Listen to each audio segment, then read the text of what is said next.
Artifacts, artifacts, artifacts. Good time zone. And a happy birthday to all of those around the world.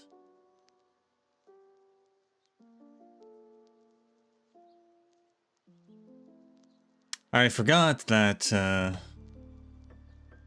streaming on YouTube requires a thumbnail. As this is a lore reading session, I was going to do that. So I had to quickly scramble and make one before stream.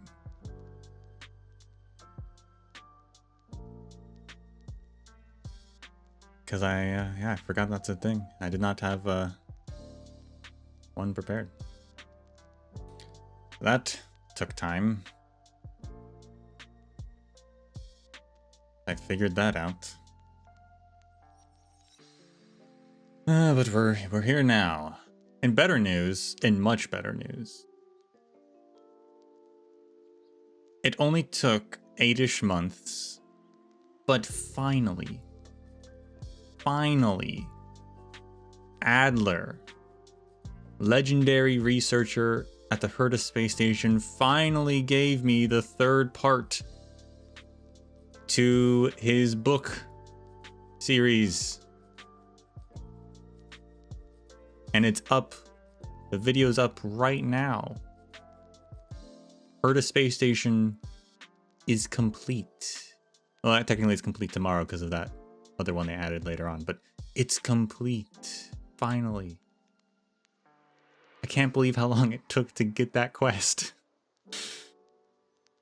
A quest that's been in the game since it came out.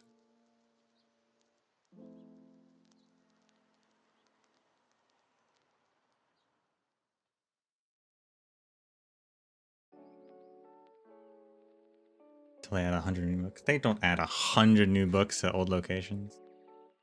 They're not going to add Herta books for a long time. They've got Punakoni now.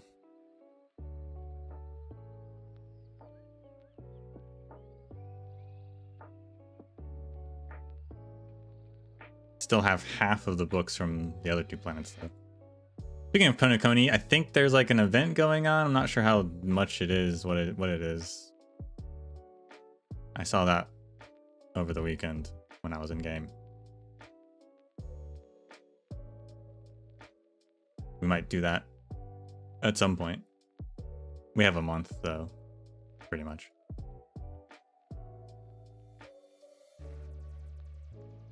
But today's Arknights.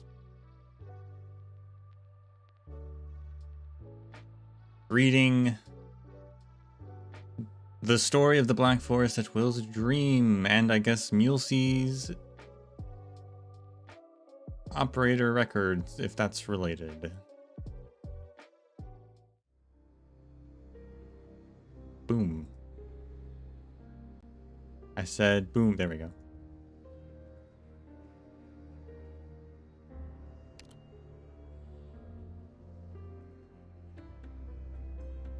Also, to a surprise of probably everyone, Dorothy's Vision's rerunning. I was caught off guard seeing this. But they are advertising IS4, so that's coming. IS4? Yeah, IS4. So that is coming soon, but I guess before that, Dorothy's Vision.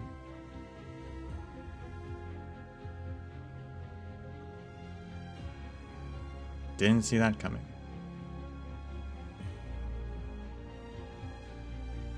IS4 is on the same day? Okay, well they aren't showing that in game yet, but I know their Twitter has been showing off all the new features, of which I glanced at it and was like, oh boy. I don't know what's happening here, but there's new features.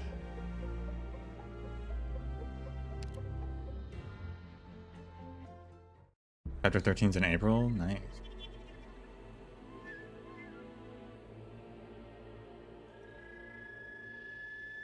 Very cool. Oh, and also because I scrambled to get a thumbnail and I'm late, I didn't get to look up what voice I gave Santala. in the one time she showed up in the game. Nor Magellan. I kind of remember Magellan, but we're just gonna make a new voice, I guess.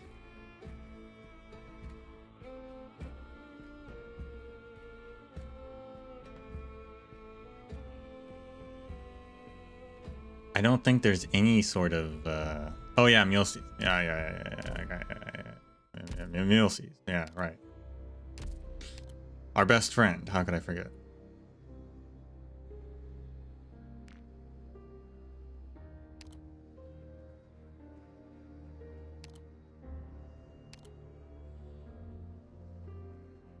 April showers. The official love interest. It really is. May all fragile lives find a place to alight here, including herself.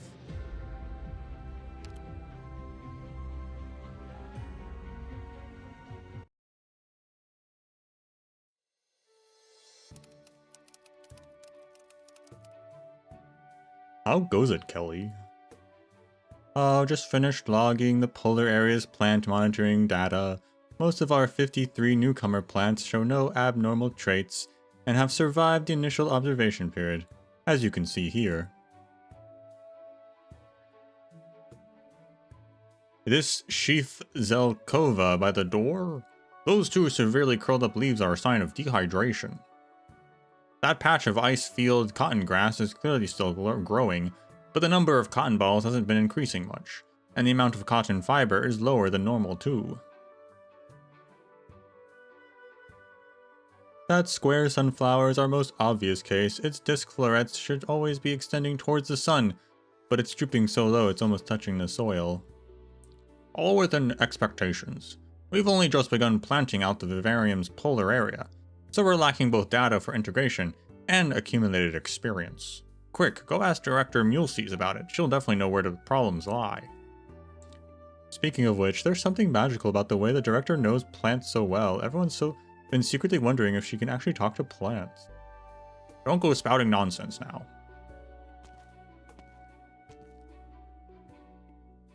Kelly, try resetting the parameters of this area's circulation system and add some mycorrhiza bacteria to the substrate to promote the absorption of water and nutrients. Director Mulesy. But the parameter were precisely configured according to the data sent by Miss Magellan. It's true that Maggie sent the plants, but she's just an explorer. What does she know about botany? Every bit of biological data she collected is only true for when the plants are growing in Sami. The vivarium is still too warm for them. Try lowering the temperature and humidity a little. Alright, Director. Next up is inspecting the plateau zone, right? Let's head there together.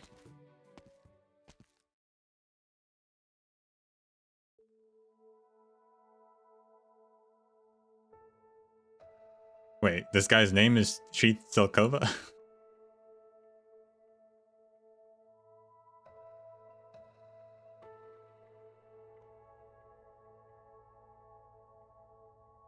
Wait, are the plants people? Ice-field cotton grass.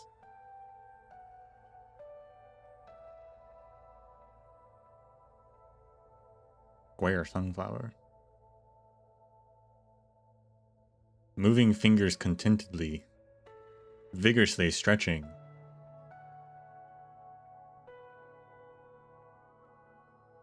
Be careful, Sheath Zelkova. Your fingers have been curled up all this time, so take care not to strain your veins in stretching them out so suddenly.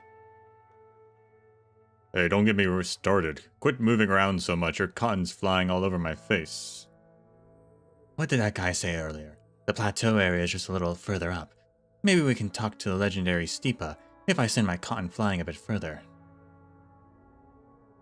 You only just left Sami, so everything feels new to you, huh? Hey, Square Sunflower, why so quiet? He's wilting. Where's his energy gone?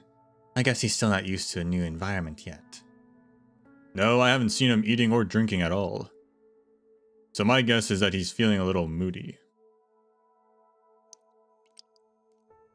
So they do have emotions. Who said that?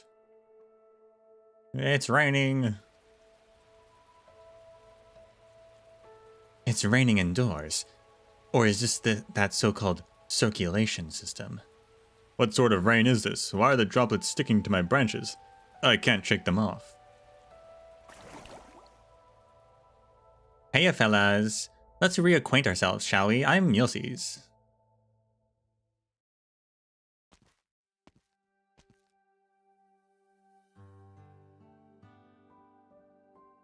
You're here again. Whoopsie daisy. I went to find Nasty to modify some equipment. She's not exactly the chatty type, so it took some time. Anyhow, you guys are looking way peppier than before.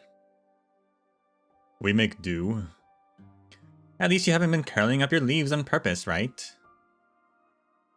I'm going to be personally overseeing the polar area until the second batch of plants arrives next month, okay? So I'll be switching up your substrate at noon. I redid the new formula according to the soil samples I got from Sami. You'll get all the yummy nutrients you need through the rain or dew at random. We're scraping the regular pattern. Scrapping, rather. Let me know if you find anything else. Terrain, soil, water, climate, air. What are the optimal conditions for your survival? Don't be shy now. Me and the vivarium don't judge. You're so patient with us, Milc. I actually included a polar area when I first planned out the place, but no one from Ecological had been to Sami back then, so I shelved it. But I've been directing ecological experiments at Rhine for the past 2 years, so I thought we had a solid enough foundation to... Why Sami? Many see it as an inaccessible and frigid region. Sealed off, isolated, mysterious, dangerous. Well, it's not just Sami I'm interested in. I've got some peepers on every special ecosystem in Terra. Sami's just specialer than most. Wetlands, forest, ice field. In that order. A weird combo, really. How do I put it? A little forced? Plus, while it is absolutely freezing compared to the Centrum, it's got abnormally abundant biodiversity that doesn't conform to the laws of ecology at all. So my best guess is that Sami's just really clean. Clean? I took some physiological samples from you guys. The amount of oranginium granules in your root systems is way lower than average. Could you try dumbing that down for a plant? Sami is by far the best environment for my experiments. So that would explain why there is a community of elves living in Sami if the place is cleaner of oranginium than other places in the world.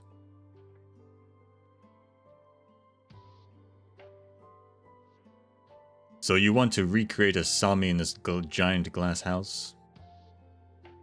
A glass house, But why, Milc? Because I'm the youngest and bestest ecologist here at Rhine Lab, of course. I've got both the ability and the responsibility to turn this glass house here into the cleanest place in Terra. It'll have the freshest air, the most hospitable climate, and the most nutritious soil. It'll have the richest ecosystem ever, for every kind of fragile life form to freely thrive in. That's what I've always been pursuing. Forcefully shedding cotton. Shaking branches and leaves freely. Thanksies. Is that something worth applauding? Ah.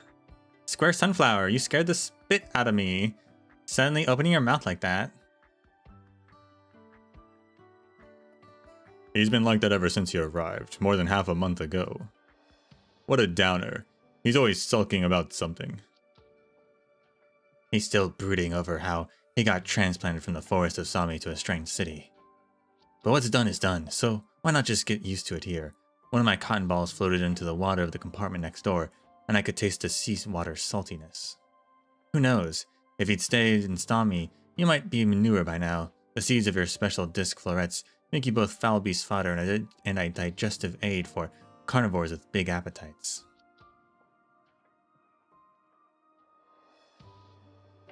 You should spit out your cotton properly before spouting all that nonsense. Huh. Muses, don't you want to know why I've been wilting since I got here? Aren't you curious? A square sunflower's disc florets will always face the sun. True, your vivarium's lighting system can even simulate the sunlight's changes at times of day. It's very, what you people would call advanced. But in the end, it's no different. It's no sun. The real sun is outside your glass house, but remove its layer of glass and this mix of soil, air temperature, moisture, and microbial clusters will no longer be tenable. Even if you perfectly replicated each and every grain of soil, gust of cold wind, and block of ice from Sami, this place would still be no different from the specimen box you put me in bringing me here. Well, compared to most other plants, the way you photosynthesize is kind of special, so there's not much I can do about that. That's not what I meant. No, I gotcha. Oceans, mudflats, forests, deserts, the black flow. The black flow? Whatever you lift the veil of nature, you're bound to find a nice surprise.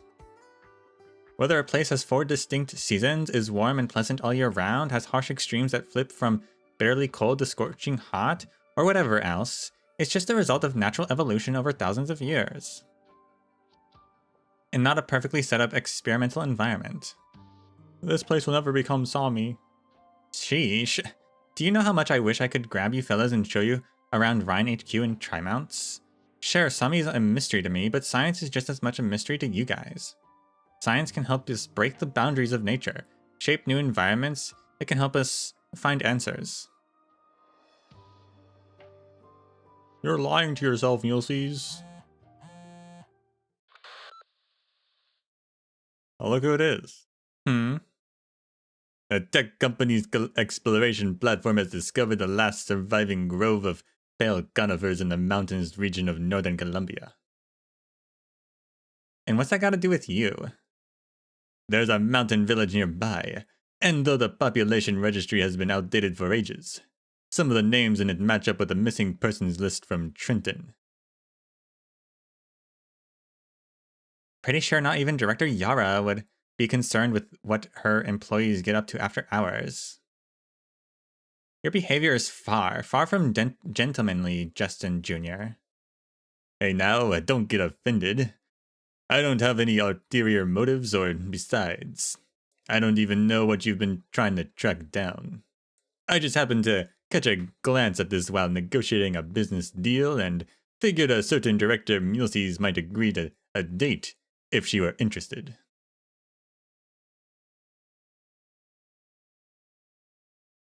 Wait, is our well-connected Director of Business actually a coward? They don't keep me that busy over at Ecology, you know. I'll come find you. Are you over at HQ? At the cafe downstairs. I seem to recall you complaining about the decor in my office and refusing to enter. I'll catch you at your office this time around then.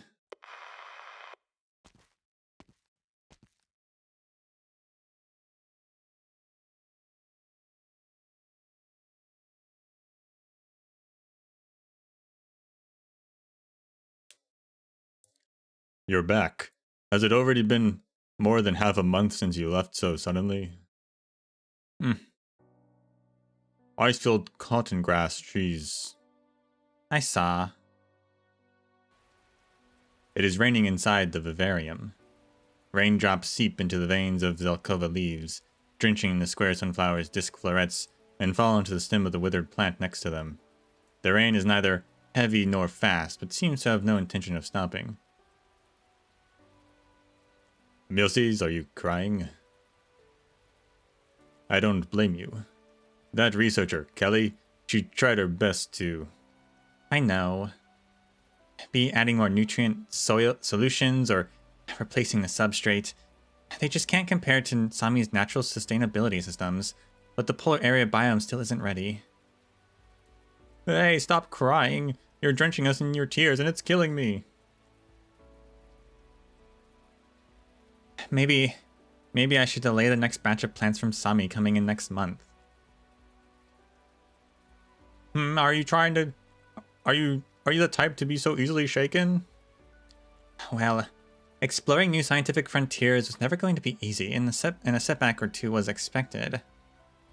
So why are you crying?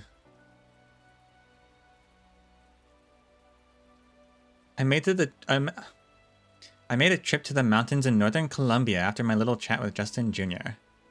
Was it far? Not really, it took me 3 or 4 days. I just ended up staying there for a whole week.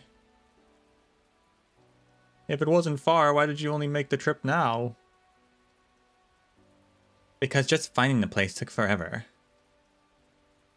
From the orphanage in Trenton to the deserted old houses, to the university in Trimounts and the laboratories in Rhinelab. From the voluminous records in the library to the nameless inscriptions to the experiment records with hardly any headway. Yes, I even conducted experiments using samples taken from myself. I spent a long time searching for it. And then finally I found it, where I thought I'd find the answers about my parents, my people, and myself. I have to turn this glass house into the cleanest place in Terra. It must have the freshest air, and the most hospitable climate, and the most nutritious soil. It must have the richest ecosystem ever, for every kind of fragile life to freely thrive in, including me. And that's why I need those answers. I have to know why my life is so frail, why I'm so sensitive to originium zones. I need to know what I am, what elves are. I need to know how I was born, if my kin still reside on this land, and where my future lies.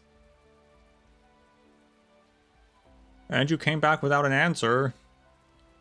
There is only a dilapidated mountain village, a patch of dying trees, and a simple, crude cemetery. Time has buried it all.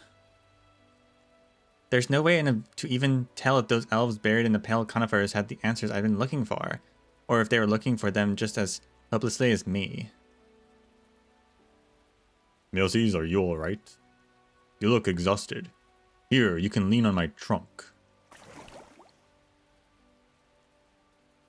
You were right, Sunflower. The Vivarium snowy mountains aren't actually mountains, and the ice field isn't an ice field. I'll never be able to recreate a Sami ever. Because how can I, when I myself don't even know what kind of land I'm looking for? The rainfall continues. Rootless water drops form a pitter-patter curtain of rain in the vivarium. Stop crying. It never rains like this in Sami. If you cry anymore, you're going to destroy the polar area's ecology. And then the other plants will get sick, and you will worry even more.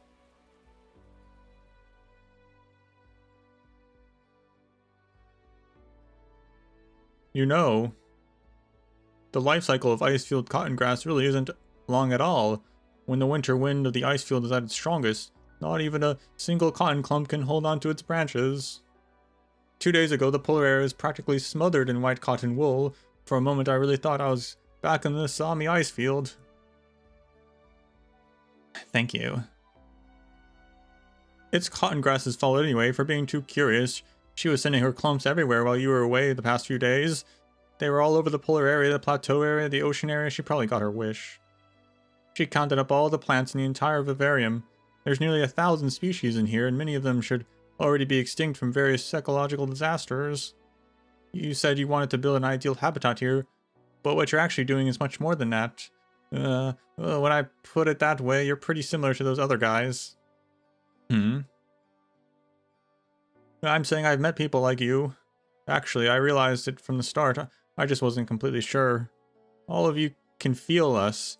You're all doing something similar, except you're doing it in a lab while they're in a forest. Plants are their bandages, while the rain and dew serve as their painkillers. I think they were sending Sami's wounds.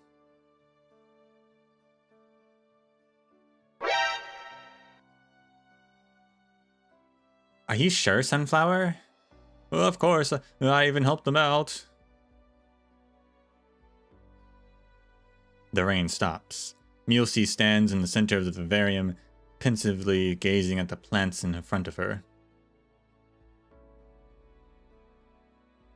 I conducted 2 comparative experiments and the results were consistent. Basically, my deductions from dissecting and screening your samples are right. To date, the chemical composition of your seeds and your disc florets are unknown to academia, and they've proven to be decisive evidence for my conclusions. You really are a super duper special plant. You have some kind of healing property, We just don't know what exactly in nature you're meant to be healing. But plants don't do that on their own. In other words, someone's putting you to use, and those someones are also a part of Sami's natural sustainability systems. Hey, Sami, any of my people up there? Sunlight penetrates the glass, and the square of sunflowers' drooping disc florets move ever so slightly. Thank you, my imaginary friends.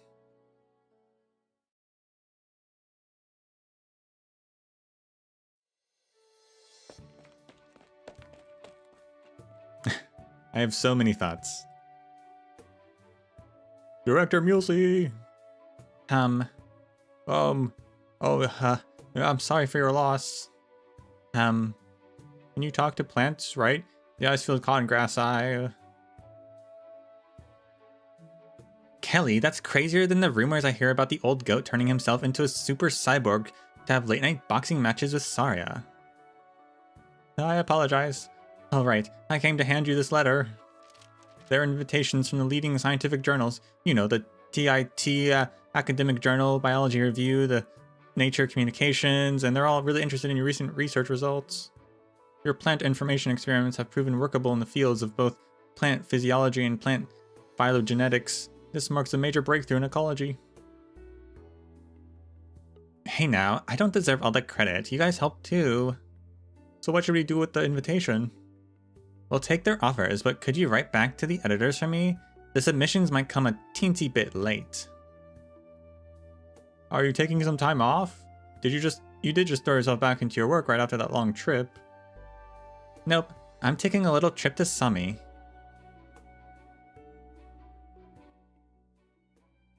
Okay, one. This is before Lone Trails, because in Lone Trails she already mentioned going to Sami and finding her people. So this is before that.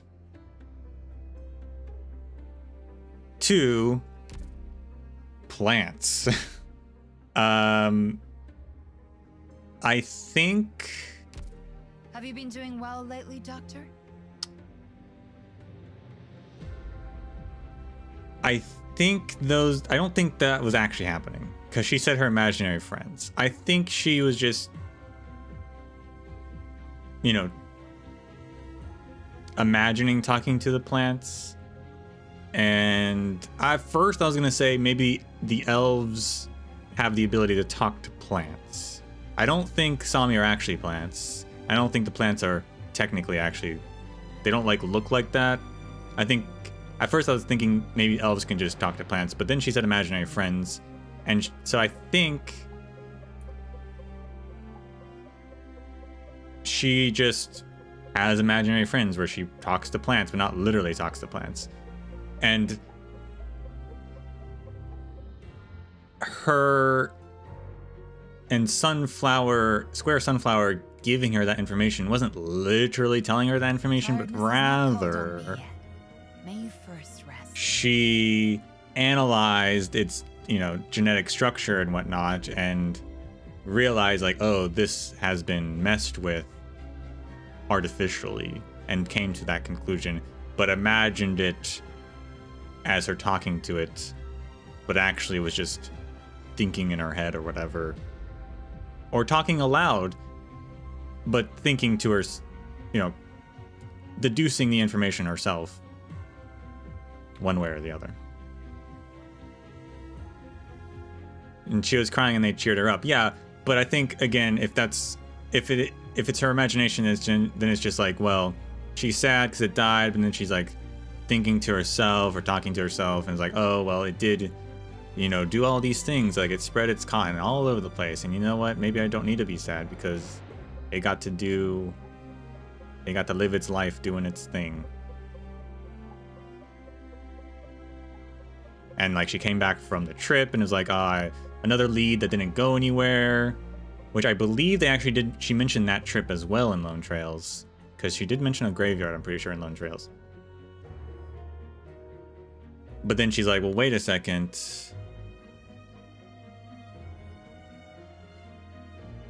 what if, you know, wait a second, Square Sunflower's been like artificially manipulated, so like what if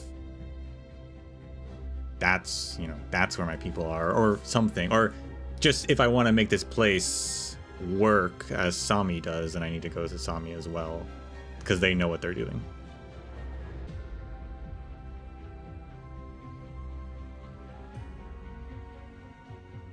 I'm gonna take her word for it.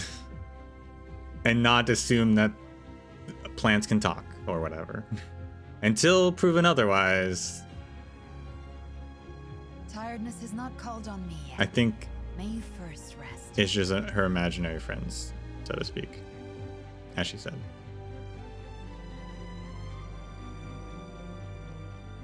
Cause she's lonely. She's so lonely.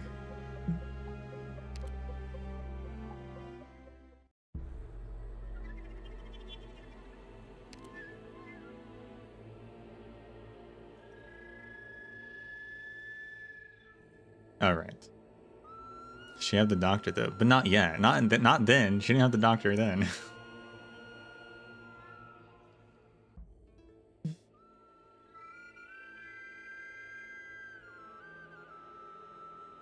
All right. As for the actual event, in the biting cold.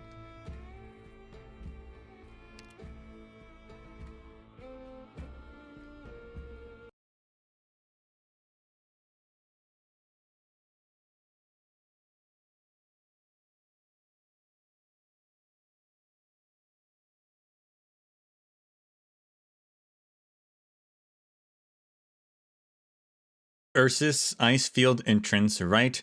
Kochinsky Scientific Investigation Supply Depot.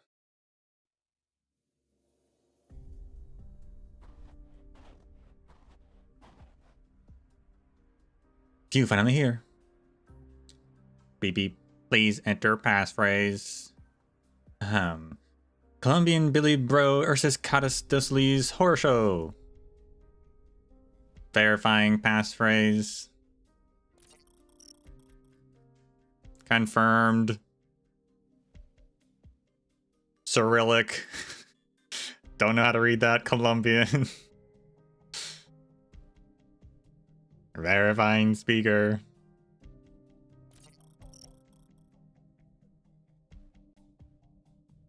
Verifying speaker confirmed.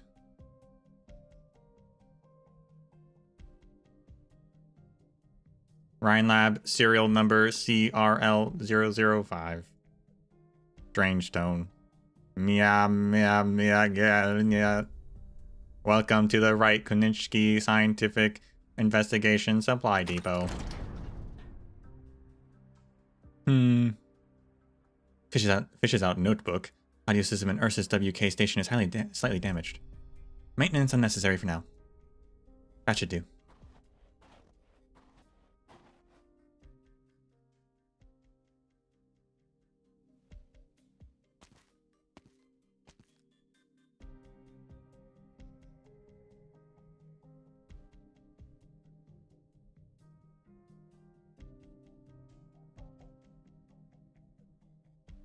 Professor's Mary team probably took enough supplies for us. Let's see, 1, 2, 3, 20 people.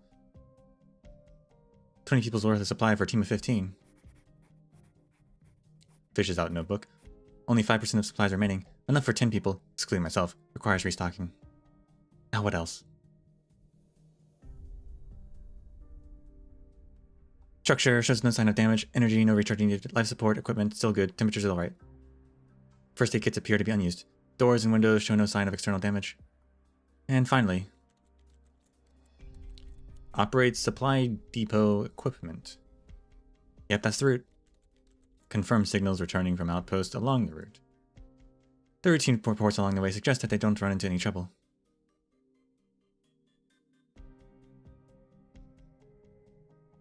Two months ago.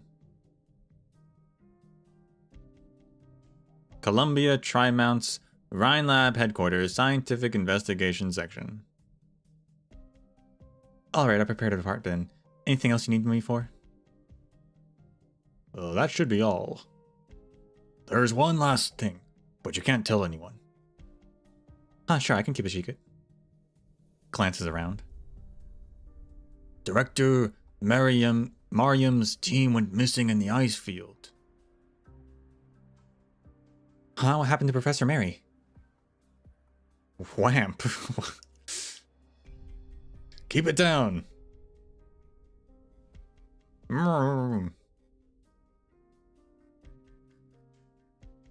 Anyway, that's the gist of it. So your top priority in this trip is to find and rescue the director's team. The Exploration Society is already organizing their own research and rescue, but I'm sure you know how inefficient they always are. So, you're the only one they can count on. Got it.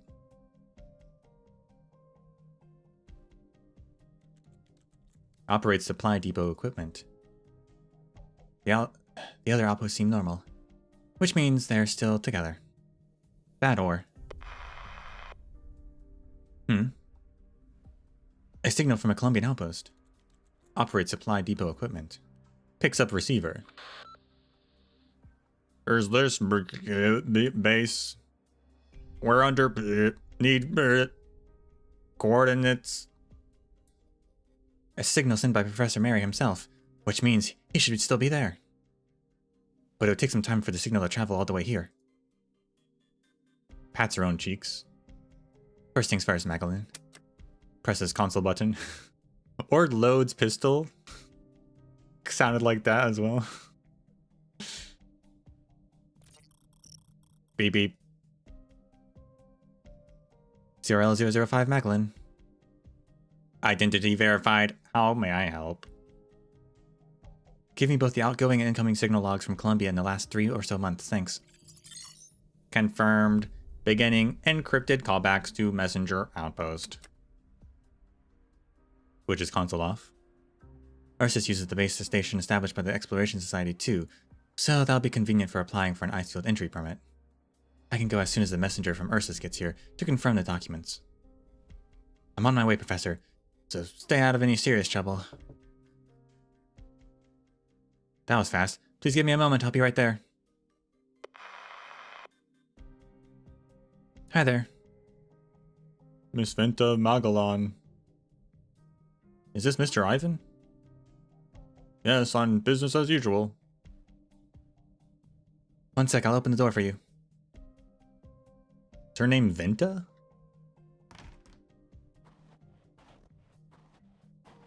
Is that?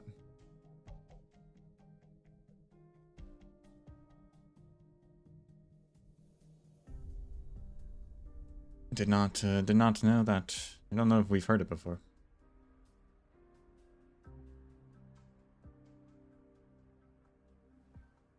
I'm confirming. Yeah, it is Venta. Venta Magellan.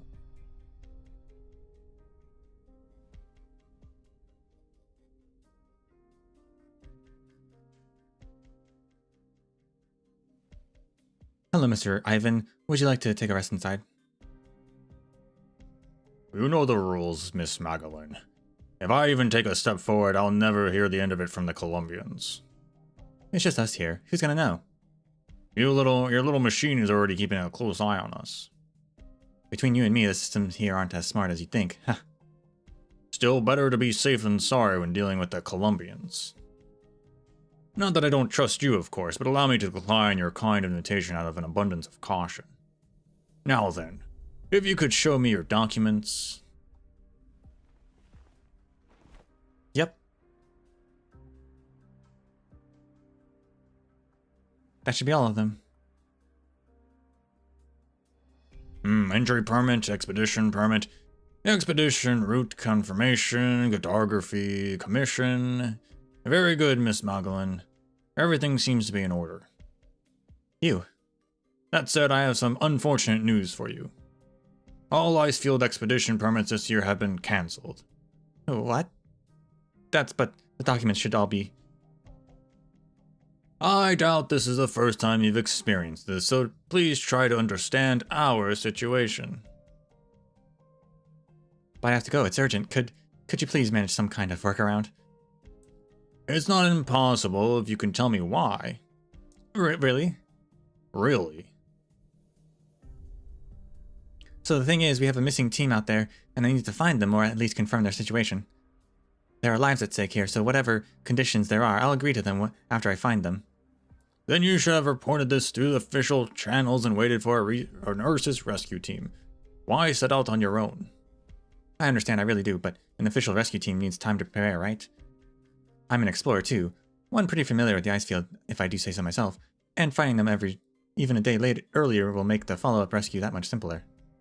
Also, I understand. Then, do you mind sharing the missing group's last known coordinates? Oh, okay, just give me a moment.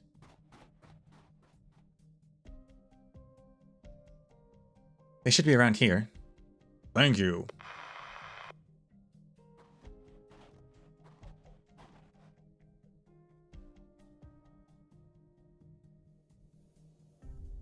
Ursine dialect. I've obtained the Colombian coordinates. Based on them, they likely have something to do with what's happening in the north. Very good. What do we do with the girl? She's supposedly a veteran explorer from Colombia, but her importance to the country is unclear. Keep an eye on her and await further instructions. Understood.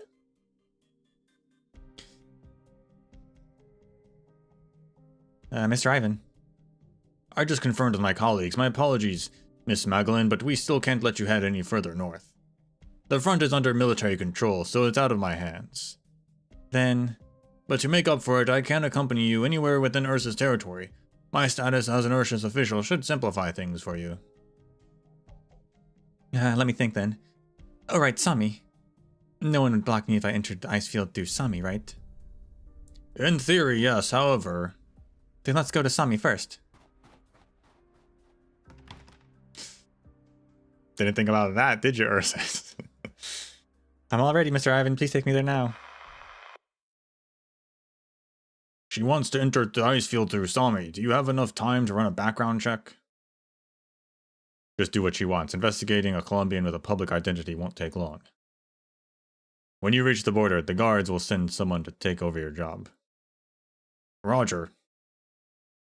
Be careful not to let the witch spot you. Understood. As you wish, Miss Magdalene.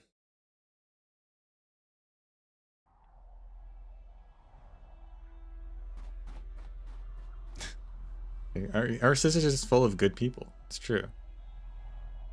Captain, a moment, please. You have a question, soldier? Yes, Captain, regarding our mission.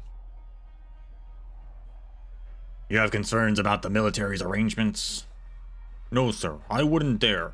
I was only thinking about how we treat the Sami. You pity those creatures? Yes, Captain, I think... Wait, what did you just say? I can understand your sympathy. Let me ask you a question, though, soldier. As I recall, you're the son of a farmer. Yes, Captain. Then on your family's land, you must breed burden beasts. Use them to pull your carts and otherwise create a value as your father demands. Do you think those burden beasts would have done any of that on their own, without your father to tame them? Of course not, Captain. So what makes you think the Sami would? But Captain, after the Ursus people overthrew the Hippogriff's rule, they spent the millennium transforming the land into what Ursus needed it to be. And yet Sami remains a desolate woodland. The Sami have contributed nothing to civilization. The Hippogriffs was 1,000 years ago? I didn't realize it was that long ago. Man, they still talk about that. That's really their core identity.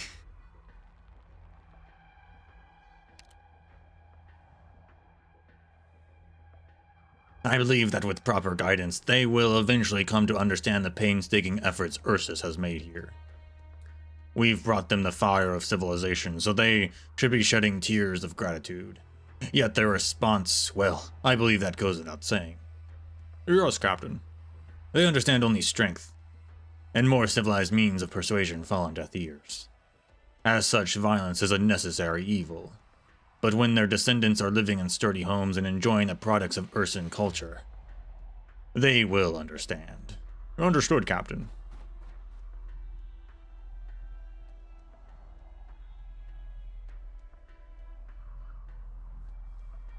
Reporting a group of Sami sighted ahead, engaging in combat with the demons. Oh, snap. Already? Demons already? Get in formation and have a caster team ready their arts. Yes, sir. Captain, you.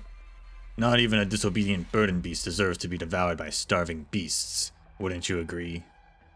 All units prepare to attack the demons. Yes, sir.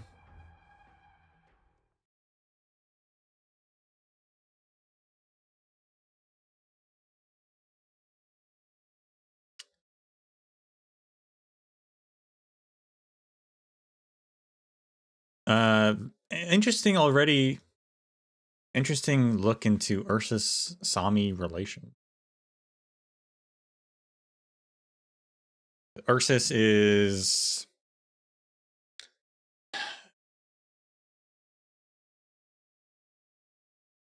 I'm not sure. I mean, I can't say for sure what the exact situation is. Either Sami's like an autonomous, or they consider Sami to be an autonomous region, or maybe like a protectorate. Whether or not Sami agrees with that, you know, it's one thing. But it seems like maybe the hippogriffs ruled over Sami as well. Maybe they were part of the same empire at some point.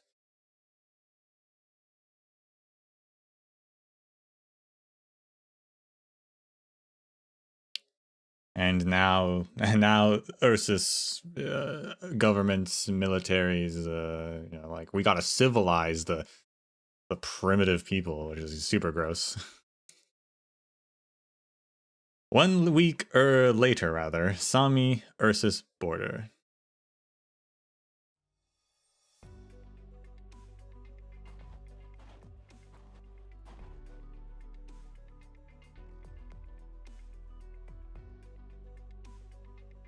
Just a little further and we'll reach the border sentry outpost, and Sami's a short trek from there. This is as far as I can accompany you. It's been a whole lot easier communicating with anyone with Ursus with you around. Your scene isn't bad, although your accent is thick. I'll be fixing that anytime soon. And I still have a lot to learn. Sometimes I can't even understand a word you're saying, Mr. Ivan. It's an obscure regional dialect. Not even other Ursus can understand me sometimes. I could teach you some of on your next visit, if you're not so busy next time. Really? That'd be wonderful, thanks. Ha! You're very welcome. By the way, are you particularly familiar with Sami? Well, I've never used this route before, so not really. But I've heard it takes just as many supplies to get through Sami as it does the entire ice field, and there are fewer outposts than there as you get nearer to the ice field, so restocking is difficult too. Indeed, it is a savage place. You don't seem to like it much, Mr. Ivan. Normally, there is a permanent garrison at every outpost on the Ursus border, but the Sami-Ursus border only has regular patrols. Can you guess why? Does Ursus have some sort of dispute with Sami? Dispute? The Sami invaded Ursus territory and attacked our soldiers, all to satisfy their malicious, primitive desires. Ugh. Even the sentry outpost up ahead was once occupied by the Sami for no reason at all. We even so kindly helped them repel the demons before issuing a protest to reclaim our territory. But they refused to leave and even harmed our soldiers. In the end, we had no choice but to drive them out with force. Is that so? Is that so? The barbarous Sami exacted their revenge by sending out a vengeful spirit we call the Witch. She killed every last soldier at the outpost, and has been wandering the border ever since. Whenever she runs across a small squad, she'll engulf them in a snowstorm before going in for the kill, but if she meets a larger force, she'll hide in the wind and snow. We can neither get rid of her nor chase her away, a real thorn in our side. In the end, our only option is to strengthen the border defenses with an elite patrol squad, simply to prevent the Sami from wreaking further havoc. You must also be careful when passing through Sami. The moment they spot an outsider, they will not stop until they rip out your throat to sip on your blood.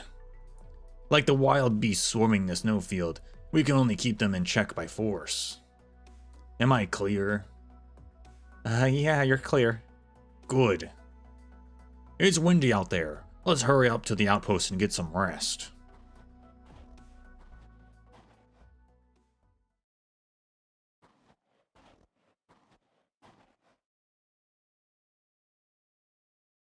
Meanwhile, Santala stalking us.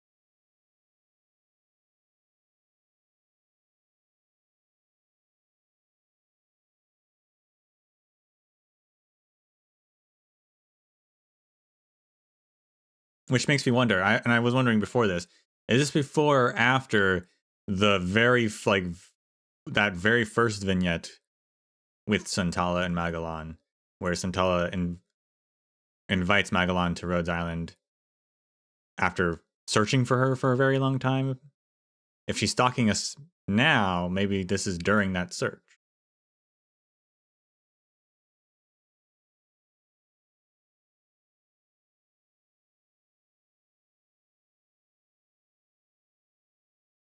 Is the monster still there? It's been driven off, so we should be safe for now. Phew, wonderful. Hey, friends from Ursus, how's the situation over there?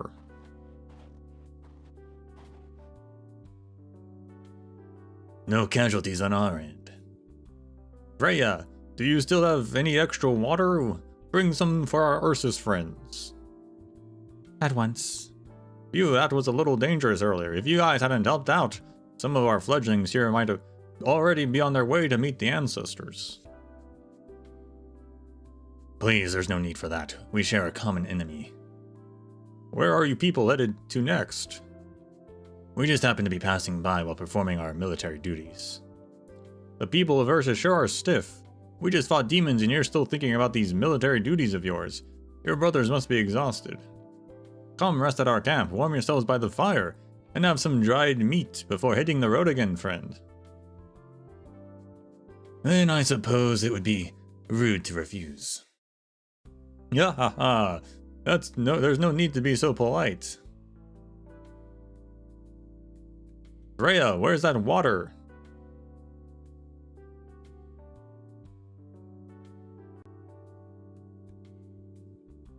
I'm still patching up someone. Give me a moment. Forget about that, then. We're bringing them back to camp for drinks. Sandala! Oh, she's here. What's wrong? Double check that there are no more demons in the area, while I take around the wounded and our Ursus friends back to camp. Got it. Then I'll return when I'm done. Remember to leave me a spot under the tree. But of course. Get up, kiddos. Time to head home. Listen up, soldiers. Advance in formation.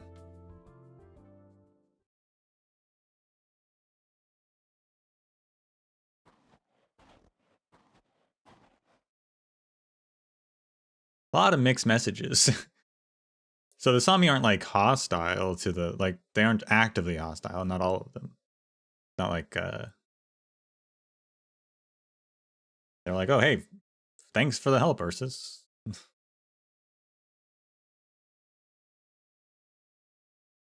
So they aren't either they don't perceive Ursus actually as like a threat or as an enemy.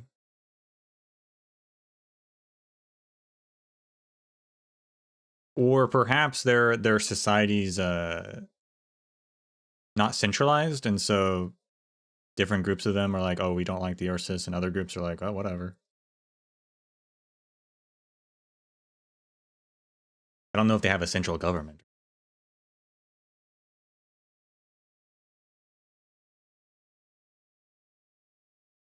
Is this really a sentry outpost? It's so spacious. And this tree smack in the center. Does Ursus have a custom of planting trees in the middle of buildings, Mr. Ivan? It was planted by the Sami, and it's been dead for a long time. But fortunately, it's sturdy enough to act as a much-needed barrier out here in the snowfield, so we decided to let it stand rather than cutting it down for firewood. There aren't any other trees in 100 miles, so why would they randomly plant one right in the middle of a snowfield? I wouldn't know. Can I collect some samples? By all means.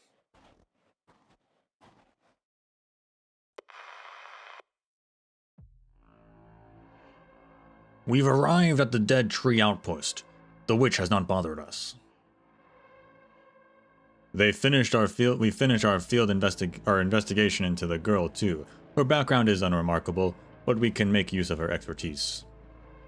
The border guards will move to your position as soon as they can. They'll take the girl and pass her on to the investigation team. We need someone to guide them across the ice field. Your role ends there. Understood. I'll go ahead and prepare the signal beacon to connect at any time. My apologies, little one.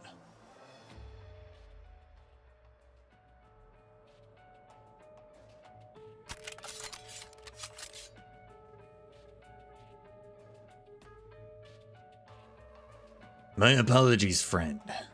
What are you doing? Lower your weapons. My duty is to expand our territory for His Majesty, the Emperor. What? From today onwards, this too is Ursa's territory. No, what? What exactly do you mean? Did I not make myself clear, barbarian? This is the only settlement within 100 kilometers. Once we occupy it, Great Ursus will naturally be the master of this land. As this is now Ursa's territory, I must request that you leave. We've been living here for ages. While all of you done is plant a flag, what grounds do you have to claim this land as yours? We've been here now. No more reason is needed. In honor of our friendship and mutual assistance against the demons, I'll give each of you two choices. Leave this place at once, or become subjects of Ursus. You and your people are excellent warriors, so our nation will gladly welcome you. Of course, you must learn to speak Ursine, wear Ursius clothing, and most importantly, abandon your abominable and heretical beliefs.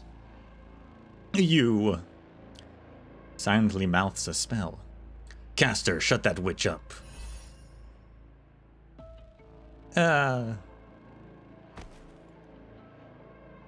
Freya! Don't do anything foolish, and don't even think about resisting.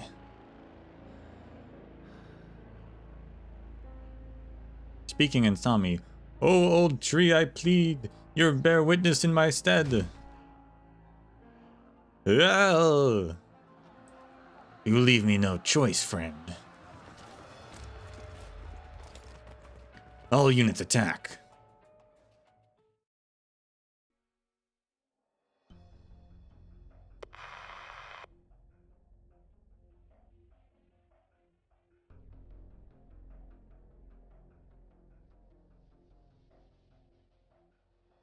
Please speak. The wind from the direction of the border guards seems off, so there might be an incoming snowstorm. Find an open space to deploy a signal beacon for them, and upon making contact, take the target and leave the area immediately.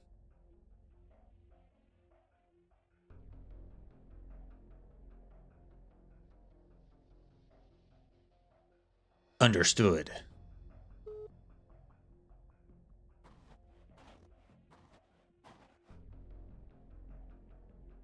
I've seen you're done collecting samples. The tree has some amazing properties. Biologically speaking, it's completely withered. But what's strange is how parts of it are still alive and well. With more thorough research, I might be even able to publish a whole paper on it.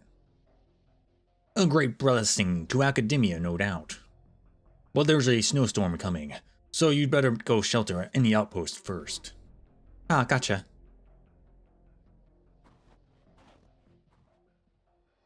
You're not joining me, Mr. Ivan? I'm going to go check the scale of the storm, so that if the weather worsens, we'll still have a chance to send for help. Oh, okay. Please have some of this before you go. I just heated up some water. Do you have a cup of warm... So you have a cup to warm yourself up? That's all right. I'll be right back. Mr. Ivan.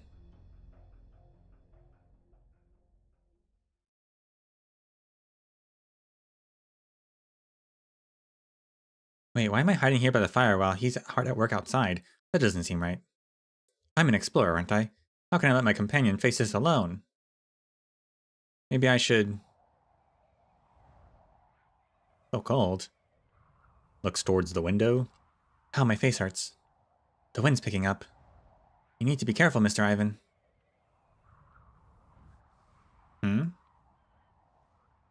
That's... Mr. Ivan? No, that's not. That's...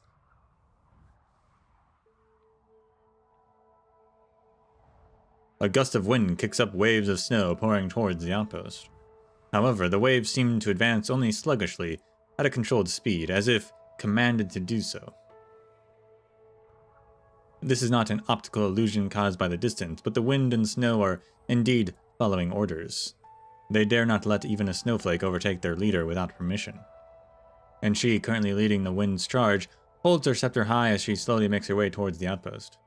One step, then another. Smooth, steady, unquestionable, until the land is buried beneath the wind and snow. Or so it might have gone, but Magellan welcomes the scene more than anyone else in the mountain frontier, or northern frontier, because the woman walking amongst the ice and snow is her best friend on the ice field.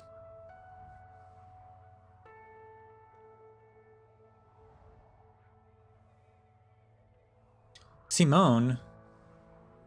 As her shout travels across the snow, Magellan clearly feels the wind subside. The waves of snow behind Simone vanish without a trace as she walks up to Magellan. Okay, so they already know each other, so this is after that one vignette.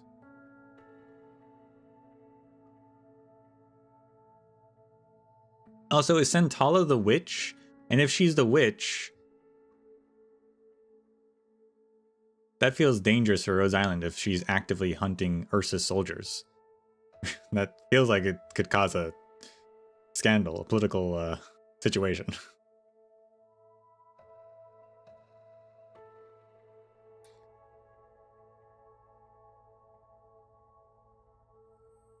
Not that I think we operate out of Ursus anymore anyway. Still.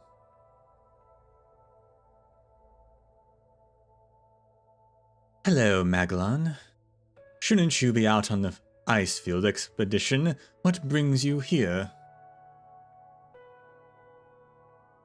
A professor I respect has gone missing out there, but Ursus blocked the route again, so I have to take the long way around. I warmed up some tea. Want some? Why, thank you.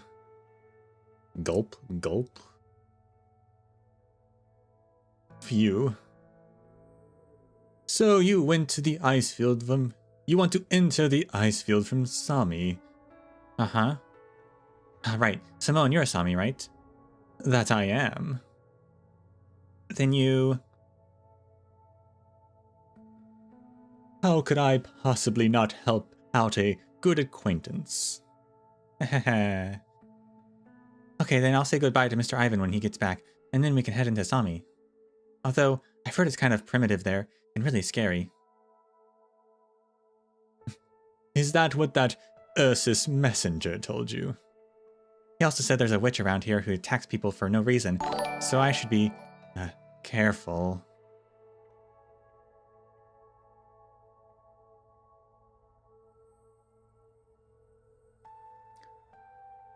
The Ursus are all like that. So what kind of person do you imagine this witch to be? Reaper there, thanks for becoming a novel artifact. A little scary, just like this tree. Mr. Ivan really seems to loathe Sami, though. He was so upfront about it, too.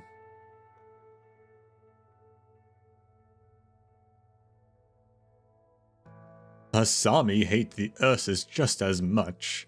Except for that one group earlier.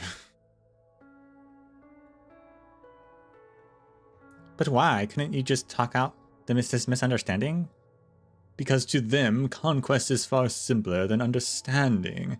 They may see just one annoying witch, but countless Sami have already... No, it's getting late. Where did you say your friend was headed? North towards the snowstorm. Wait here, I'll go help him out. I think it's better if we go together. Stay put, Magellan. You're safer in here. Okay then. Be careful out there, Simone. And be careful of the witch, yeah? Ha! If she does show up, I'll be sure to stay away from her. In the meantime, could you warm up some more tea?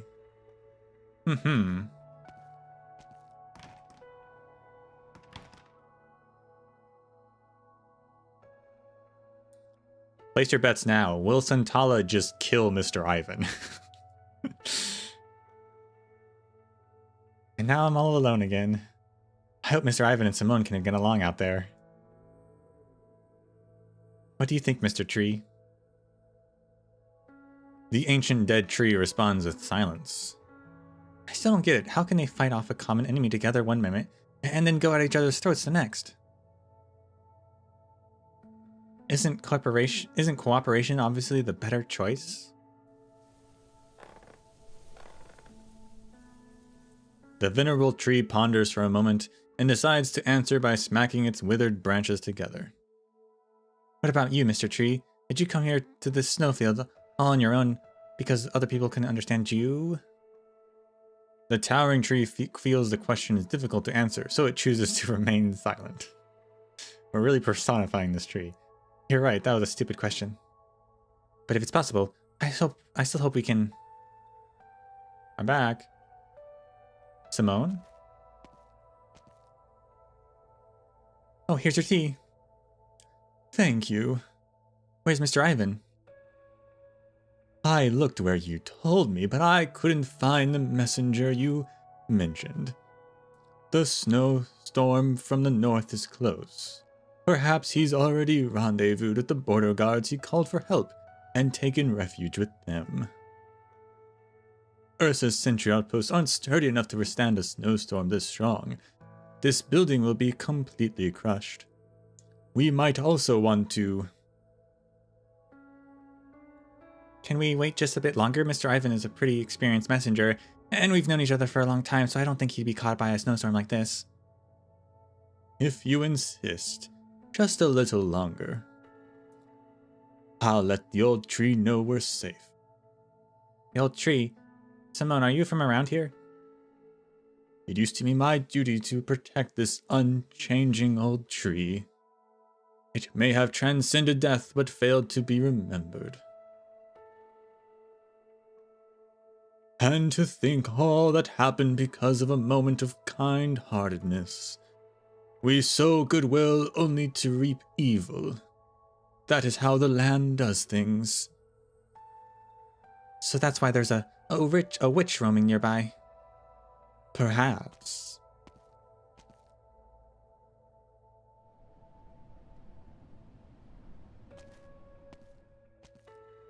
It's about time. We'll be trapped in here if we don't get moving. What are you doing? Finding a spot protected from the wind, so to leave a mark for him. I have to at least let him know I made it out safely. That should do it.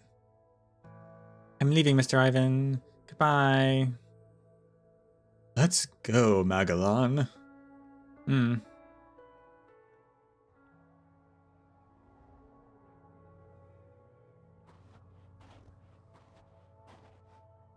The wind and snow seem so docile when I'm with you, Simone. Just a little art I happen to know. That communicator on your shoulder. I feel like I've seen it somewhere before.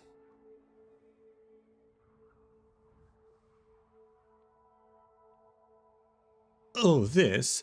I bought it from the Ursus. It works quite well. Do you need one? I'm good. Colombian communicators are way easier to use than Ursa's ones. Simone. Yes. There's something I need to apologize to you for. I hope you won't get angry. I won't know until I hear it. So earlier, at the sentry outpost, I got a little excited and took some samples from Mr. Tree.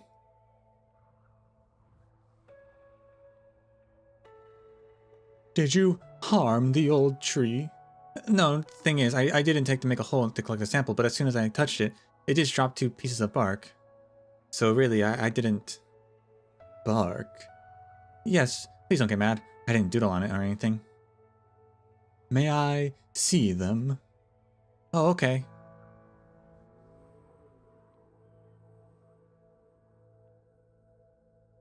Tries putting the pieces of bark together.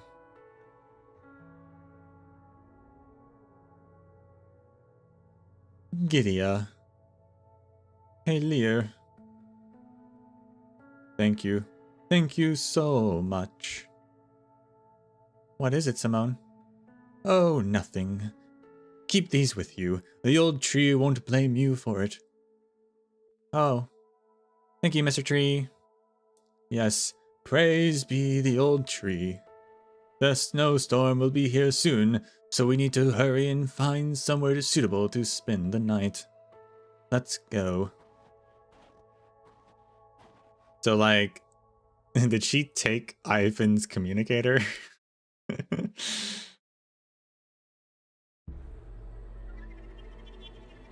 She definitely killed Ivan.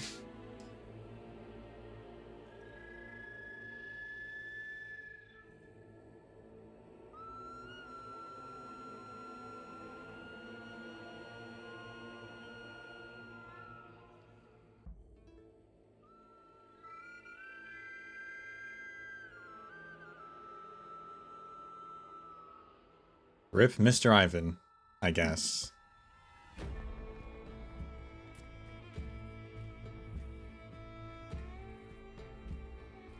Daughter of the Ice Field.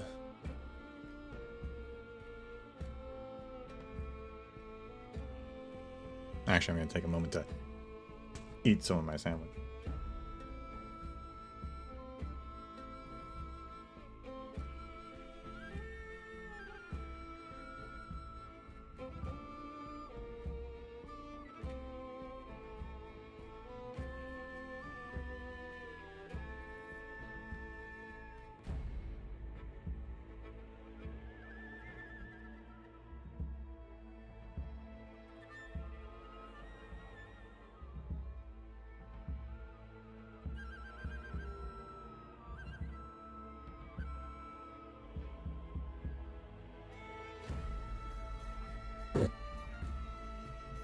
If the Ursas hate Sami so much, then they must despise Typhon, since she's Sami and Sarkaz. That's a bad combination.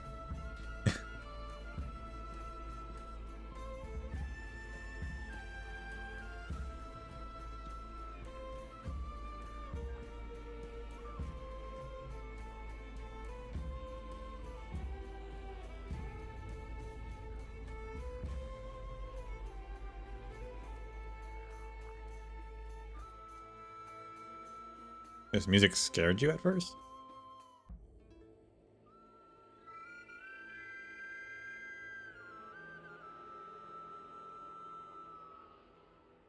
What's scary about it?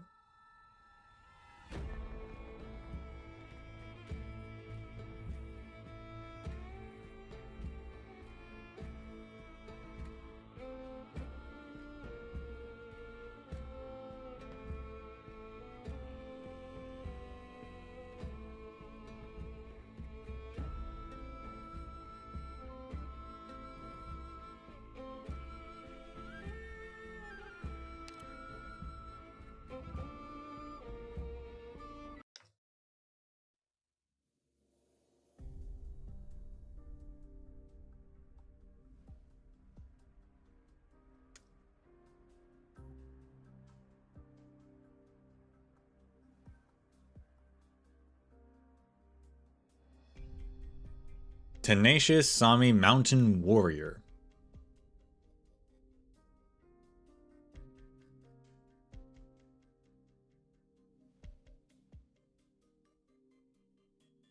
Do we have news on Lazelle and the other men who disappeared? Solum, Sami Mountain Warrior. Yeah, we can stop searching. Demons have been through here. The ice there has arts damage. It was a hard fight. They're all roots of the frost maple and respected warriors, but not even their bodies remained. Bad weather is known to befall the ice field. But this kind of weather has been happening far too often of late. Hadn't Sami long since warned us through Eikthyr? Oh boy. Oh boy. Is that a real word, and can I look up how it's pronounced?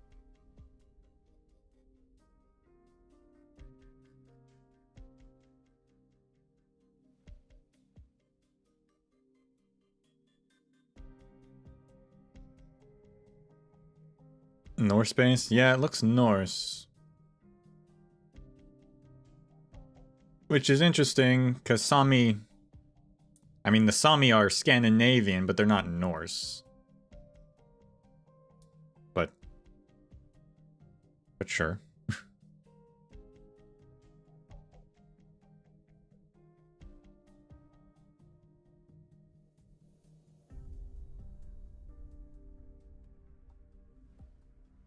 I guess Sami is just Scandinavia in general.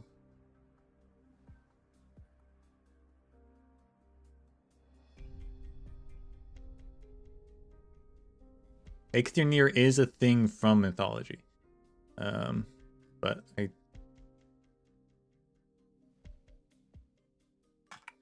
so it is a real word, but nothing for pronunciation.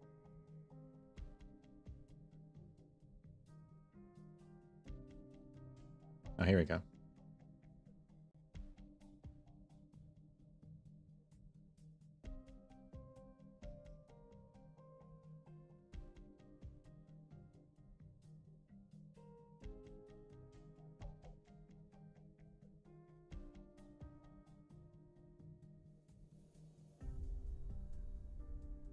Eikthyr. Apparently.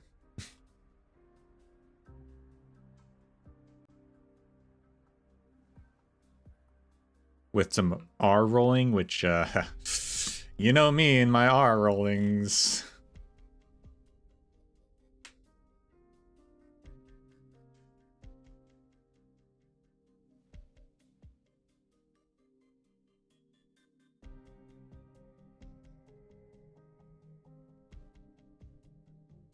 Does not go well.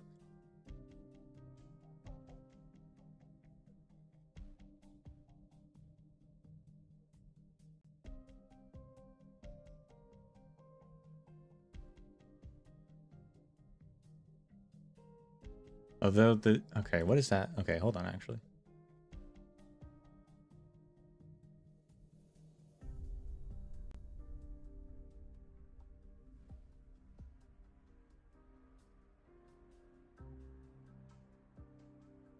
I'm getting mixed.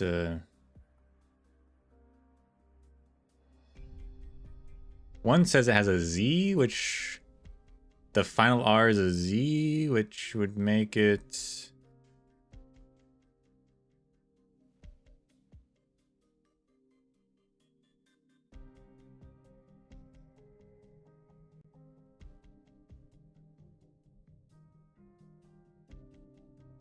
I can't tell if that's Ja or Za, but that's weird. Why is there is that correct?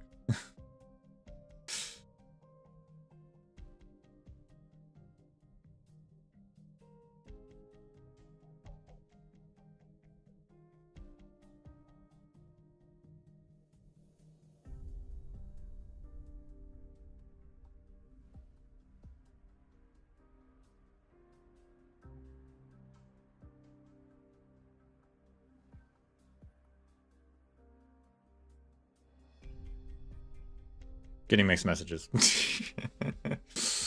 We're gonna go with the first one. Eikthyr.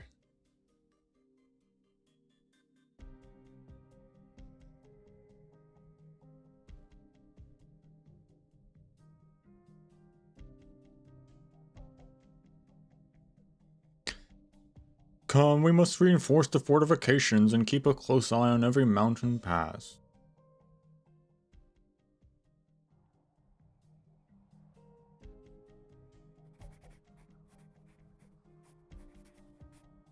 Logs and notebook. We've entered into y'all.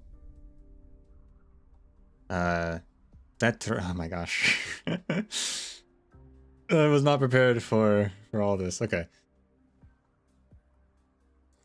Veteran. The current temperature is 31 degrees below zero.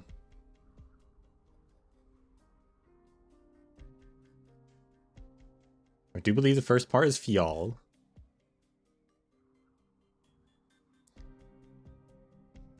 RT is actually retroflex, I believe, so it's Vetone, I would guess. Fial Vetone.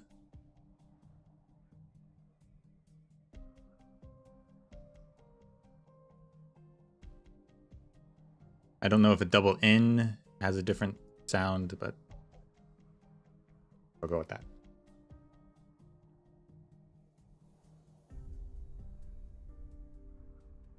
So far, I have yet to make any find any comm station within Sami borders, and I haven't been able to make any contact with Director Merriam's expedition team.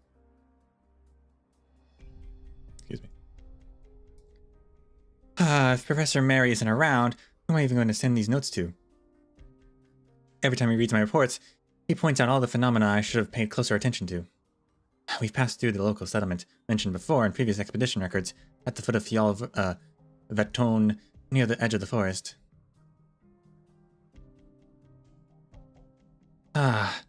Even though I've only lost a single glove, it still feels so cold. How did you lose a glove? Need a hand, Magdalene? Oh, it's alright, it's alright, Simone. I'm almost done with this report. I'll be ready to leave the shelter and brave this blizzard soon. Now, where was I? Right. The settlement had vanished.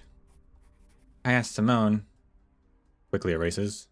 I asked an accompanying Sami about this, and it seems that Sami tribes are known to move around.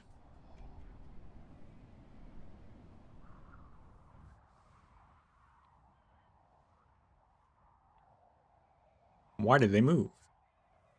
I tried looking into it, but couldn't figure out anything. Simone told me that it was Sami herself. She told me that the danger was drawing near, that they had to leave. But the climate data we've collected so far aren't all that different from the historical record, and there don't seem to be any changes in long-term trends either. So what kind of danger is Sami facing? Looks like a scientific investigation section data needs to be updated. Right, Sami is still a blind spot in our knowledge. But it seems that Sami really didn't like being disturbed. Professor Mary, you've always wanted to work with them, but haven't been able to. It takes so much effort to get our applications processed in Ursus. If we could just find a new path into the ice field through Sami and build more research stations, our expeditions would be so much easier. Unfortunately, the Sami don't want anyone in the ice field. Right. Huh?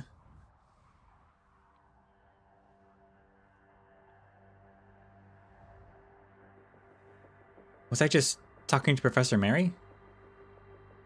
I was wondering about that.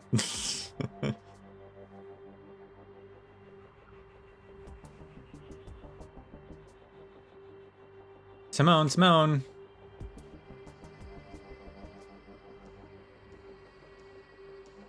What's the matter?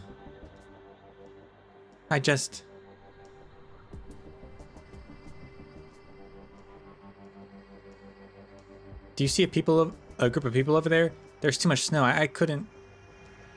Magdalene! Is it really Professor Mary? Simone, I need to head over there for a look.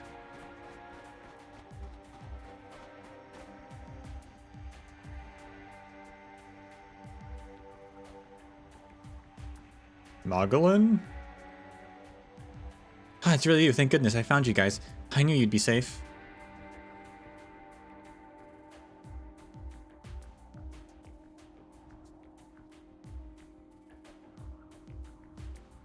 Weird, how come I can't speak?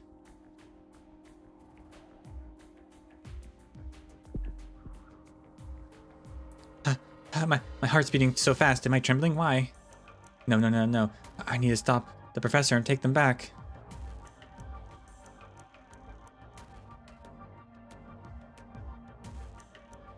I think Magdalen's losing it. Professor.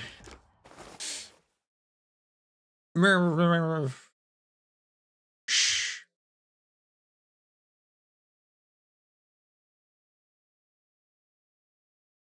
Don't listen, don't look, don't speak.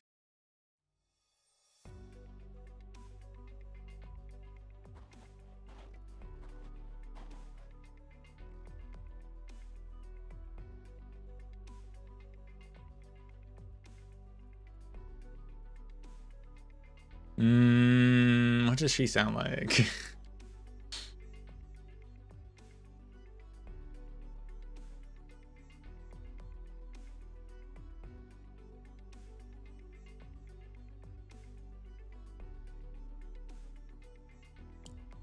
Robot. She's not a robot.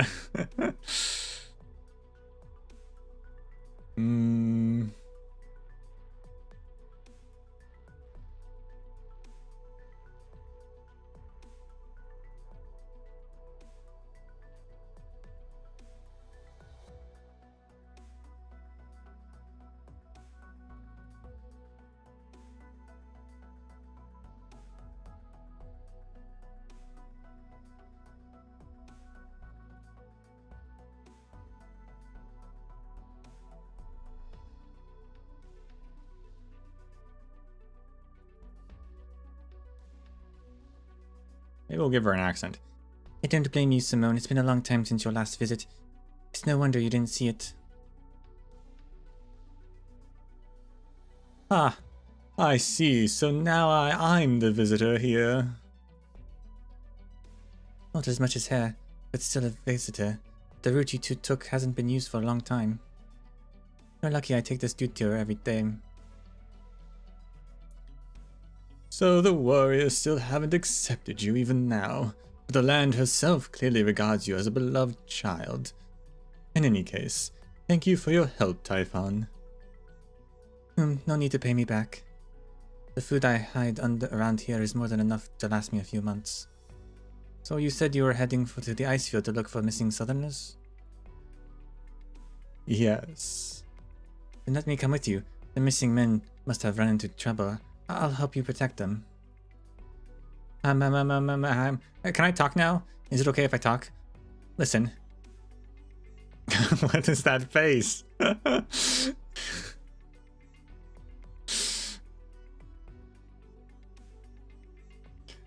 Don't move. Why are you raising your hands? Because I heard the Sami are very fierce and they don't like it when others enter the ice field. I'm really not plotting anything bad. Well, the warriors here are indeed fierce, but I'm no warrior. She says, carrying a bow the size of her body. Anyway, I woke you up just now with my arts, but you can still hear the voices, right? Yeah, I can. It's okay. I've realized it's a hallucination by now. I'm not stupid enough to keep talking to it. Right, I shouldn't jot this down in my notes too. So, do you know what causes these hallucinations? Exhaustion due to the extreme weather? Maybe something in the water that paralyzes the central nervous system? She's a hunter. What is she hunting that needs a bow that big? That is a siege bow. That is something you use to siege castles and things. That is ginormous.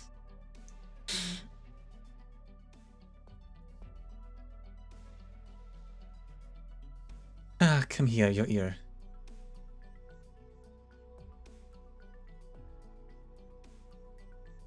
Okay, go ahead and tell me. Alright, now the other side. Okay. Wait, weren't you going to whisper something? Did you just rub something on my ears? I feel kinda cold. Now put this under your nose and press down on it. Moss in a ball of mud? I know that explorers sometimes boil leather when they're completely out of food, but I've never considered eating moss in an emergency. That's actually, like, of those two options, boiled leather or moss, you should probably go with moss first.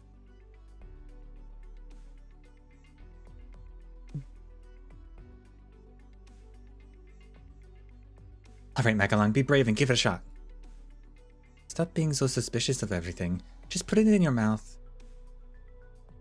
Now you'll only hear your own voice and you won't be bothered by those strange noises.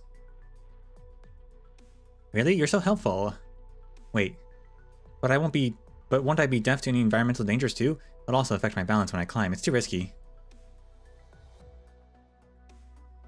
Don't be afraid. Just trust Typhon. We'll take you somewhere where the snow's not contaminated. Yeah, we'll give you our hand signal when you can spit the mud out. Until then, don't talk too loud. We don't want it to hear you. Alright.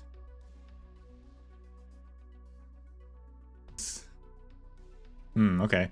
The young explorer suddenly stops and looks in a direction where no one's standing.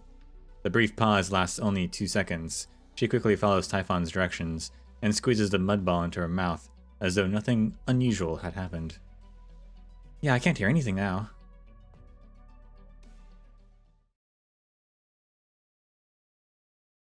I wonder if it's like extra-dimensional bleed over.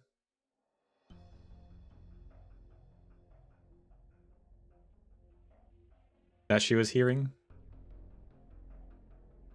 Stop. Huh? There's must be fur scattered in the snow. It's a kind of detection arts. Good thing you held Magellan back. We couldn't escape the warrior's eyes, but at the very least our visit seems a little more respectful this way. Should we have her spit out the mud ball? You can fill her in on the situation. If her plan was to enter the ice field this way, then she probably knows nothing about the northern front. No need. Leave the negotiations to me. Most of these warriors would chase us off with their hammers the moment they hear Colombian or the common tongue. Ah, see? That's the Legion. They're not going to talk to us.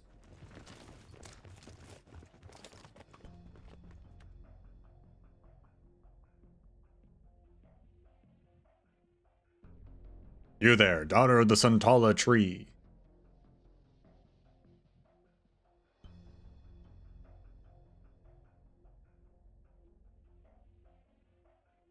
Well, that's why her name is Santala. Was that tree then the Santala tree? Is she like the last of her tribe or something? Since the tree's dead? Greetings, warrior of Treescar. You're with an outlander, and the hunter with the black bow, which is actually a silver-gray bow, but whatever. Indeed. Please don't be so quick to attack. This outlander asks nothing of Sami. We simply seek to enter the endless ice field. The Sami warriors surround them in silence. They show no intention of backing off. Though silent, their stances remain unchanged, and their hands on their weapons regardless. Regardless, Santala seems to know exactly what it is they need to hear. I understand. It's against the rules. No one should enter the ice field rashly. You built these high walls not only to keep the ice field's disasters at bay, but also to stop the Sami and wild beasts. But her dear mentor has disappeared into the ice field. She is earnestly trying to rescue someone who's practically family to her, and I hope you can make an exception. The Sami warriors do not move an inch. Please trust us. We will take care of the southerner and prevent her from acting rashly against Sami.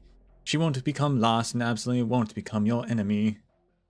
We are accompanying her in order to take care of any worst-case scenarios that might happen to her or the missing men. Trust that black bow, too? You want us to trust the daughter of a crazed cyclops? Yo, Typhon's a cyclops?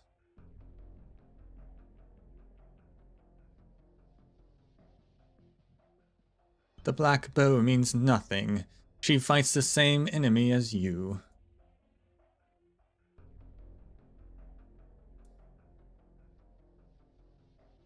Her mind may be clear, but that doesn't mean her enemy or her weapon won't bring misfortune.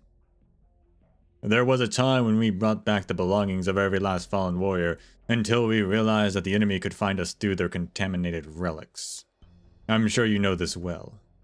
Simone from under the Sentala tree.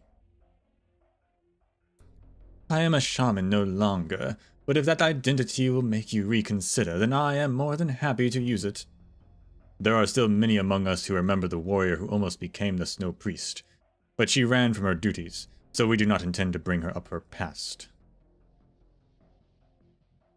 Her power can still take care of those around her. The team that went missing amounts to more than 12 men.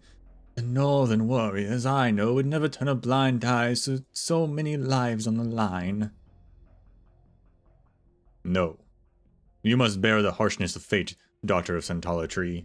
Endure it. Do not run away. Those are Eiktiner words. Did he learn something from his divination about the whole northern realm? I have no answers for outsiders, but the Eiktiner has already led many a warrior south to inform each tribe of Sami's whispers.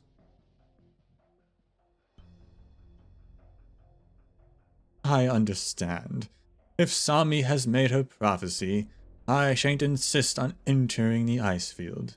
But now that it's come to this, we lack the supplies to head back down the mountain and take the long way around. Even though the demon's contamination spreads without end, we have no choice but to continue our journey through the mountains and through the pass guarded by your warriors. Supplies? You only have the Southerners' shortcomings to blame. They claim the land a barren wilderness, which is why they find themselves unable to survive in the nature.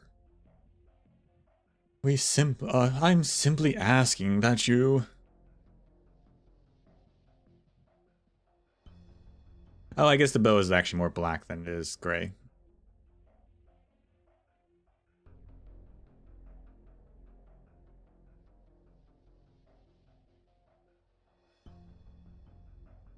Yeah, I didn't expect Cyclopses to be so normal looking. But I wonder if their thing are like, I don't know what's going on with her horns.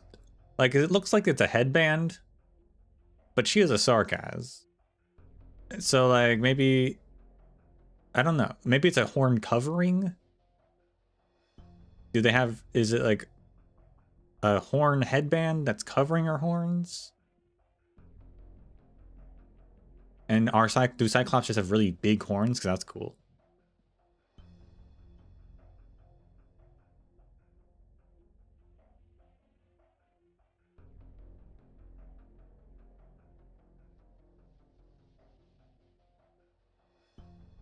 It looks fake. Yeah, like her horns look fake, but she is a Sarkaz.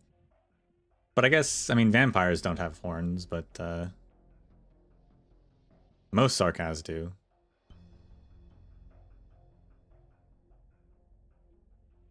Maybe it's a horn covering, like a hat, but for your horns specifically.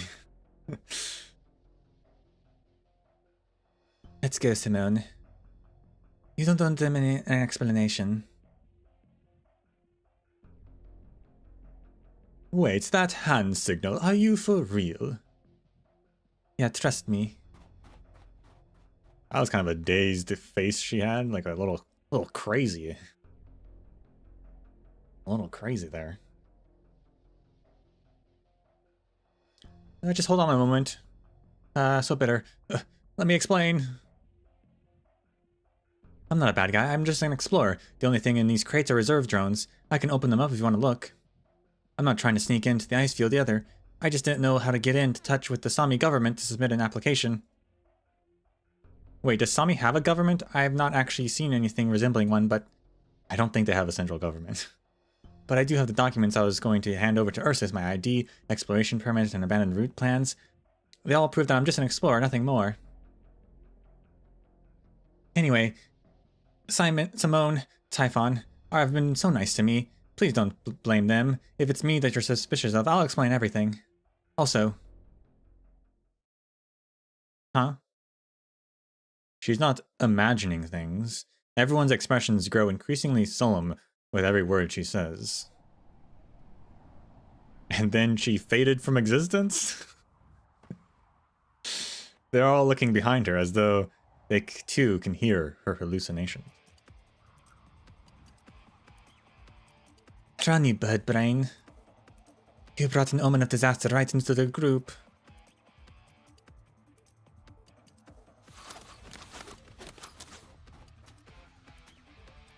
This way. Is this the path you mentioned? That's right.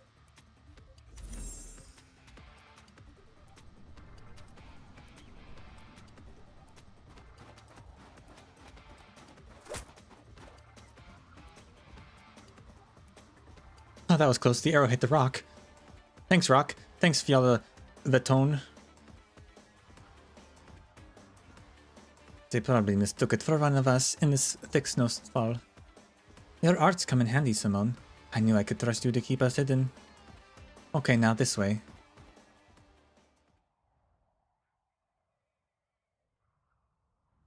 It's gotten quieter. Let me check. Yeah, I don't see them anymore. Good, we shook them off. Or perhaps they stopped giving chase. Whatever the case, we should be safe now, right? Phew, ha. All of a sudden, I'm out of breath. Give me your aunt, I'll help you. Thanks, the expedition equipment and my protective gear are all just too heavy. When they designed this extreme northern expedition gear, they probably didn't think we'd run into the mountains.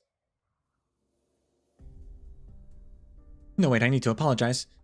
I couldn't hear anything earlier, but it looked like you were bickering because of me, and then I got ahead of myself and started shouting. The director always tells me to think before I act, but maybe it's because I have no idea what's so scary about these hallucinations, but I didn't really think that through that, did I? No need to apologize. Nature doesn't debate right or wrong. All that matters is closeness, and the same goes for those northern warriors just now.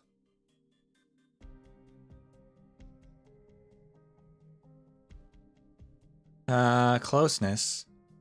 They're just like a chain of mountains. No matter where you say to them, you'll never become part of the mountains. All you can do is try your hardest to surmount them. Of course, you also can tell the mountains that they're wrong and should be flat ground instead. Why are they so unwilling to talk it out? Let's set aside whether they could even understand you. Those warriors normally have no need for words. See, if you and I lived together all day, every day, and everything we did was the same daily routine, patrolling, hunting, fighting, we wouldn't have much reason to talk. Because we'd get used to everything? No, because communication is only needed when we think different thoughts. That's why I called them a chain of mountains. Besides, they have to deal with Ursus too. To them, they must be wary of any outsiders whose intentions they cannot discern at a glance. It may seem a little cruel, but that's how they have to live. In Sami, one must accept fate no matter what form it takes. In Sami? Oh, she knows Sami. Fate, What's done is done. The signal I gave back there was for someone to run. When you're dealing with those warriors, most of the time you're going to have to back down. You can't count on them. You can't count on them giving away. That said, now we can't reach the ice field to find your teacher. Yeah. So what are you going to do now? Good time zone, Mr. Panda. Demon Gamer. And Foxy the Fox. Hello. Welcome back to Arknights. You've sure missed a lot. I guess I'll go to Capet to request help. I don't know what that diacritic wants me to pronounce that C as. And I don't know what language it's supposed to be because that matters.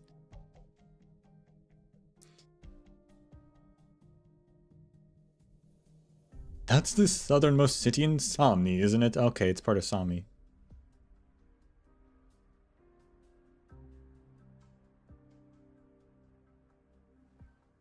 Yeah, there's a lot of communication companies that that have their only branch offices in Sami.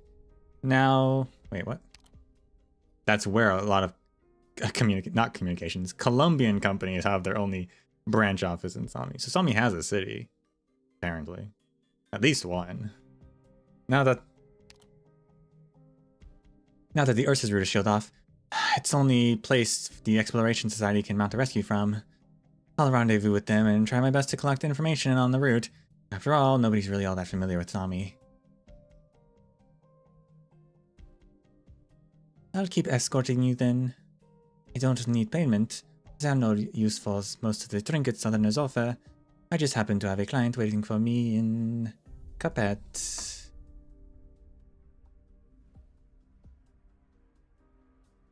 Does one of the like Norse languages use at sea? I don't know. Well, thanks. What about you, Simone? I promised I'd... That's not her voice. I promised I'd stay with you, didn't I? Hahaha.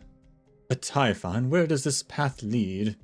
I find it hard to imagine that there are still paths in this mountain that the scouts haven't discovered.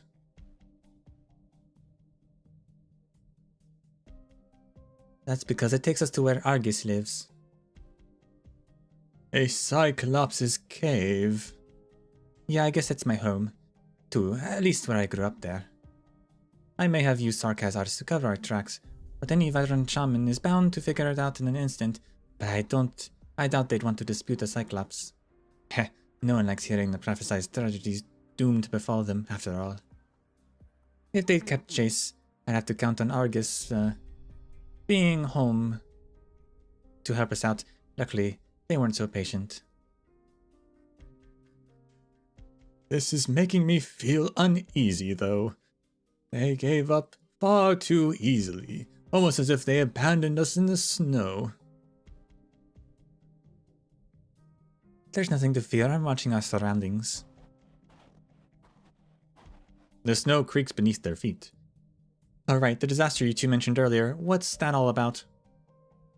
If we're able to find the source of an auditory hallucinations and bring back samples to Rhine for analysis, maybe we could find a more long-term remedy. Neither of them answer Magdalene right away. Instead, the sound of their boots sinking into the snow grows louder by the step. What a strange question. Do you people think the catastrophe is the cold, or is the fangs of a mangler, or just up and disappear one day? The disaster is relatively less common, but if it comes knocking on your door, you cannot defeat it. Just like now.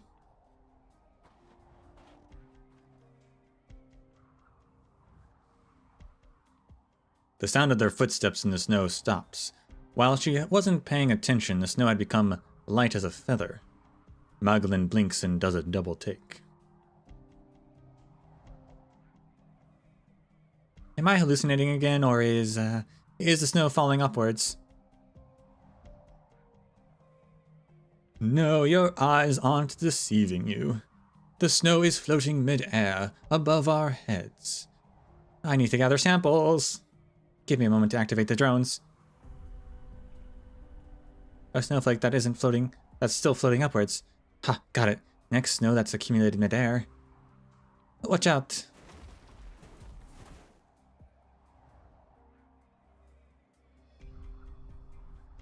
The snow crumbles downwards, and from what I can barely make out given the visibility, there seems to be a lot more accumulated in the sky up ahead.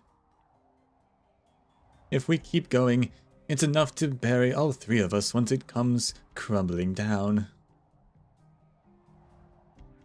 This phenomenon must have been around for a while. They already knew about it, so they stopped giving chase. They knew we were prey driven into a dead end. Not even a snow priest's art can do anything about this, and nor can I. Any snow I summon will only float upward and break free of my control. Wait, Magdalene, stay close to us. It's dangerous to go alone. It's okay, I just need to get a little further up ahead to collect samples. If the drones lose their balance while gathering and knock this down the snow midair, only I'll be buried. Whoa, that was close. Do you feel it? The snow is trembling. Each step we take awakens it. But a girl like her won't stop there. Give me your hand. Most people don't like doing this, but given the circumstances, we should give it a shot. Right, to make sure the blood flows onto the arrowhead, I'll need to cut a little deeper. But you don't need to worry about... you don't need me to worry about you, right? Do what you must, Typhon. Just don't cut too deep because our hands are numbed by the cold.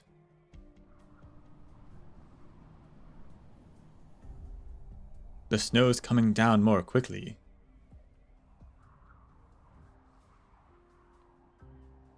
I just realized Santala has those like half gloves. I hate those. Yeah. The black seeds buried in the soil know my bow and arrows. This is exactly why people always misunderstand me. Okay, it's just Magdalene left. Magdalene, what's your status? Oh, I'm fine. It's just the snow fell down and blocked the path. Let me switch to the snow clearing module. Okay, you two can come over now.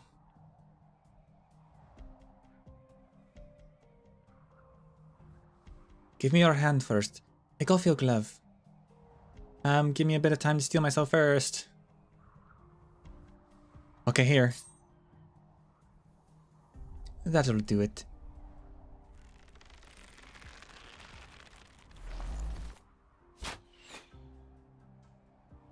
The arrow, soaked in the three women's blood, breezes through the cold wind with a loud bang. The entire slab of frozen snow comes crashing down onto a cliff to the side. Sark has witchcraft. The snow up there won't fall anymore. I'll keep an eye out for the next place that looks dangerous and deal with it ahead of time in the same way. Let's keep going.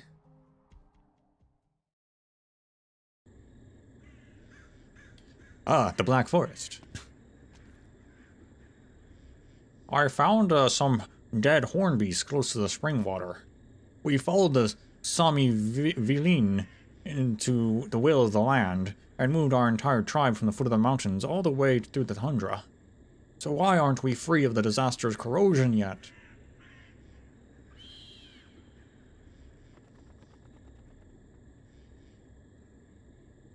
We should try the divination one more time, just one more time, to see when the land will finally grant us peace.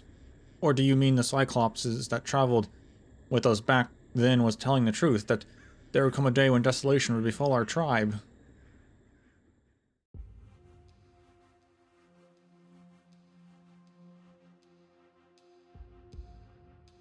Didn't you say that somebody lives here?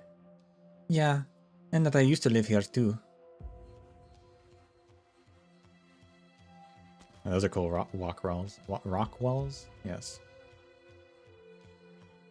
She's not here as usual. But this is a cave. Too bad Simone had to leave because something came up. If she were here, she'd tell me this is normal or not. Oh, nothing. Just wondering how I should describe this place in my notes. Whatever works for you. Here, jerky and salt. Argus isn't stingy. You can take whatever you want. Now we should have enough supplies to make it to the bottom of the mountain.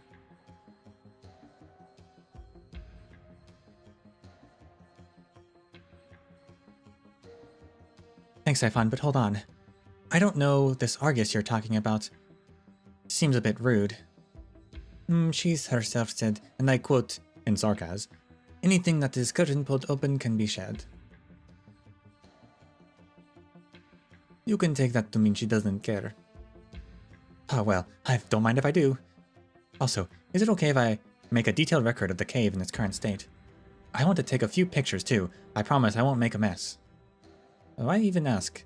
When you're done, come by the fire and rest. Gotcha. Right, and I can look at these notes too. Go ahead, only she can understand what's in there anyway. Okay, huh? Right, Typhon, there's something I've been meaning to ask. Logically speaking, when you hallucinate, you shouldn't hear any words you don't know, or any concepts you've never heard of, right? I'm not sure I follow your logic, but what about it? Anyway, Take a look at this page. When the box is opened, Anskotanir will realize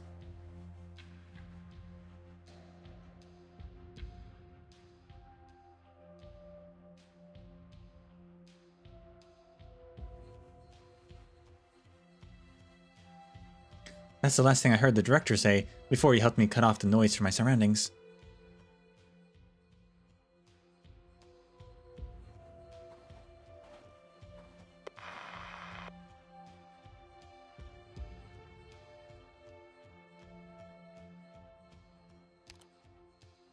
Just gonna and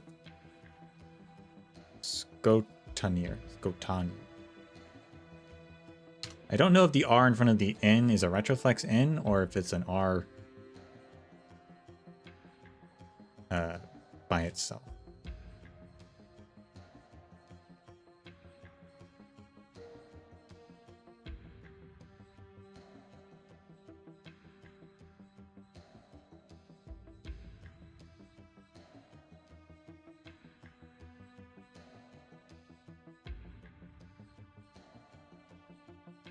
Part of that word does pop up as Icelandic.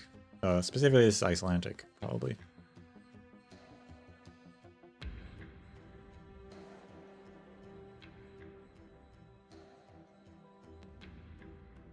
Good to know. That's actually helpful. Anyway.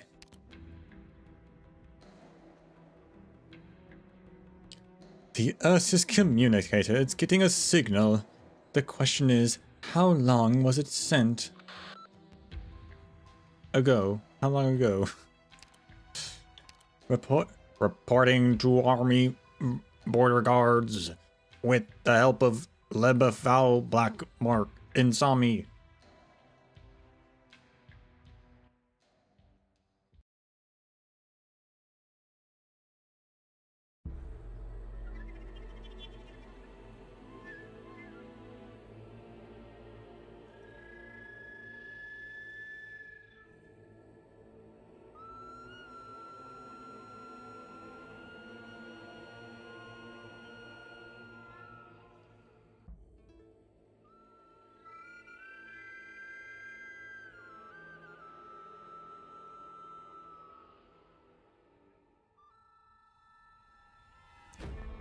So, I'm actually going to look up if that city...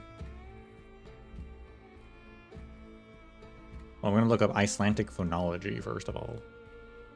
Do they have that? Is that C a thing I need to... They do have two C's, so yeah. Do they use that...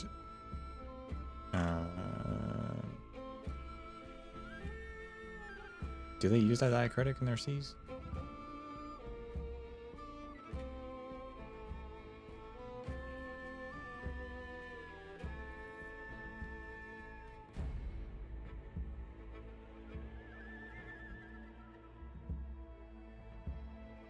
They don't use C's at all, actually.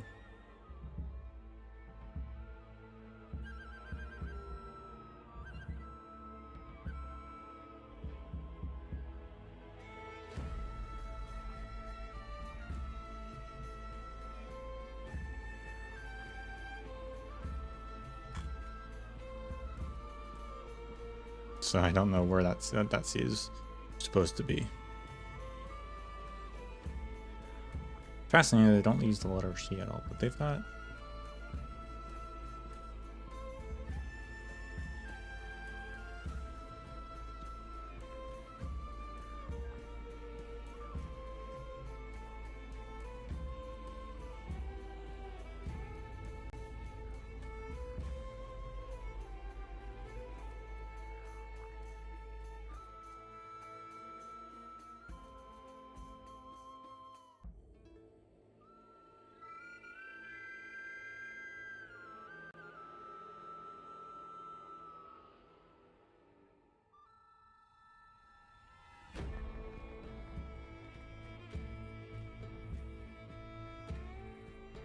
Consonants. Double N.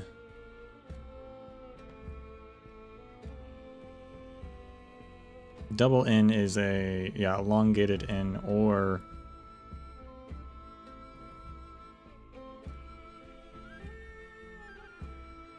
a TN? Could be either. RN.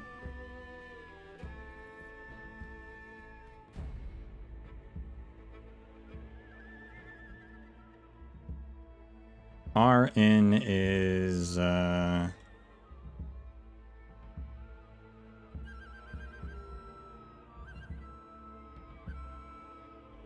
RN before D, otherwise it's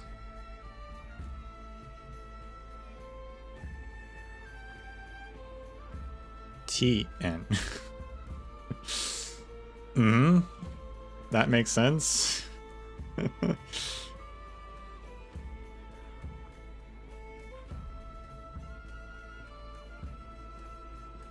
Makes perfect sense, yep.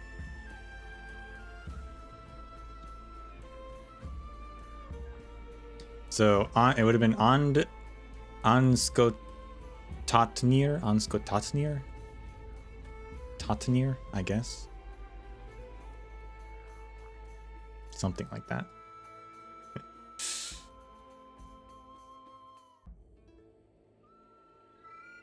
Anyway, I was thinking earlier, because we had mentioned, oh, I guess this is like also Scandinavian, but Yerig is also Scandinavian, which is weird. But I guess this is more Icelandic, so it's more Norsey than Scandinavian, because Icelandic is closer to Norse than Scandinavian is nowadays.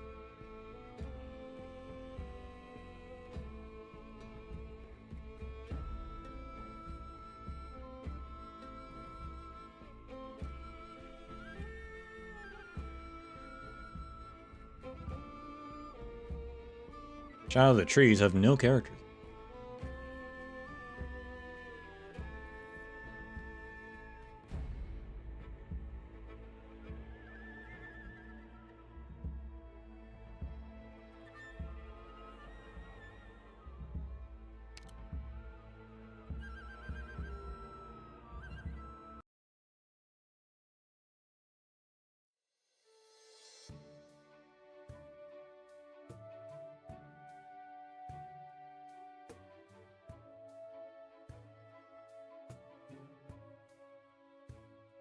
Breathe in.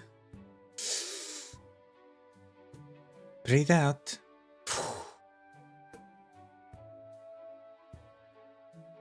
Here, eat this. Okay, so sour. At least it's edible, right? You'll get used to it. And here, this too. Huh? How come this nut is hollow? Like a bubble? Yeah. The locals call them bubbles. You hardly feel anything when you eat them, but they're very important for climbing these mountains. Do you feel better now? Does your head still hurt?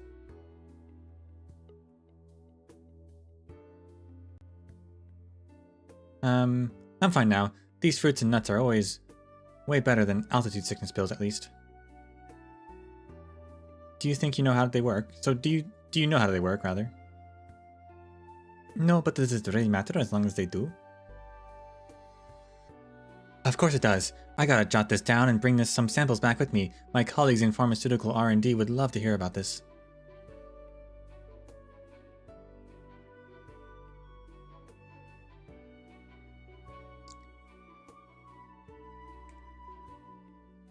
Did you bring any of those pills? For altitude sickness, of course. You should take a look at the active ingredients. Rummages through baggage. Hey, they are. Or here they are. Main ingredients, wild sour berries, bubble nut extract. You mean... Of course. Sami's primary exports to Colombia is raw medicinal ingredients. Although I hear your company plans to cut off all trade with us as soon as they figure out how to synthesize or cultivate them themselves. Unfortunately for them, that never will happen. Not with something from Sami. You're saying I can't recreate the growth conditions in Colombia? No, of course you can. But even if you did, what sprouts from the soil wouldn't be the same plants. For one very simple reason.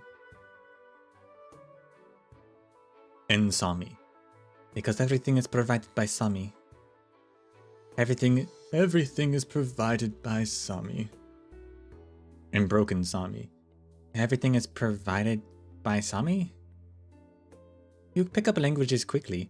When we first met, you needed Simone to translate for you whenever you needed to say something about Sami. Hahaha.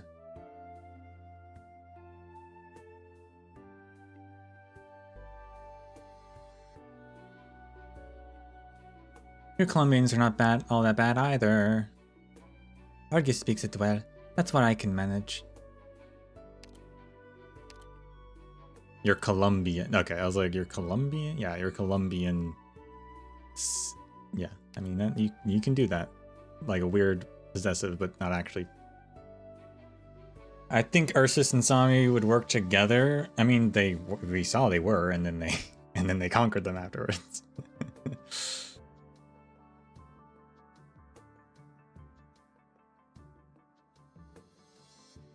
Also, I don't know if the Emperor Blades fight the demons. I think they do more important things. They just have demons inside of them.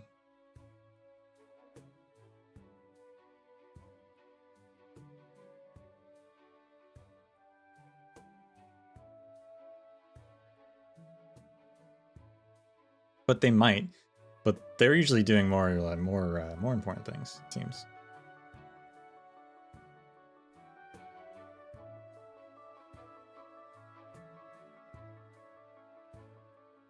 I see the tree line. The mountain folk won't bother us anymore. Phew, finally. A place to have a good meal. Do trees mean better food? The mountains have meat but no fruit.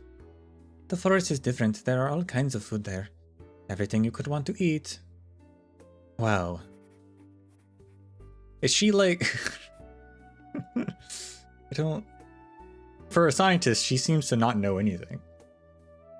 Wow, forests have food? Crazy. Pulls out notes and starts writing. Forests have abundant food sources. Man, I had no idea.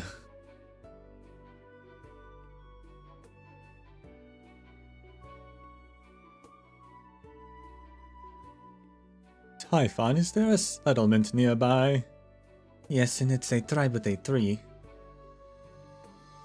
Then they must have lived here in peace for many years. A tribe with a tree, what does that mean? Each forest tribe has their own clan tree. If they don't, then they must either be up and coming, or they manage to lose even their tree. Whichever the case, it's laughable. Will this tribe listen to us? I believe they are quite friendly. But either way, I can guarantee that they will be more welcoming than the mountain tribes. Oh, really? Of course. The mountain tribes fight the monsters in the north, and the unfriendly Ursus all year round, so you can't blame them for being so uptight. Some of them are less cold when they leave the front lines for home. Well, that's good to hear. So, how do Sami usually categorize themselves? It's pretty easy to remember. The ones furthest to the north who live in the mountains are the mountain folk, and the ones who live in the middle in the forest and the surroundings are the forest folk, and the ones who live in the wetlands to the far south are the marsh folk. What about you then? Me, I'm a hunter. A hunter? Going by the classifications you just gave me, shouldn't it be based on what environment you're from? What was that? I'm a Sarkaz. I don't have a fixed place to live, and I don't belong to a tribe, so naturally I live outside the rules. Then what about Simone? Simone, she... I'm a Rhodes Islander. Rhodes? I've never heard of an island like that here. Someone finally said it.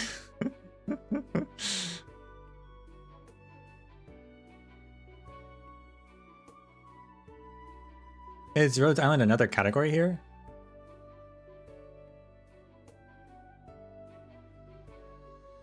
Wait, she doesn't know about Rhodes Island, but she knows Santala?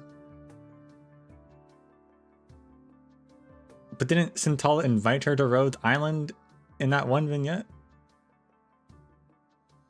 Did they know each other in that one vignette? I feel like they didn't know each other.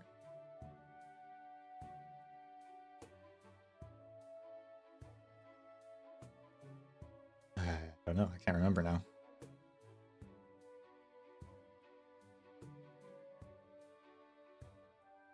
Perhaps. Here we are.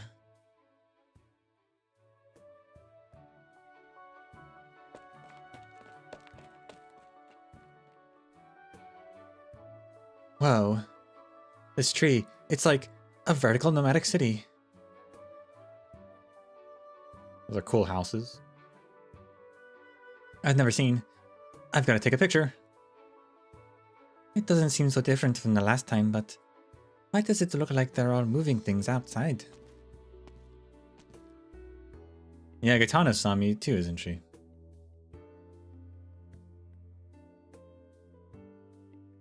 In Sami. Welcome, friends. Thank you for your hospitality, attendant of the tree. We came from the north. Would it be convenient for us to stay the night? Of course, honorable shaman. We always enjoy receiving guests. In any other circumstances, your arrival will be reason enough for a feast. Alas, as you can see, we're preparing to move from this land that has long been our home. We leave on the morrow. You will find many of our houses on the tree empty tonight. You and your companions may pick any of them to rest in, and the tree won't mind. I thank the tree and your tribe for your generosity. You're very welcome. Please come in. Once you have settled down, please come to the ancestral home at the top of the tree. We may have need of your wisdom. Nods. We have their permission to stay the night. Let's pick the house closest to the branch there.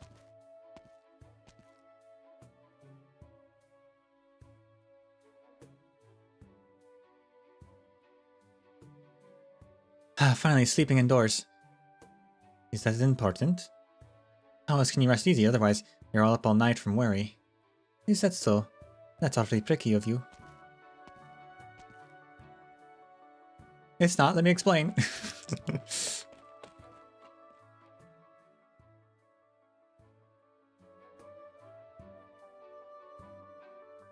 Waterproof sleeping bag there. That's so funny. Oh, I just thought that it was amusing that you put all of this effort just to sleep. You don't get this chance every day, so I'm gonna make the most of it and get as comfy as I can. Wanna try it yourself? Me, no need. As long as I have my robe to wrap myself in, I can sleep anywhere. I mean, sure you could, but you could also get in the sleeping bag, close your eyes, it's so comfortable, you'll see. Really? Can't hurt to give it a try, can it? Alright. Up.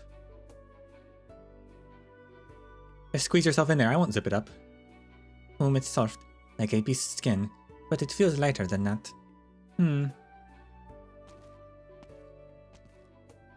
These are our rations for the night. Alright, thanks, you can leave Typhon's over there. What's wrong with her? I had her try out my sleeping bag and she fell asleep just like that. Oh. I need to step out for a second and speak with the shaman here. If you want to go outside, you should take Typhon with you. The forest folk may be friendlier, but they won't appreciate it if you don't follow their rules. Okay, got it. Have a safe trip, Simone.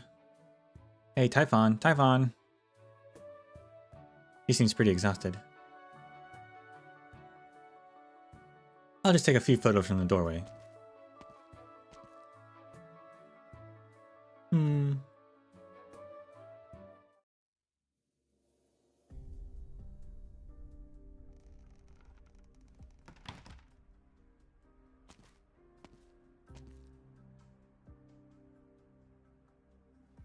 In Sami.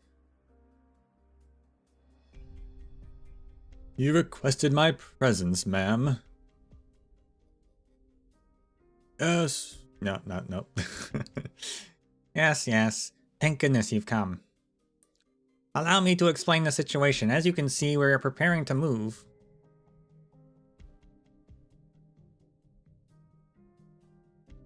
We encountered some trouble on our journey from the mountains. Are you facing similar issues here? Indeed.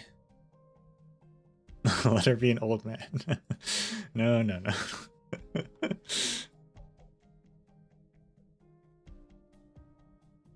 Thankfully, there are no victims yet, but my tribesmen tell me of a number of ill omens we've received.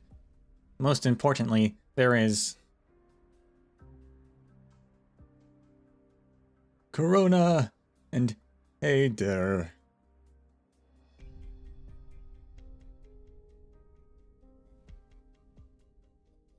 Sami Veline is clear. Regardless of the reason, my tribe must depart for a more suitable home. I understand. But then, why did you summon me? Please take a look at this. I mustn't. This is your tribe's register. I am an outsider. I understand your concerns, my friend. I've lived in this forest ever since I was a child, as did my father, his father, and all of our ancestors. But because we have lived such quiet and comfortable lives for so long, this register has become barely more than a symbol for us, an inheritance. When I flip it open, I find myself unable to understand all of its words. I've studied it with my family and communicated with my ancestors in hopes of understanding of the symbols within. But I feel as though we are still missing something. You are a shaman too, are you not? I was. As long as you were once, your wisdom will undoubtedly be of assistance to us, friend. Please, have a look. We need your advice.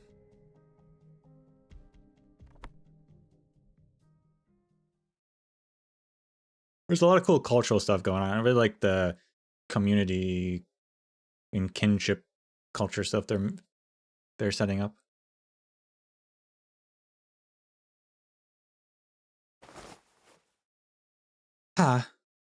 Sleeping bags are actually pretty comfortable. Magellan. Strange, where is she? Things seem pretty noisy outside. Outlander touching the clan tree. Oh my gosh. Oh no, it has to be that bird brain. Magellan, come on.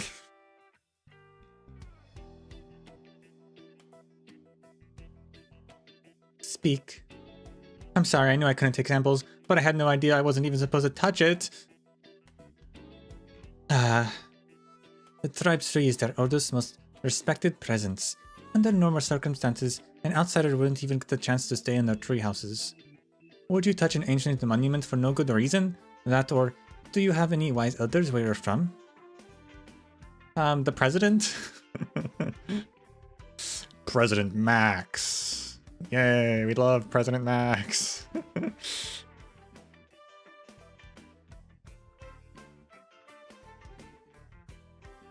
President, okay. If you were to run up to your president and touch their face, how would others react? I'd probably be tackled to the ground by Secret Service agents before I got within 10 feet of him. It's like that then. Luckily these people are peaceful. All they've done is talk behind your back. If we were anywhere more hot-headed, they might have taken an axe to your head.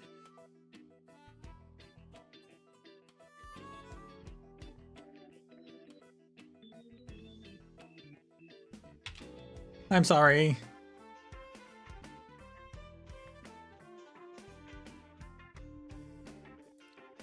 Someone told you to take me with you when you were outside. How could you forget? America moment. I just wanted to take a few pictures, but the tree looked like it had a nice texture, so I wanted to step up close and... Wait, huh? You heard what she said. Weren't you asleep?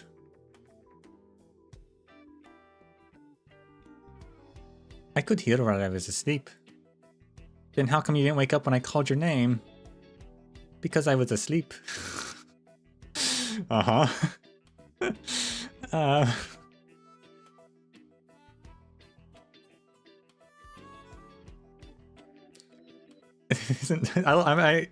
I'm enjoying Typhon, yeah.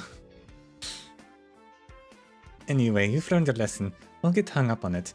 Do you want to try some tasty fruits and nuts? They have any here? I saw a lot of them in the forest. Come, we'll pick as many as we can. Enough for Simone too. We can eat them on the road tomorrow. Mm-hmm. Roll.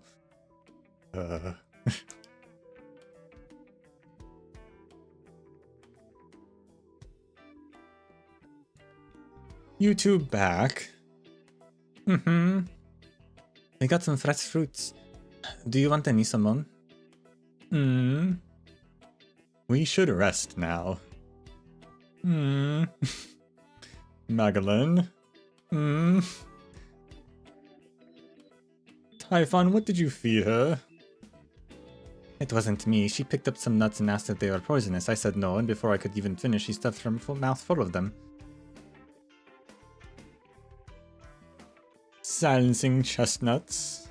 You should rest, then. A good night's sleep ought to fix it. Good night. Silencing chestnuts? What kind of crazy fruit do they have in Sami? Good night, Simone. What's wrong? You keep the sleeping bag. I don't need it.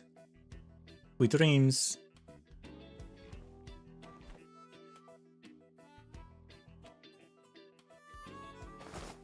Unless they like swell up your mouth or something. So you can't talk.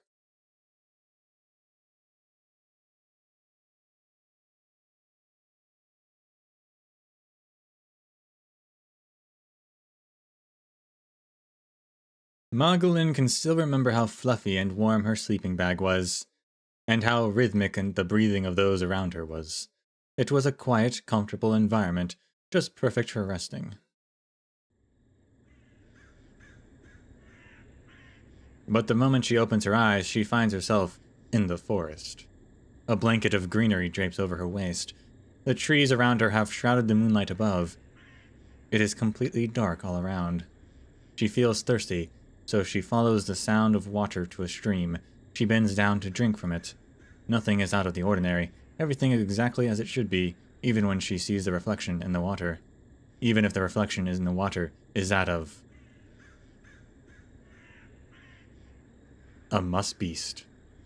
Or a moose beast. I'm not sure. She turned into a squirrel, huh?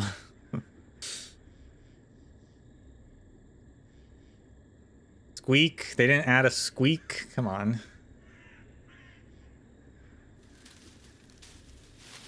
It's Flametail.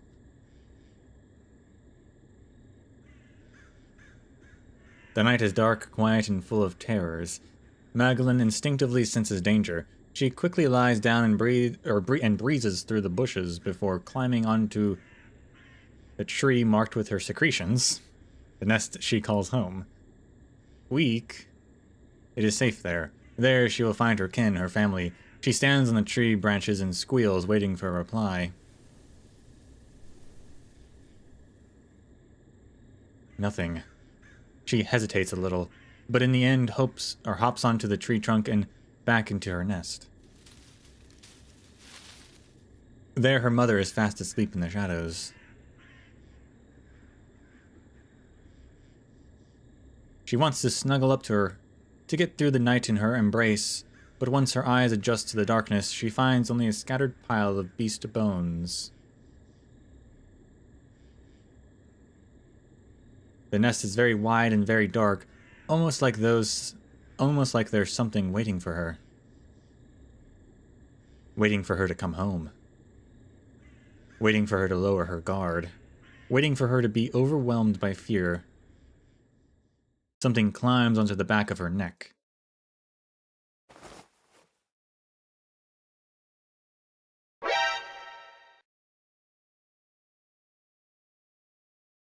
Nah.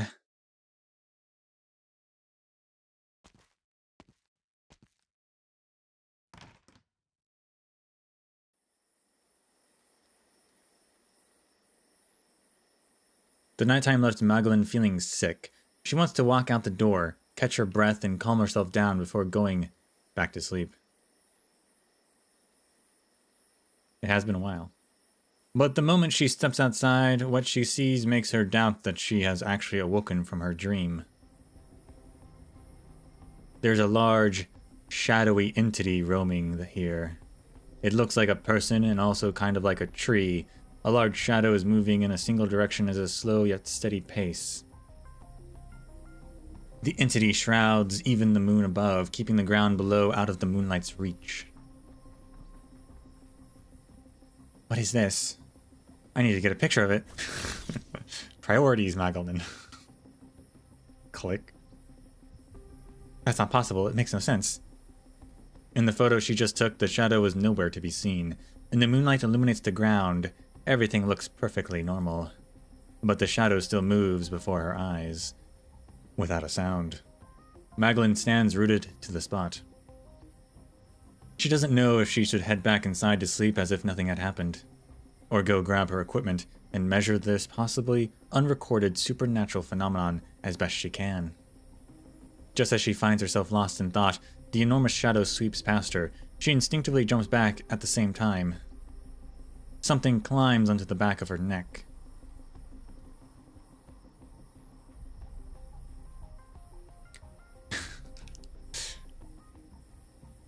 What are you doing here? Ah.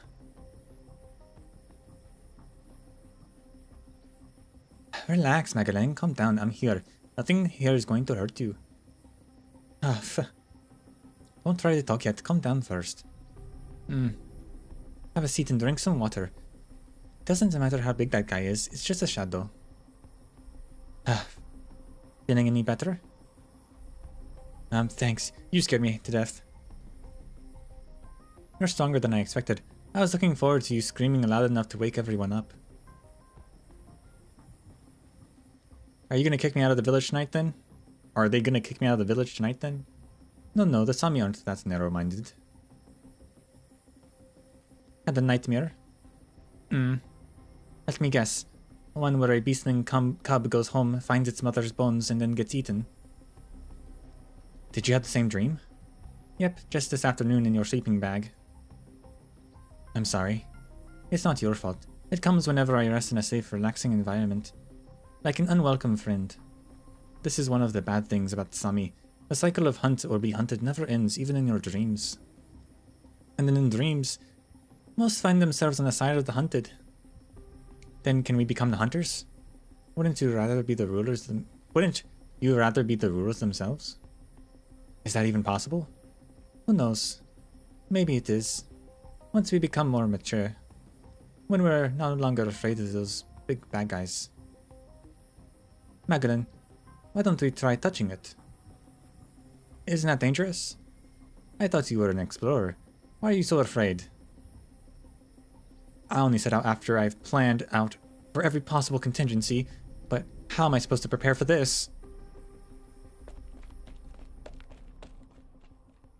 Stop pulling. Ah, we stepped on the tree. It's not the main trunk. Stepping on it a little won't hurt. Besides, no one's around to see. Up. This is a great spot. Let's sit here. Are you sure we're not too close? How are we supposed to touch it from afar? Are we really going to touch it? It's just a shadow. There's nothing to be scared of. Or, to exact, it's only a shadow for now. A very, very faint one. Maybe one day it will grow into a more concrete threat. But, well, we've grown too. We'll have even more tricks up our sleeves. So when the time comes, maybe these things won't be so scary for us anymore.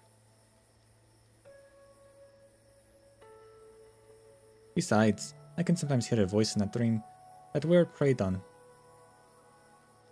If something ever scares you, you should attack it without hesitation. If you defeat it, you will have defeated fear. You can run from it, If you run from it, you will always be afraid. Come. But... Magdalene uneasily looks at the curtain-like shadow before her. The cruel and oppressive feeling she felt in her dream still haunts her mind. Part of her tells her not to take the risk, but...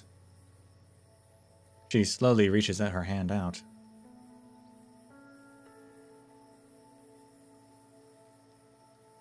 Just like that, slowly, it'll be fine. I'll do it with you. So was... Oh. Art. Typhon places her palm on the back of Magdalene's hand and gently pushes it forward. The moment they've met with a hint of resistance, she stops pushing and instead reaches forward ahead of Magdalene's hand. She dips her hand into the shadow and pulls it back out, then she places it back on Magdalene's hand. See? Nothing to be afraid of. I'll give it a try. Magdalene's hand inches forward a bit by bit, until her fingertips are finally submerged in the shadow. She thought she could feel a hint of cold, or perhaps that something would suck her in or chew on her fingers. But there was nothing. Nothing. First up to a joint, then a whole finger, finally her whole hand. The shadow still moves, but aside from the change in the light, nothing happens at all. Exactly as Typhon said. It's just a shadow. Or is it? Is it like is it a demon that's like slowly forming itself? You did say it could turn into something, right?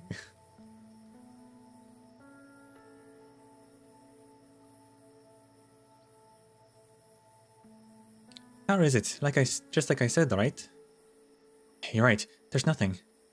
How did something like this happen in the first place? Still hung up on those scientific principles of yours. Things don't just happen without rhyme or reason. Then how come our mothers gave birth to you and me, and not to anybody else? Based on your logic, isn't that something with no rhyme or reason? Well, that's just because... It seems like your Southerners really need to have a reason for everything. But if you ask me, I think it's more important to be able to face the unknown at any time. Even if I'm not prepared. Don't you get scared? Do you? When you encounter a blizzard in the ice field, an avalanche in the mountains, or a pack of beasts when you're alone? I do, yeah, but I still think I'll manage to survive somehow. If you can manage to survive even when you're scared, you've already accomplished the most difficult thing there is. And in that case, what else is there to be afraid of? Even if the shadow in front of us were to suddenly turn into a real monster, you won't be afraid, would you? If it were something like that actually exists, could we deal with it? This is just a shadow. Everything that exists has a weak point. You wait, observe, and survive until the moment you find the weakness, and then you attack. And that's how hunters have always lived. You're an explorer, so you're something like a half a hunter. I'm sure you can handle these things too. Nothing stays the same forever. And maybe there will come a day when the things that have once scared you are afraid of you instead. Don't overthink it. We have to be on the road tomorrow. Oh, right here. Want a fruit before you go back to the bed? No thanks, eating sugar before bed is how you get cavities. Alright, up to you. Good night. Nighty night, Typhon.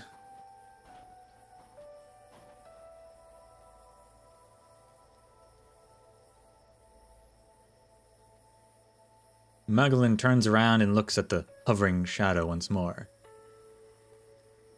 But for some reason, she doesn't think it represents fear and emptiness this time. It feels more like a traveler who has lost his bearings and doesn't know where to go, simply wandering the lands aimlessly.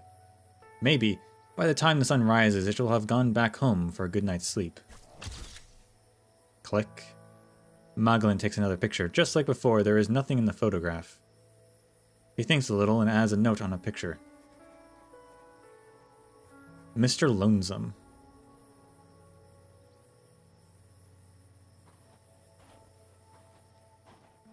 She just invented another Arknights character. There would totally be a character named Mr. Lonesome at some point. Finally, everything is quiet once more. Only the wandering shadows left to hover around until daybreak.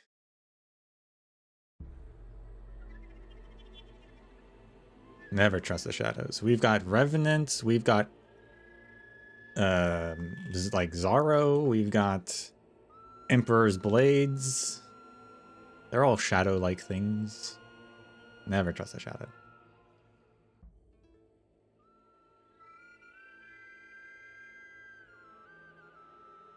It should almost be time. I wonder what kind of ceremony this is. Oh, it's starting.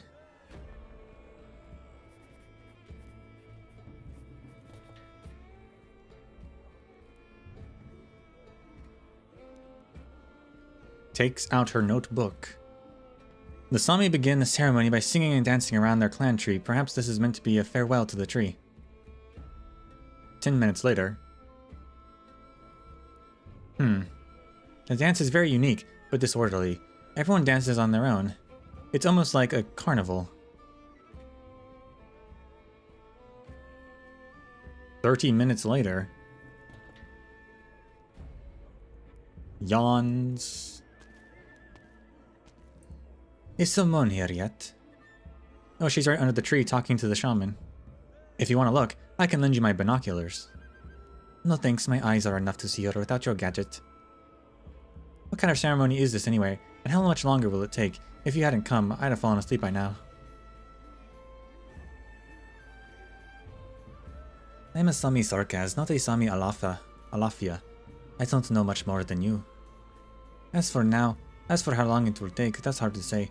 I've seen ceremonies that ended up with just a shaman's nod, as well as gatherings that have lasted all day and night.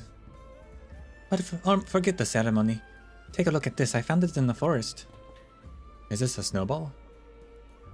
It's Amma's affection, Magellan. This is Amma's affection.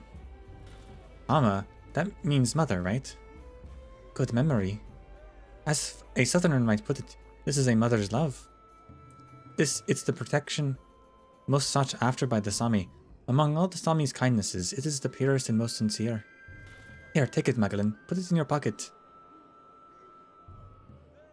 Didn't you just say all of Sami want this? You found it, you should keep it. I can't take it. I know it's worth, but that's why I don't have the right to. That's why I don't have the right to it. Amma doesn't like granting protection to greedy people.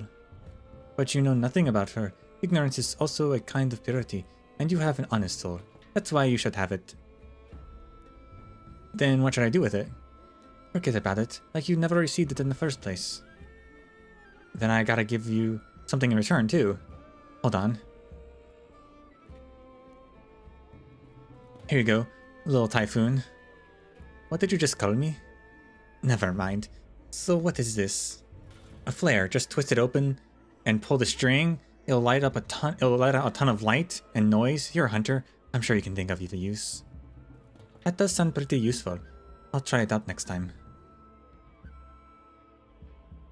Magellan, they stopped dancing. Aren't you taking notes? Quick. Huh? Oh, okay. Pulls out notebook. After 40 straight minutes of independent carnival, the ceremony has moved on to its next phase. The shaman shows the tribesmen a wooden carving. She says something impassioned.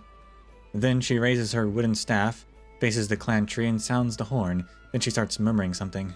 There is another shaman assisting her by her side, like she is singing an accompaniment. Typhon, can you help me out figure out what they're trying to say?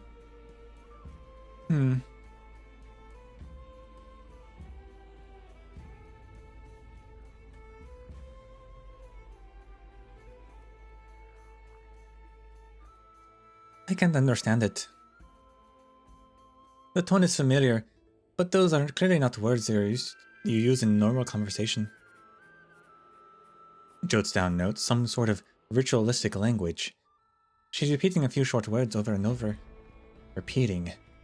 Her emotions build up, and she keeps raising her voice. And then dust fell from the sky. What's going on? An earthquake? Typhon, where should we evacuate to? No, Magellan. Look, the tree.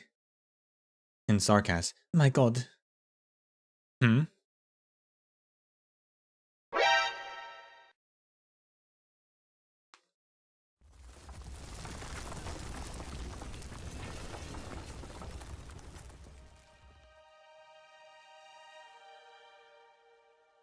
The tree's roots begin to emerge as it gradually lifts off the ground. A thunderous sound rings out through the forest and suppresses the shouts of everyone underneath. Surrounded by other trees, it slowly rises into the air as its roots ring together into a bundle and form an unprecedented, in human terms, mobile structure. Its leaves come falling down from the canopy, but the Sami are not shocked in the slightest. Instead, they appear very excited. Indeed, what could be more encouraging than your tribe's ancestral tree lifting itself from the ground along with all the clan's history and memories?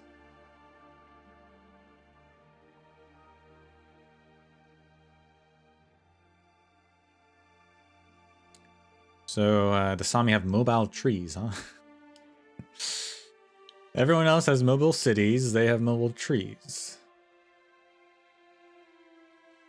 Congratulations, attendant. The ritual was a success. I've always thought my ancestors' journey with the tree was a mere tale. Thank you, child of the Santala tree. Without your interpretation and assistance, this awakening ceremony would not have been successful. The tree has awakened, but it still awaits a direction in its next stages, or its next steps from us. I must research our tribe register more. With the tree's enormous body out in the open, the disaster of the north is bound to notice. Their activities have been growing more and more frequent of late. You must pray for Sami to protect the tree with you. Yes, you are right. Please make your way to the south with all haste and replant the tree. Do not let yourselves get caught up then. Understood. The register says... Well then, my companions and I must take our leave. I pray that Sami will find you and your tree a satisfactory destination, such that you need never relocate again. Oh, are you leaving so soon? We still have much to attend to. No need to see us off. Then I wish you and your companions a safe and uneventful journey. Once again, I thank you kindly for your help, honored friend. Oh, I see. To make the tree set out, I must first... Farewell.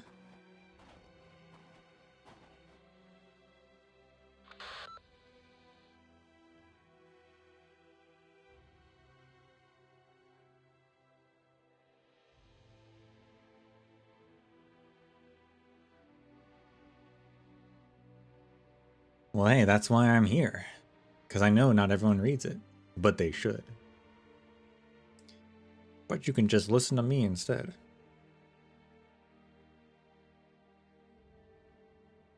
Report. Imitating the Ursus messenger's voice. That's impressive.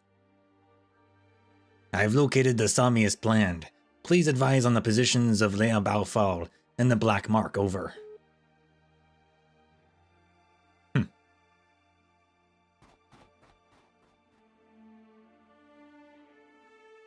Simone!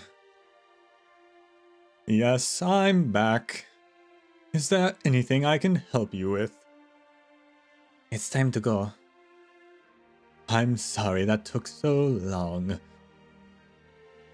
It's okay, let's go. Simone, you really need to explain to me what she said during the ritual. It's gonna be real important to my research. Is it? I'll tell you all about it on the way. Sounds good.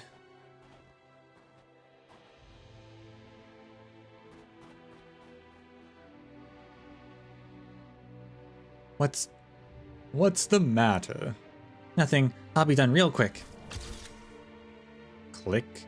Before she leaves, Magdalene snaps a picture of the enormous tree standing in the forest.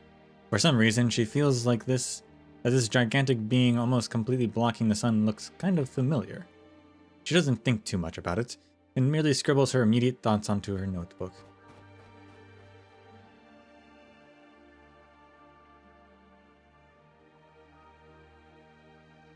Then she follows the rest of the group and continues their journey to the southern Sami.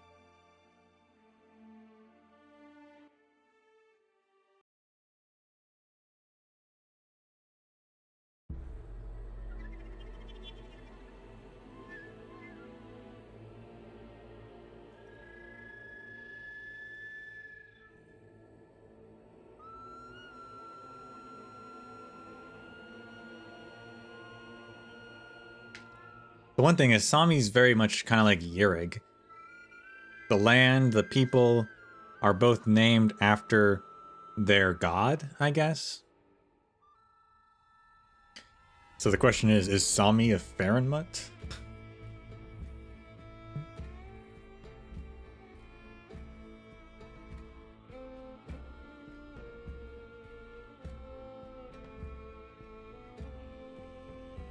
I'm not surprised if they are. Yeah, I wouldn't be surprised. I mean, not anymore, right? Once upon a time I would have been, but not anymore.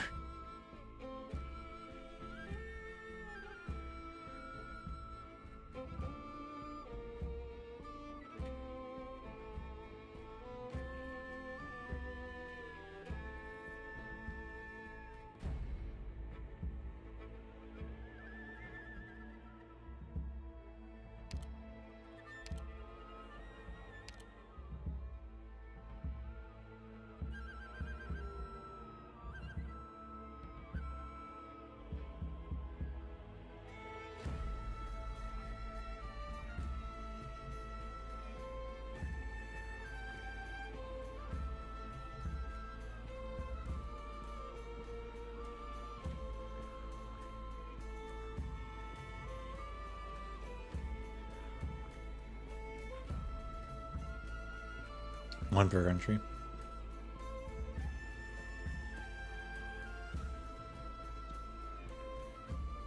I mean, most of them are in the east. Although I guess it doesn't count because it was one guy that didn't split themselves into 12, but...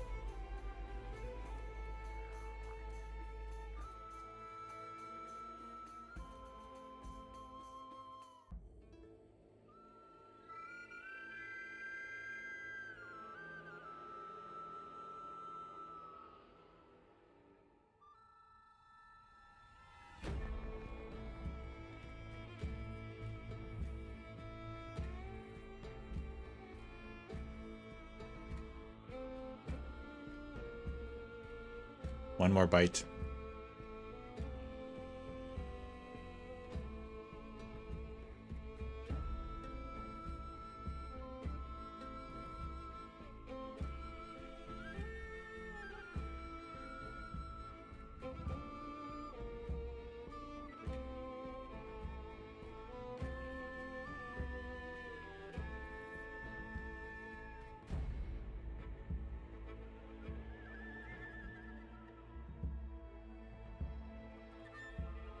Oh, I did want to look up, actually. They mentioned Ephalia, I believe it was, or Elafia, Elafia.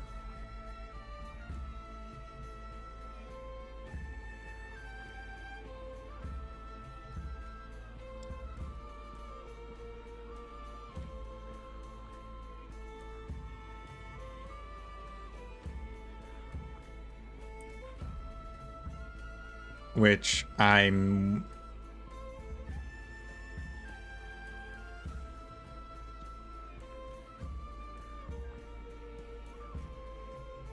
Yes. I was mixing up Elafia with Cabernet. Cabernet are goats and sheep, Elafia are deer. That being said, there are a lot of deer in Lithanian where also there's Cabernet, which is why I was getting them mixed up. Lithanian has both a lot of Cabernet and a lot of Elafia, whereas Sami has a lot of just Elafia.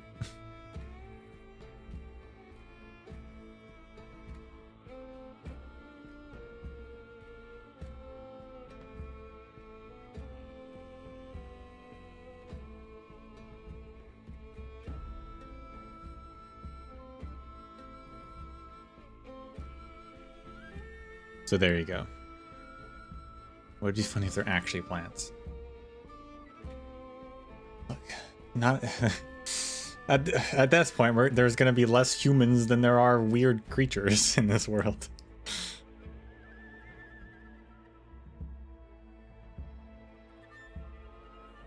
They can't be plants. They're people.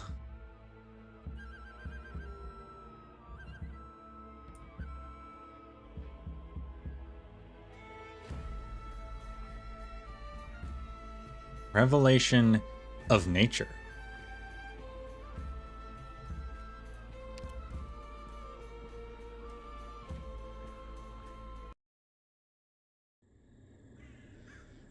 Hiss. Puff.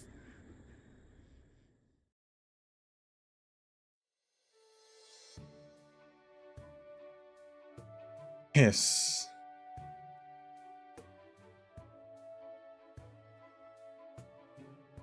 You can take off the breather, Magdalene. There are no more spores here. Okay. Phew, huh? I've never been so scared of mushrooms in my life. I warned you, Maggie. Don't touch anything. Don't touch anything. Don't touch anything. Now you know why. See in the box you gave me? I put the mushrooms inside and sealed it. Here. Thanks. Huh. I didn't expect the spores density to be so high, or that it could paralyze the respiratory system. It's a carnivorous mushroom. Where do you think the food comes from? But how come you aren't affected at all?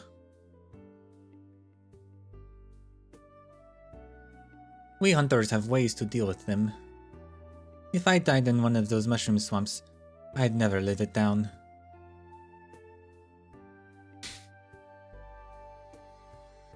She had the opportunity to say we're built different, which would have been the, like, 4th or 5th time a character has said that. But not today.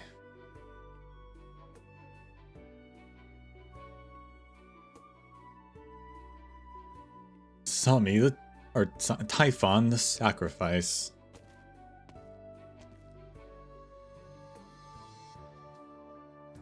Sacrifice, are we there? Takes a deep breath. You're right. Where are you going? Wait for me. What do you mean by sacrifice me? Of course not, you bird brain. This is the heart of Sami, the first forest. And then they sacrificed her. Where we come from, and where we go. Prepare some food for tribute, Sami, and we can enter. Would bad things happen if we don't? Who knows? Do you want to find out? Never mind. Is hardtack okay? No idea.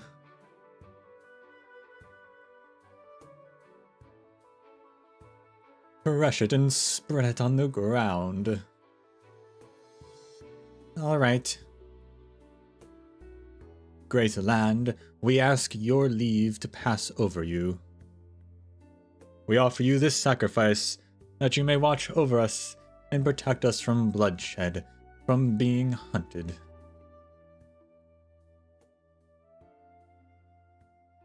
Sami says it's okay, ladies.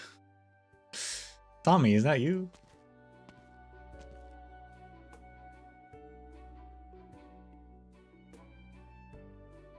He'll eat well thanks to your generosity. Isn't that a little casual, young shaman? Apprentice shaman? It isn't really a formal occasion, after all. Sami wouldn't mind the presence of a child of the Santala tree. Oh? A shaman, a hunter, and an outlander. That's a rare sight. I don't suppose you're here just for the experience? Is he a new operator? It looks like he could be. We'll have to check if he's got a monitor. We're in a hurry to head south. I don't have time to go around the first land. Not on his wrists. Not on his neck. Can't see his legs, so maybe not.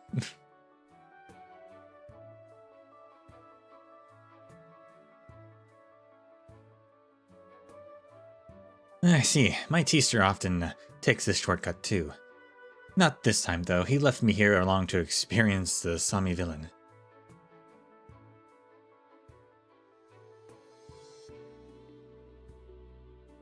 I've been here for a few days, wandering the woods without a sliver of revelation to be found. You should know what I mean, child of the tree. Please call me Santala. Very well, Santala. Can you tell me what our teachers expect us to bring back from here? I do not know, Oak Child. I have only been here to witness. This is not where my trial was. Is that so? What a shame. We have a long road ahead of us. Let us hurry. Wait. I'll come with you. I know the trees with the best shade, the cleanest streams, and the safest animal trails. I can be your guide. There's no one more qualified. Let me come with you, Santala. I'm so bored here, I could turn into a tree. What do you think, Great Shaman? And what about you, Hunter, or our Outlander friend?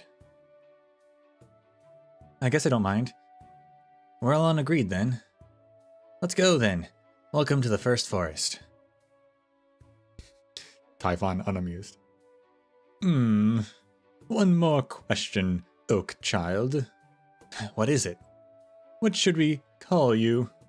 Me, my Sami name might be a little hard to remember. My teacher calls me Oak Cup, so you can too. May I ask how you got that name? Because he always grabs me by my horn and tries to drink from it when he's drunk. Oh.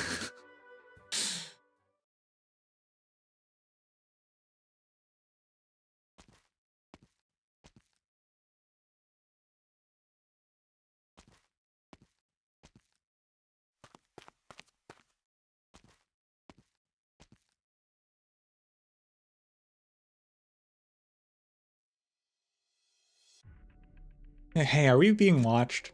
Like, by a deity? Big predators. One on the tree, one behind Simone and there's a bush, and one behind that tree to the left. Oh, is that all?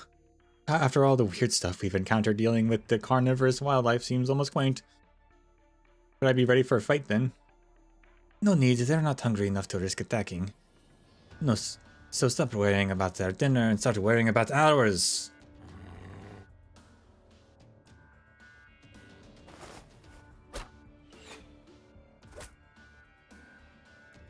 Huh? Look out! Need help? No thanks, I'm done. A tusk beast lies prone on the ground, glaring at Typhon. A gaping wound stretches from its cheek all the way to its foreleg. I guess one of them was hungry enough. Terrible choice for prey, though. Go, your meat tastes terrible anyway. The tusk beast does not seem willing to leave. It crouches down in the shadows, ready to attack again. Bang! A loud bang rings out in the air before it, sending it scampering into the distance and leaving behind only a scattered trail of blood. Did you just shoot something with your finger, Typhon?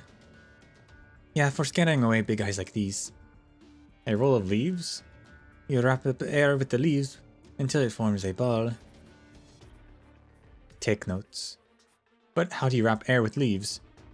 Don't ask. I've tried to teach others, but no one's ever been able to learn it. She made a balloon out of leaves?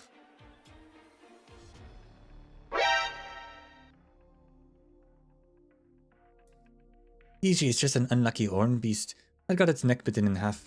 Maybe by the one that attacked us. Maybe by another. It looks like our Outlander friend has grown accustomed to the ways of the land. A few more weeks of this and she'll be a fully fledged Sami. An Outlander who understands Sami, how nice. I remember working as a guide for some Colombian tourists while on a pilgrimage. They started screaming when they saw some carnivores doing their carnivoring. Apparently, they thought it was too bloody and uncivilized. Not that I'd call myself civilized. But didn't they pay good money to come here and see the untamed wilderness? Some of them even tried to stop the beasts and nearly ended up as their next meal. Their clothes are dignified enough, but certainly not the people wearing them. You have quite a mastery of Colombian. Ursine. Not just Colombian. I just can't keep my mouth shut. I guess I'm a natural-born chatterbox. And I suppose my teacher was a weird old man for teaching me all that. Broken Sami. No, a bit, yes, true.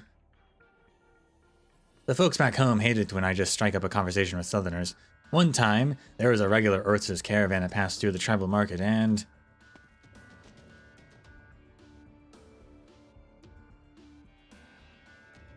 When was the last time I returned? The breath of the wild continues to echo throughout this place. Does Amma still watch over this forest? Something isn't right. The influence of Amma lingers, but it's not alone. The black mark of Ursus.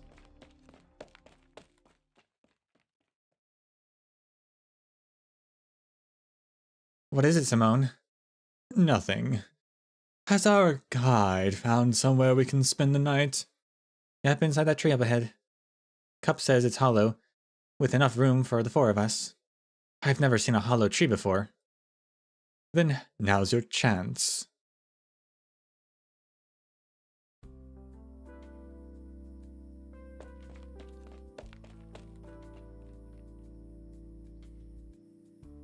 Wow, we could easily fit another person or 2 in here. It's the largest tree around. Could hold close to a dozen. Well, where's Typhon? The hunter? She went looking for must-beast fruit stashes. She wanted something extra for dinner. You should rest. I'll set up some protection. Is that really necessary? The tree's already been blessed, and there are even talismans hanging off of it.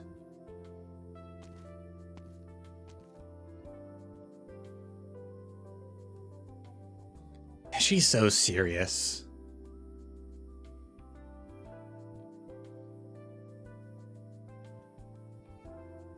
That's how Simone is. I'd have frozen to death 3, maybe 4 times by now if she weren't here to help. Simone, Simone Santala. I think I've heard that name. Is she someone famous in Sami? Oh no, not at all. I must just be remembering wrong. I have a hard time keeping track of anything I haven't seen for myself on my pilgrimage. Maybe I'm mixing her up with someone else. Opens notebook. You seem to know a lot, Cup. Mind if I ask a few questions? Shoot. I picked up 2 pieces of bark from a tree, and they had symbols on them. What? I want to know what they mean. It's a code that Sami uses to communicate with us. It could be messages about the past, the future, or about nature. The same symbols can also mean very different things depending on who is receiving them and when. May I have a look?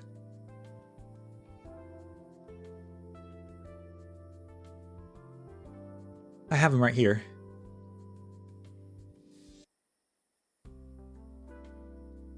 This is the old tree's bark. Snow Priest, Delight. Looks like a message from a clan tree to its shaman. You can have them back.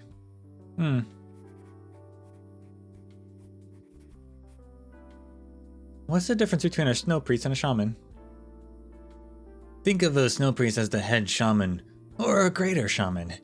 He may not be the oldest, but he's certainly the highest in status, the most powerful, and the local leader. Incidentally, my teacher is a snow priest. Will you become one too? Nah, it's such a pain taking care of the tribe and solving all their problems. Leave that to someone who wants the job. So, are you a shaman now? Nope, just an apprentice. I have no idea what Sami wants or even what it wants from me, which is why my teacher made me come here to feel the Sami villain. And have you felt it? Nope. Leaves fall, rivers flow, it's all the same. I don't feel anything unusual. I have plenty of complaints for him the next time I see him.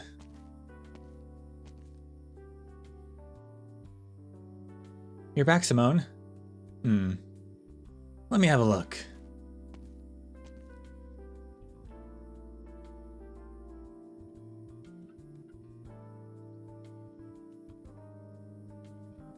Wow, you can really do that with ground frost.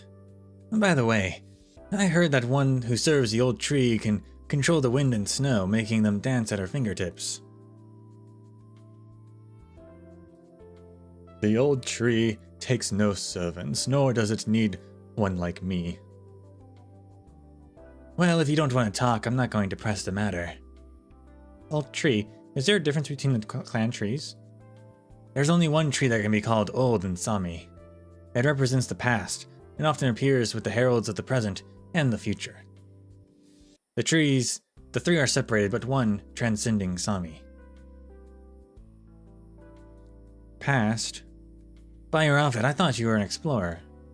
I am. You seem more like... what's the word? A folklorist? As an explorer, it's always good to learn more about an unfamiliar place. I'll bring you some Sami books if we ever meet again, explorer. That'd be great. On the other hand, there's only so much I can carry in extreme environments, maybe the equivalent of 2 volumes of the Encyclopedia Columbiana. It's about this long, this wide, and a thick hardcover. Yeah, not sure why you thought that'd help me at all. Just give me your luggage and let me feel the weight. Oh, it's all bundled up up to be carried on my back. 1 second. There.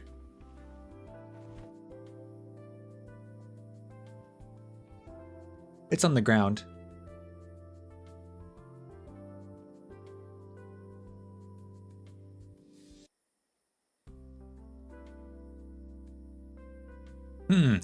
Good. Looks like it can fit.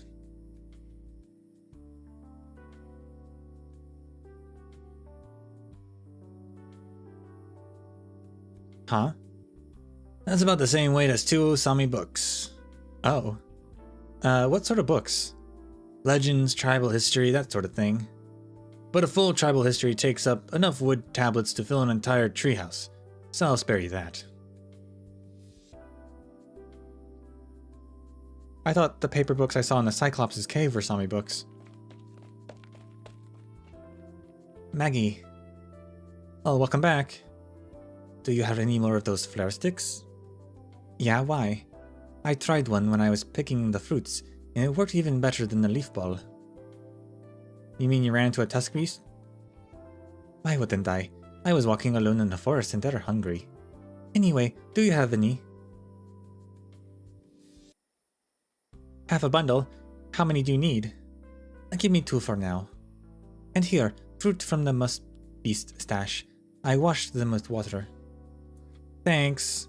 Let's eat together and get to bed early. I don't want to wake up and find the door blocked by a bunch of hungry beasts. I'll take the night watch. You already stayed up the other night. It should be my turn.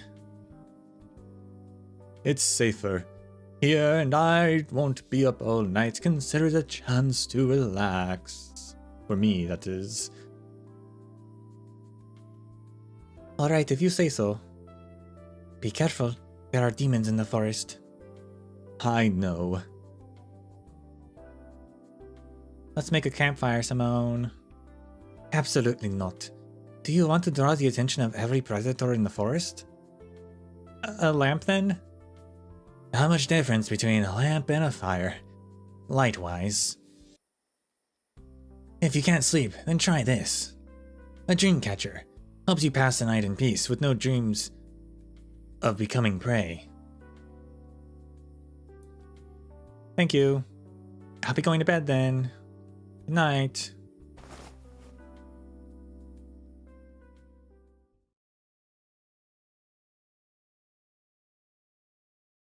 As Oak Cup promised, Magdalene was not troubled by nightmares that night. Instead, she dreamed another dream.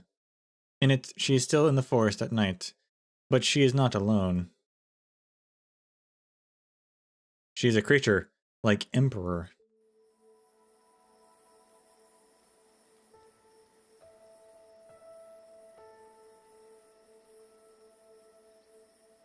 Beside her, a massive white horned beast slumbers in the dream of another. It was serene and beautiful.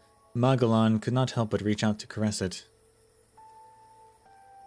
But it But it is so dignified and solemn that her hand stops in the midair.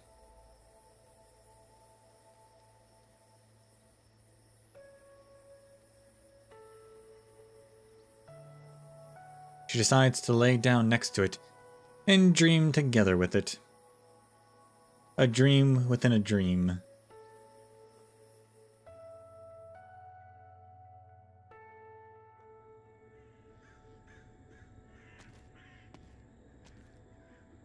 Uh-oh. In its dark shadow shambles towards the tree hole where the group is sleeping. Behind it is a trail of darkness and filth. Black snow falls from the sky, burning away Centala's frost and creating a gap.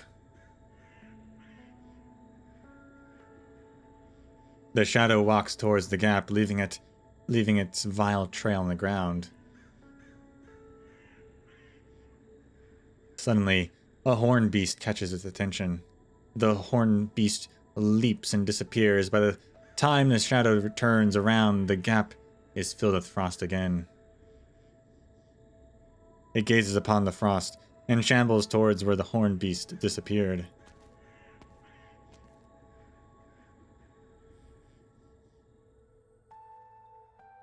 The horned beast is still by Magellan when she wakes up, but its horn had begun to melt. Within its body, then the forest, Magellan sits upon the snow, snowflakes falling on her beak. For some reason, she feels regret. She never sees the horned beast's eyes until the dream vanishes. Oh.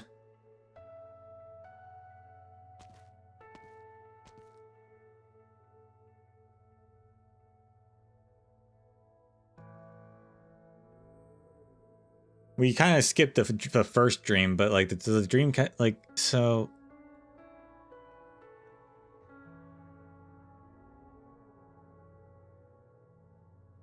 The people in Sami all have the same dream of being prey.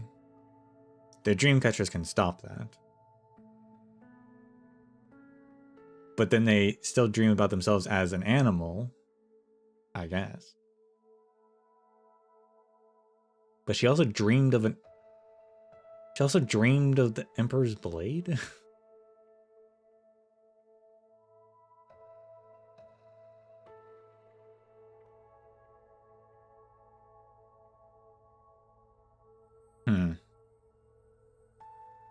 So there is some force, right, to be able to have people all share dreams like that. Like there is some. Sami is some sort of real force.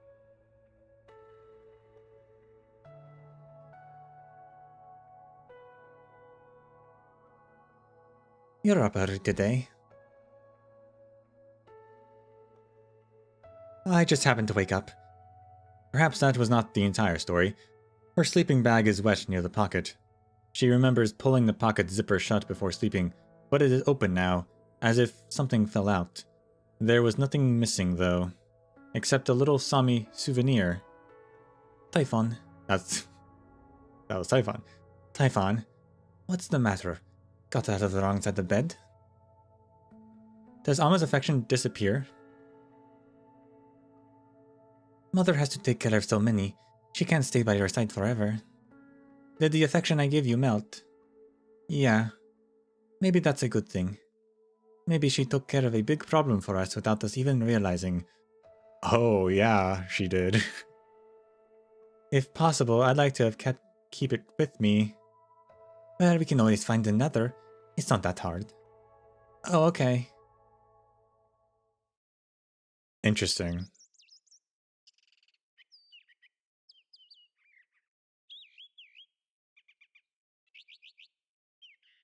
So it saved them. So the Emperor's Blade wasn't necessarily a dream?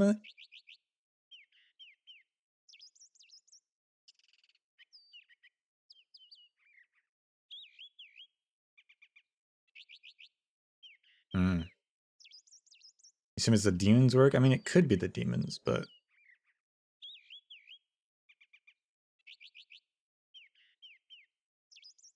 I feel like that's a little strange for the demons to be doing.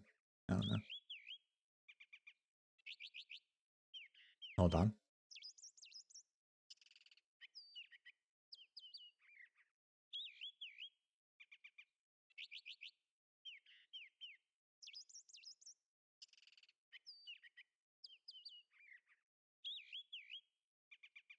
Alright. That's the beast that attacked us the other day. Hasn't been dead for too long. Looks like it was ran to death by a large herbivore. Self-defense to avoid being eaten? No, it came for revenge while the predator was weakened. Maybe it lost a friend or family member when it was little, and sought revenge once it grew up. Animals seek vengeance. That's crazy.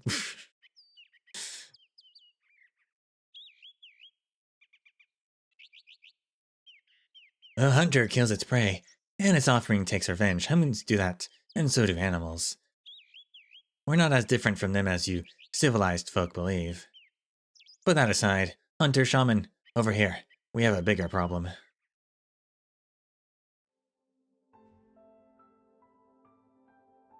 Summon this rockhorn. Yes, a demon did this. Take the fowl away, oak child. Don't let it lick the mother's blood. Gotcha. Imitates a rockhorn cry. The fowl hears the, or the foal, that's how it's pronounced, foal. The foal hears the call and staggers away from its mother and towards Oak Cup. Sobbing cry from the baby rockhorn. It's scared. Don't worry, I'm here. Licks the baby rockhorn's forehead. Okay. Picks up the camera. Click. Magdalene looks over the photo.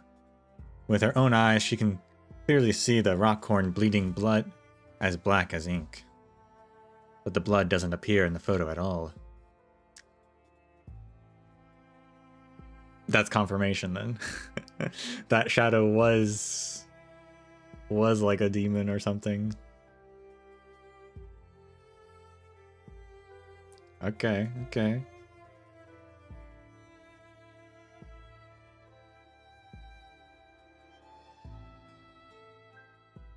It wasn't caused directly by a demon, just a corrupted creature, some kind of beast. It won't be turned. Can you save it, Oak child? On sec. Watch over the baby for a bit, Magdalene. Imitates a rockhorn cry. Oak Cup leads the foal to Magdalene, then heads towards the injured rockhorn. Hello. Magdalene stretches out her hand and the foal happily rubs its head against her palm. Heh.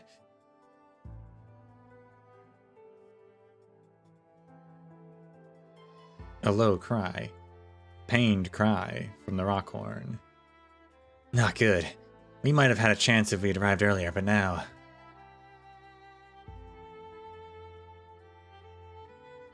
all we can do is ease its pain. Stand aside, Hunter.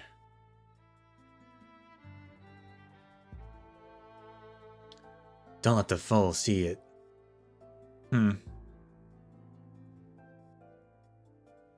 Long call. Stifled moan. No need to be afraid. It won't hurt. Wave staff. Sleep now. Roam free and dream. Over hills, over swamp. Puts down staff and takes out dagger. Rest in Alma's woods, for she watches over you. No more pain, no more suffering. With the souls of all life. Pierces the rockhorn's throat with the dagger. Roam free on Sami's back.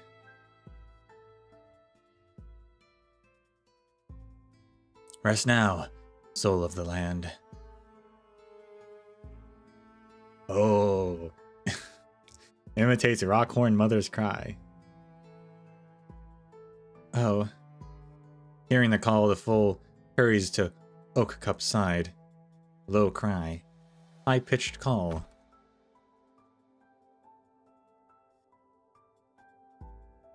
Fear not. Your mother is with you. With her blood, her tears. Draws the bloody dagger across the Mother Rockhorn's eye. Her horn. Crisscrosses the dagger, stomping at your. The foal lightly kicks Oak Cup's knee with its hoof. Draws a mark on the hoof with the dagger. Girlfriend, your life has just begun. The foal continues to circle Oak Cup, seemingly seeing him as its new family. Well, I suppose that works. Only until we take care of your mother, though. The foal doesn't answer, only rubbing itself against Oak Cup. What is the plan? This is more than an apprentice can handle. Sharp whistle. Screw training. I'll let my teacher take care of it. That way we'll take you out of the forest towards a nearby marshfolk village. They'll give you a warm welcome. I'll stay here with the kid and stop the Rockhorn's bleeding until my teacher arrives. I won't let it become food for scavengers. Say hello to the canopy sage for me. Oh, so you knew. Tell him that this is connected to the Black Mark of Ursus. Black Mark of Ursus? Alright, I'll pass it on. Nothing good ever comes from Ursus being involved. Hear, hear.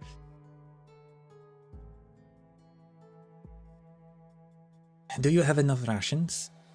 I'm not about to become the first apprentice shaman to starve to death in the forest. Here, take this. A flashlight? I can see well enough in the dark, but it might be useful to the old man. Thanks. Farewell, friends. May Sami keep you safe.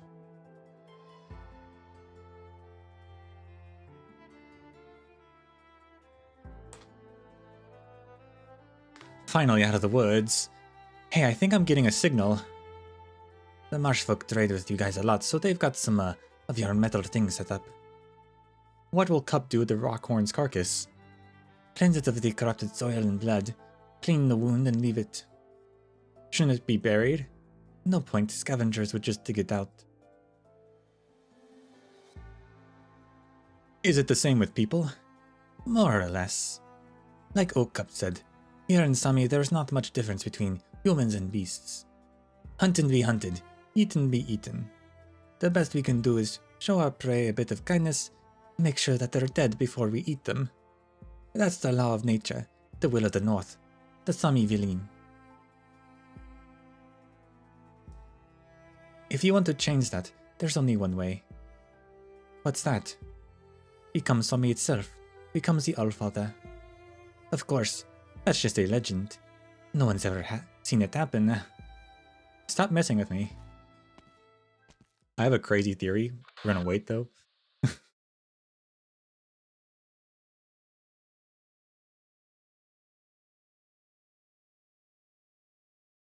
Checking status of Black Mark. Lib of Fowl is about to trade with those upon water.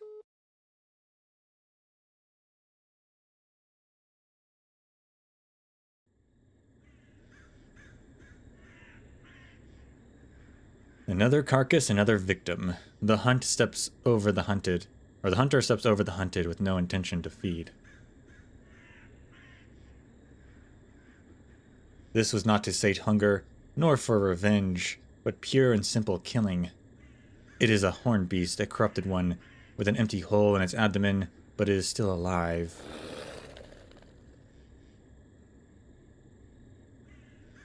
Its blood and tears and saliva are all black as ink. The hunter roams the animal trail, looking for a new victim. There is a figure swaying at the same frequency not far away. It is clearly human. Its unique and rhythmic breathing can be heard clearly even without approaching.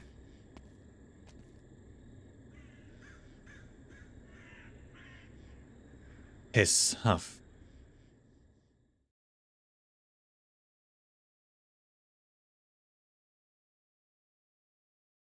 Okay. Not the theory, but that I just thought of.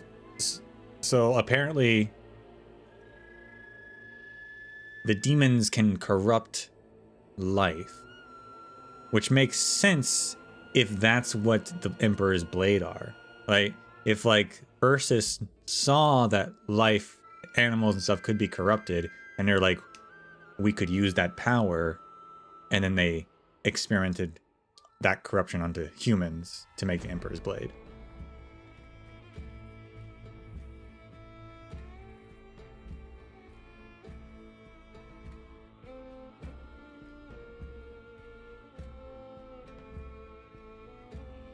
Just like Warcraft and demons, yeah. Now, here is my insane theory. Prepare yourselves, guys.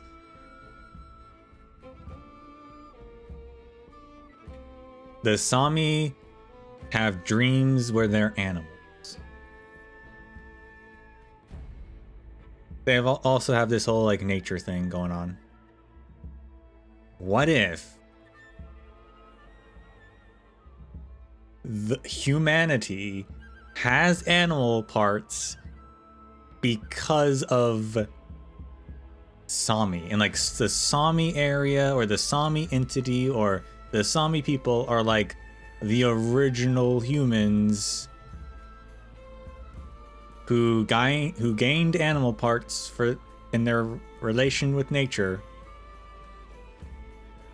and that's why they have dreams of being animals. But as like maybe humanity spread further across the planet, they like lost that contact with nature, so they stopped having the dreams and things, except for the people who still follow the old way.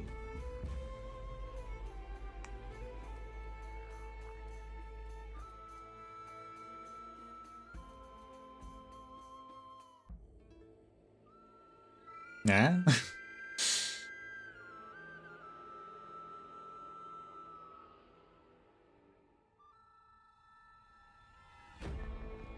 It is the big question. Why do humans have animal parts?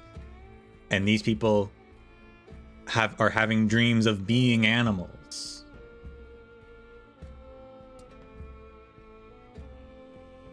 What if it's connected?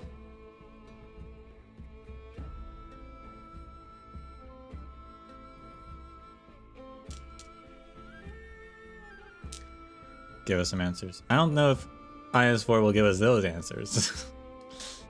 I don't know if we'll ever get that answer specifically. Maybe.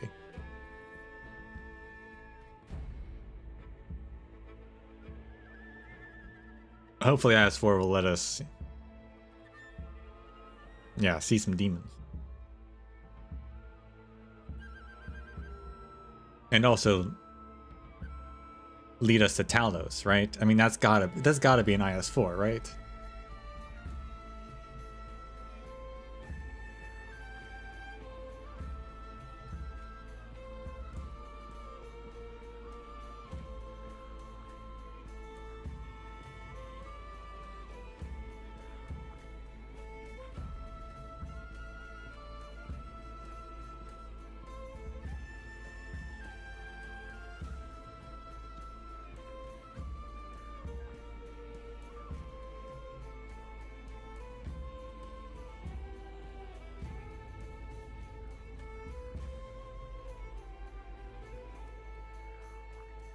I hope they do. At least hint at it. I think they've already hinted at it in this story, actually.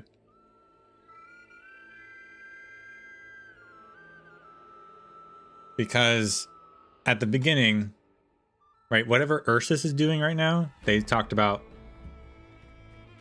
the Colombians are doing something in the north.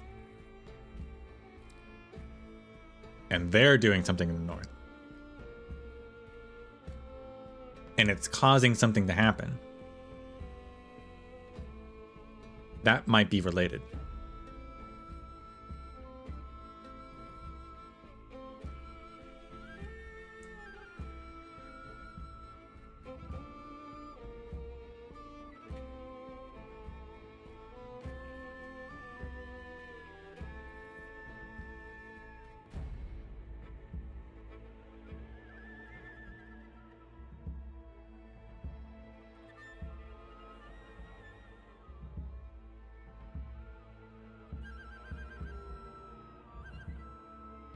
Also,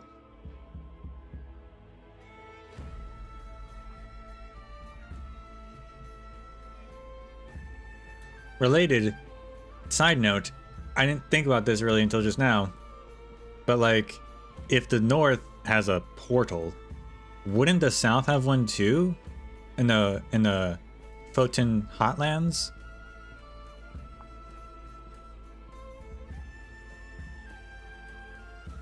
Maybe the way the Knights Mora defeated the demons in the south was maybe they like destroyed the portal or something.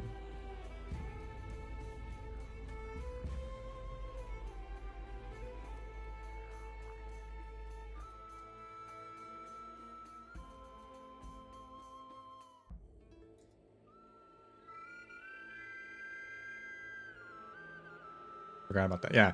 You know, they announced a portal and they revealed this big information. I got distracted by it existing in the first place. But that the implications for the southern demons, there must have been a portal there too or something.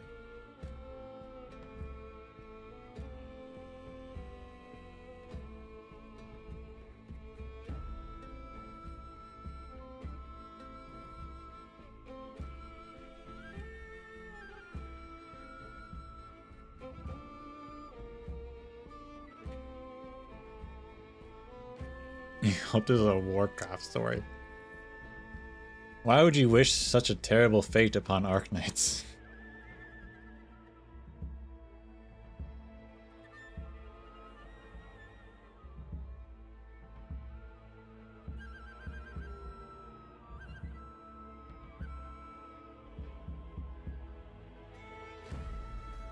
You want Arknights to fix it? Okay. Now we're talking.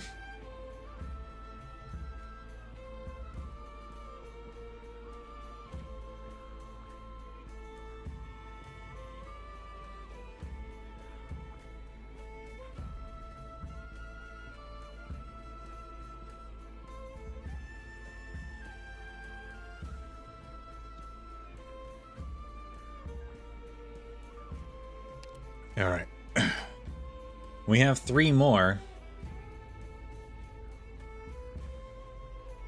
Homecoming.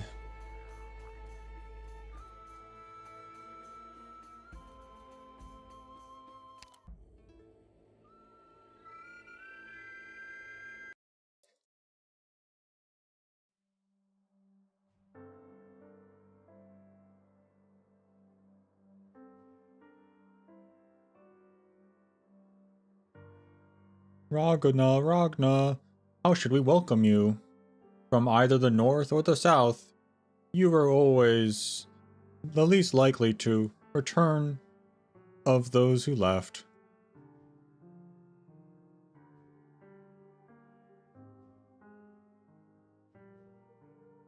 Gitano right off the bat. I know no one invited me, but I saw a vision in my crystal ball. A vision of my brother's death. He has a brother.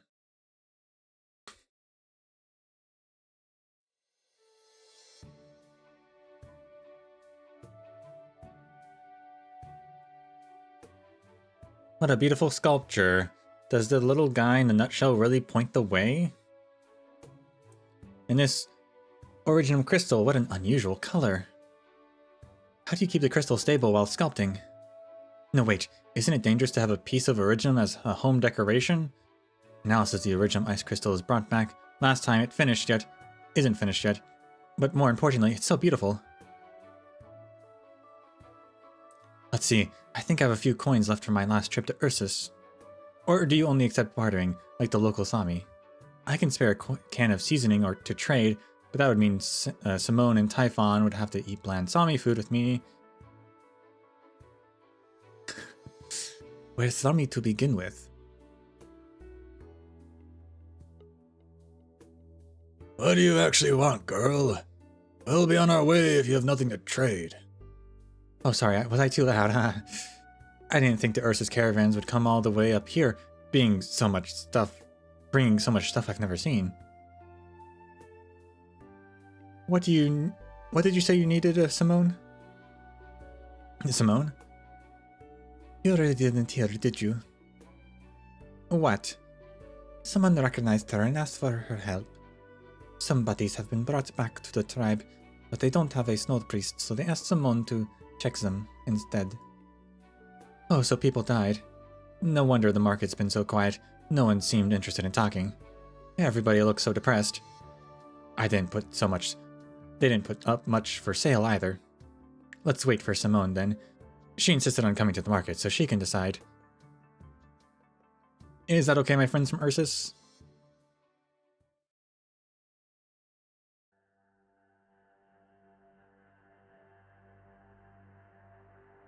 Oh, water that flows across the land of Sami, allow me to speak to your children. Low humming. Wind. From the lowest branches of the old tree to the torch in the front of Grandma's Valley's door. O great merciful fate. It is assented, go ahead, daughter of the Zentala tree. Here are their belongings. I am grateful to earn the trust of a root of frost maple.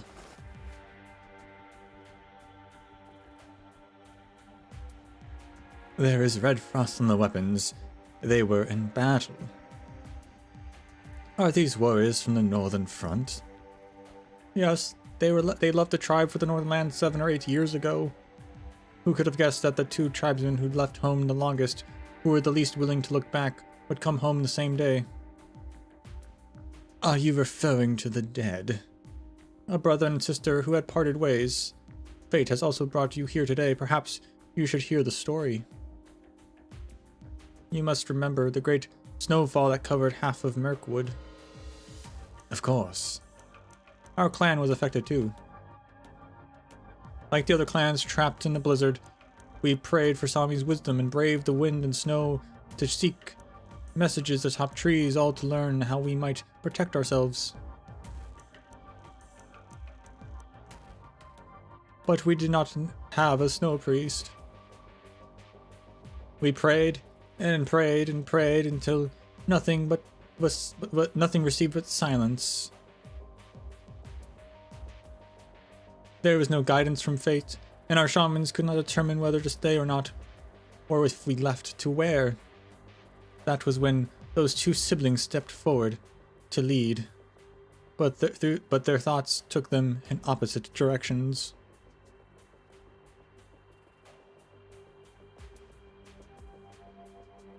The older brother answered Ichthirner's call and brought his band to the northern front to stop the snowfall for the rest of the tribe and spare them the need to leave.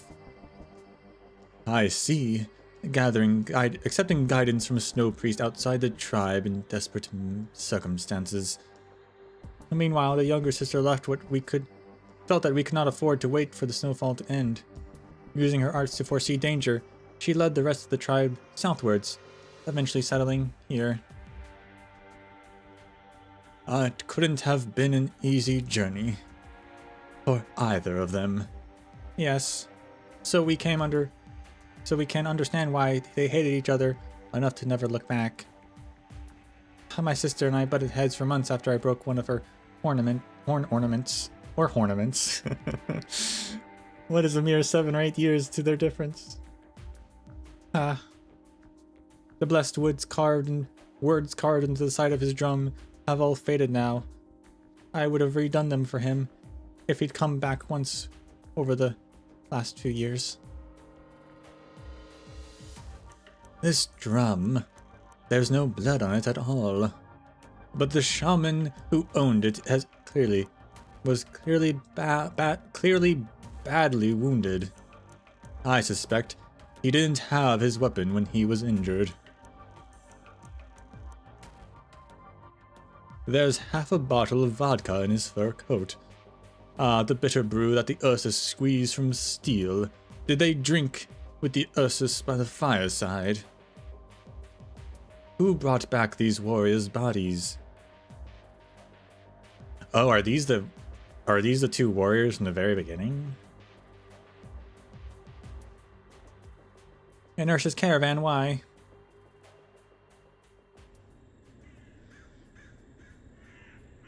Checking status of Black Mark. Labor Fowl is about to trade with those upon water. So Labor Fowl is the caravan? Are they still here? They usually don't stay for long. The path ahead is treacherous when the sun has set. Thank you. I must find them and ask some questions. Wait, will you come back, Santala? We're a withering clan. We could use all the help we can get. This ceremony means much to us. It's not just a send-off for the dead, but also a chance for the living to bid farewell to their homeland. The more learned shamans there are, the better protected our people will be. Clan migration. Nearly 100 years later, does the Sami Villain once again guide you on a great migration to the south? Yes, this time the Sami Villain gazes upon us. We can recognize the signs. Newborns crying all night, dead beasts by ponds. Signs of fear. Has demonic corruption spread all the way from the ice field to the southern wetlands? Or could the black mark of that Ursus placed on Sami be? I have an inkling of the signs you speak of. I promise I will be back for the ceremony. But I have other matters to attend to for now. The spirits of the dead are watching. The living must bring them peace.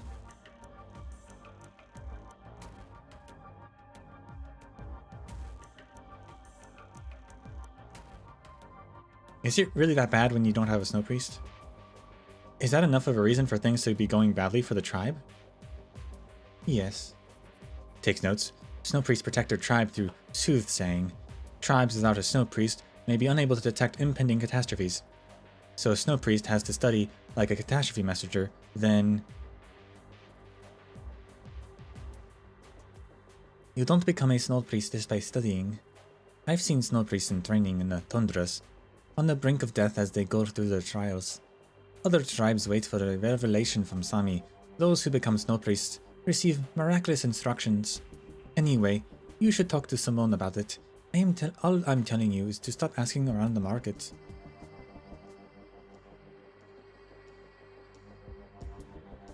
This tribe is like a sick horn beast. It's going to get irritated if you keep poking at it and telling it to get up. Sorry. Also, this bracelet you picked isn't just ugly, it's bothersome too. Ha! That was just an excuse to get you to come to the market with me. You're almost fully Sami by now. You don't need me to accompany you in the south, where metal things are plentiful. Still, I feel better with you around. I'm not sure why, but I'm getting a bad feeling. Do your bad feelings have a habit of coming true? Not really. I hardly ever get them in the first place. Tell me more. Did it feel like a mangler's shadow, or a crack of a great tree? No, it's not like that. Wait, a mangler? What are manglers here? Will you take care of it if we run into one? I'll teach you to protect yourself again before we go.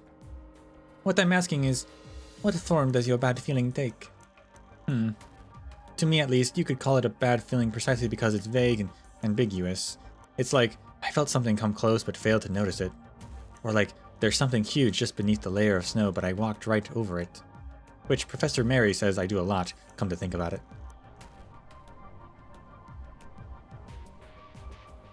Achoo! Hey, it's snowing harder. Oh, there you are, Simone. Have you seen an Ursus caravan? Yeah, they gave me an empty flagon while saying stuff like His Majesty and the Border Patrol won't like it. Here. I was waiting for you to get back to see if you needed to trade with them for anything, but they were in a hurry. So you let them leave? They went that way. You should be able to catch up. You're angry, Simone. What happened? Sorry, I was just thinking about how to return the favor for their gift. Muggle and Typhon, the two of you head towards Kapat with the rest of the tribe, and be careful along the way. If there's a problem, don't try to deal with it, just run. Your lives come first.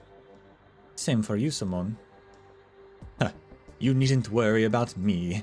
I'll catch up with you soon. I promise to attend the funeral of these warriors.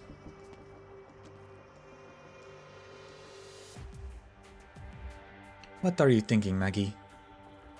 Oh, that's weird.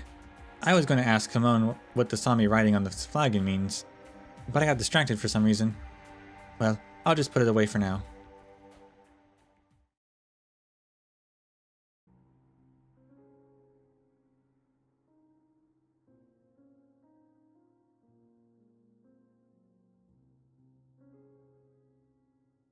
They came back, Ragnar. Your predictions are always so accurate. Tilla came back empty-handed. She's the best hunter in the tribe. And my youngest son found a bracelet that had been lost for years, as you said. Fortune lies in deep water. And dark death has befallen our warriors. Therefore, I must ask you, why did you do it? Why did you lead us in the opposite direction when your scrying pointed towards the north? Sorry, I only came back to see my family. If there are no other funeral arrangements, I'll take my leave. Ragnar! Let her go. She is no longer connected to the land of Sami. We need not reproach the poor soul.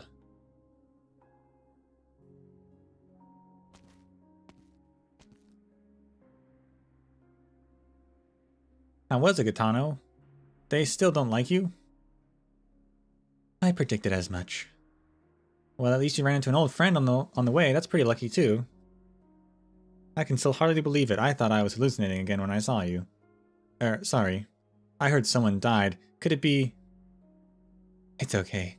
I came back because I divined my brother's death. We'd been out of touch for a long time. We had our differences.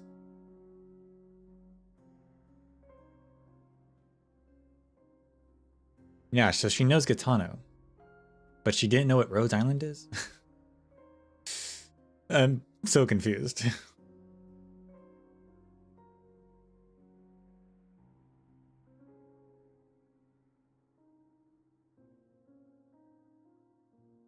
But the shamans are preparing for a funeral. Don't they have the most important role?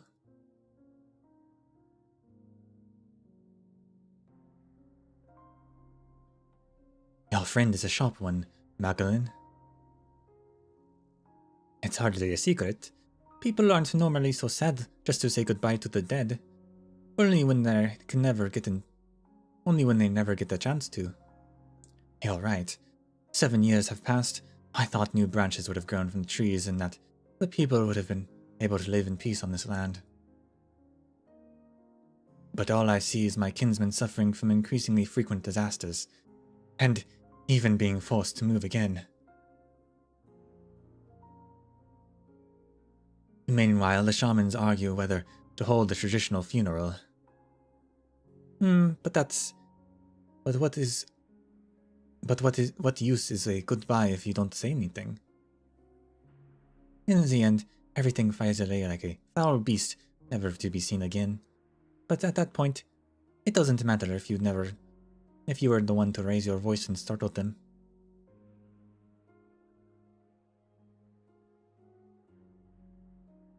I never agreed to not hold a funeral. Please don't bring that up again.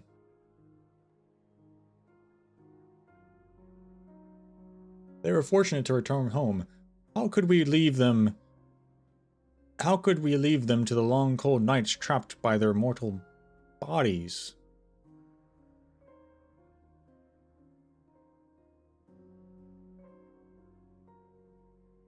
This place will soon stop being our home.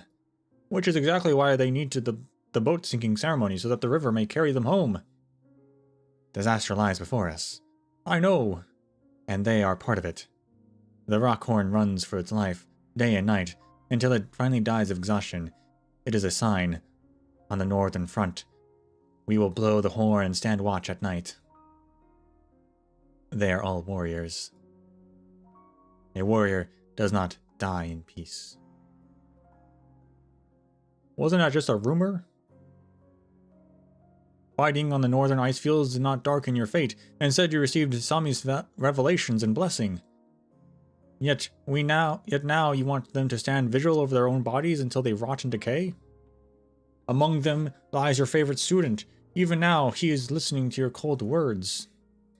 And let him listen. He's a strong warrior. He will understand. You're right. Why don't we ask the dead themselves? It would seem the living among the Outlanders has given you blind courage. But you know that we have long lacked a snow priest. No one in the clan has heard the call since Grandma Valley's passing. Or do you propose that we break the tradition and imitate those tribes that set trials for their snow priests, rather than wait for the call? No. I can try to divine their fate, or their will even. Ragna? Yes, I'm asking you to entrust it to fate. I won't take any questions. Just think of me as someone who goes back on her word. Then I won't stop you from trying. Very well. If the clan tree raises its branches and lets you sail through, I won't stop you. We await the answer of the dead.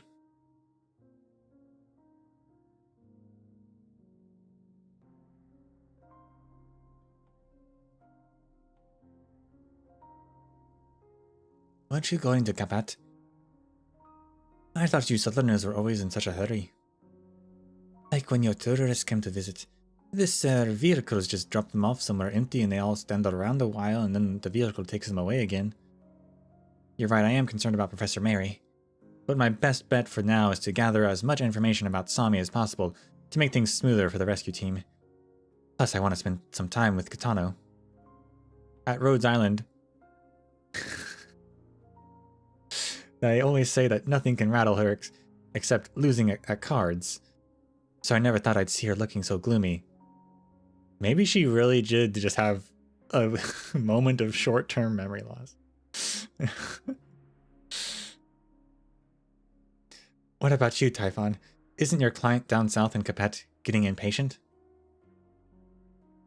No idea. Huh? I don't actually know who the client is waiting for me there is, or what they want for me to do. Probably another one who wants me to help deal with a problem quietly. You can tag along next time. It's amazing what they'll do to keep things secret. Like leaving a message on a wooden board in a hole in a tree, and when it was just about to remove a dead horn beast. The shadow was no longer near the beast, but that just makes them even more scared. So they look to me to take care of it.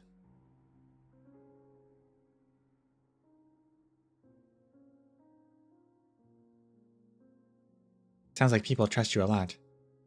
Do they really keep their distance from you just because they think your bow brings bad luck? Isn't that just like oropathy? Oropathy? Of course not, it's nothing like that. Do you no longer respect Simone because she has oropathy? But me, I'm not sure I fully tamed this bow, to be honest. But you're the one holding it. If it's not working right, wouldn't that be like when my drone malfunctions? You can feel what something's wrong, right? Of course, I can keep an eye on it when I'm awake. But what about when I'm dreaming and my consciousness leaves my body? Do you Southerners have a saying like this? The more people speak of doom, the clearer it casts its shadow? You don't? Alright. When I lived in Argus's cave, no one knew of me or my weapon. But things are different now. The more I help chase the shadows out of Sami, the more people begin to talk about me. So who can say when misfortune will suddenly catch up with me? I'm sure your bow will be fine. We've journeyed all this way together with no problems, haven't we? Although I guess the plural of antidote isn't data. Oh, what if you let my colleagues in engineering analyze it? Maybe they could come up with an explanation I can actually understand. And they might be able to help you. My friend Mayer, for example, knows a lot about dealing with dangerous objects. And we're super close, so I'm sure she wouldn't mind filling her lab with potentially risky weapons. But research can take a long time, huh? I can't exactly take your weapon for you for years.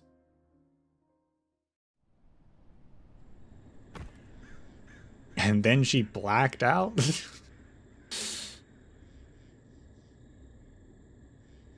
Huh? Thank you, you're a hard worker. But I told you not to touch my bow. This is for me to deal with, and only me. That's what Argus said.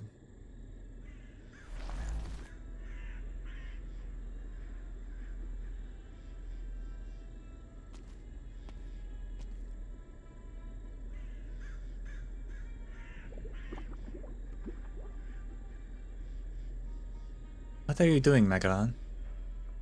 Huh? Let go.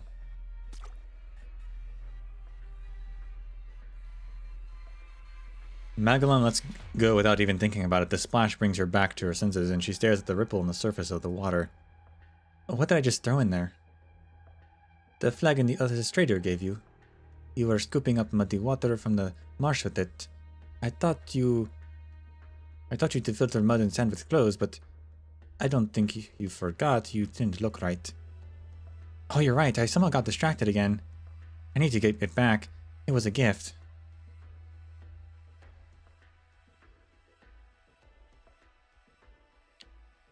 You don't dare reach out, do you? Yeah. Give me your hand. Do you know a way to deal with the situation?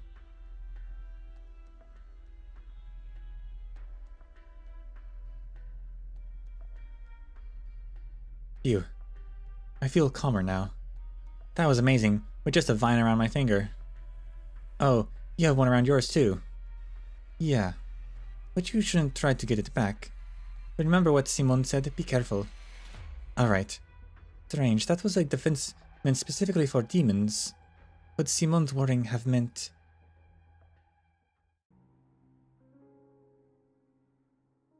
Strange things are happening in this place. And to Magellan specifically.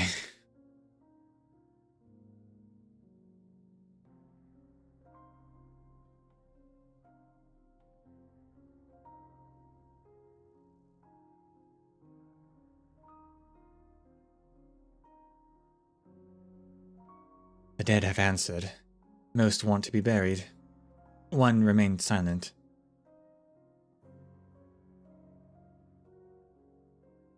Silence means there's no objection, at least.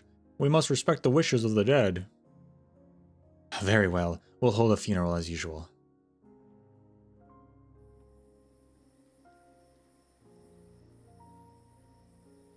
Be careful when you get on that boat, Magellan. Thanks. This is how the wetland tribes do it. The boats are launched once night falls. The river carries them to their final resting place, where they will sink into the water along with the boats. Only then will the dead be freed from the shackles of flesh to walk free amongst the trees and travel with the flowing water, find their bloodline. However, this funeral is also our farewell to our homeland, which is why we will also be bringing our belongings and travel along with the dead. These boats will carry the dead home, and the living away from it. Can Typhon and I come with? We're not part of your family or tribe or anything. Of course you can. In fact, I'd appreciate if you did. I've long known that I'm just a lone wanderer, far from Sami. Still, it's painful to have to ride on a boat by myself, while saying goodbye to my last bloodkin. At least being able to hold a funeral will comfort the tribe. Both the living and the dead. What is it, Typhon? Need a hand? No. It's just that your hand is so cold, Kitano. Like you're standing in the freezing wind for a long time, and the best you could do was rub your hands together. There's something I've been meaning to ask you. What did the dead tell you? Or rather, what was the silence in your divination?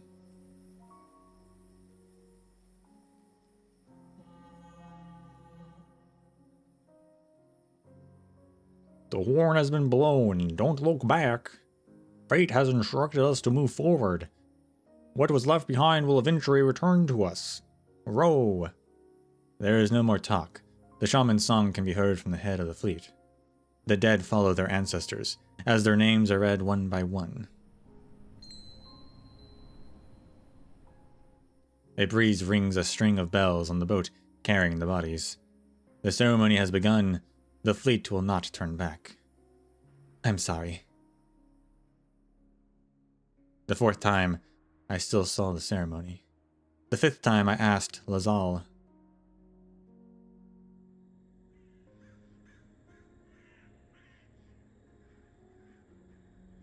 Lazal, there's something I want to tell you. Or maybe it's something I wanted to hear you tell me. The road ahead from that blizzard was long. The river never thawed. I lived away from Sami, sailing with a boat of iron. It was so firm and steady that I couldn't help but dream back to how our clansmen dragged their boats across the river. Many lost the strength to pull their boats. Some lost the strength to pull even themselves forward. Too much was lost on that path. I dared not turn back.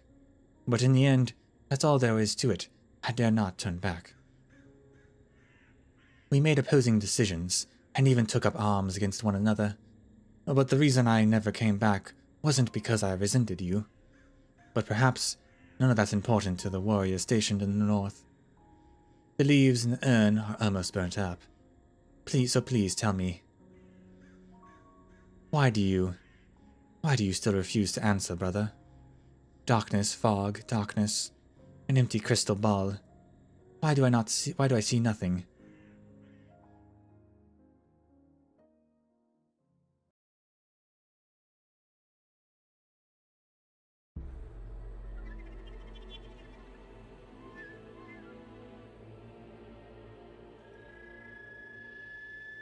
Was his fate erased by the demons?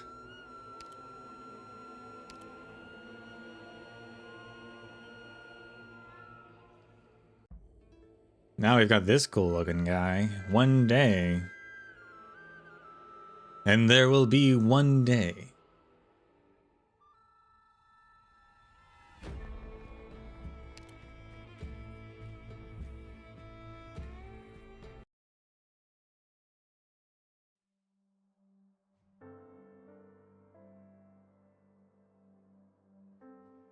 The snow's getting heavier. Come on, take a swig. Huh. I still regret giving that Sami flagon over to that girl. Forget it. You've been in serious trouble if the board guards found you. Besides, do you really believe that a few words inscribed on this drum and flagon are enough to keep someone safe? In this land of ice and snow, the only thing that can protect us is vodka. Well, now it's just vodka anyway. That's not what I meant. It's just that the night before that incident, we were all sitting together and chatting. Yeah, I remember the two of you had little sisters who were about the same age. And you never got a chance to make up with her. So just think of it as me feeling sorry for him. I know what it's like. People who've been fighting for a long time have so much blood on their hands that they can never go home. But in the end, even after telling us all those stories about his family squabbles, he never told us who they were fighting. They gave their lives to save us, but we never found out what even happened. I should have kept his flagon. Honestly, I don't know how else to honor the memory of these mysterious Sami other than something I can touch. Ha. Maybe I'm just being too sentimental over a bunch of Sami savages. Just had to throw in the savage part, huh? Do you still remember what you said when we were chatting that night? That the Sami don't believe that death is the end? Say you think it's a completely windless night, but something still gets blown over. They'd call that the souls of the dead passing by. Not stupid if you ask me.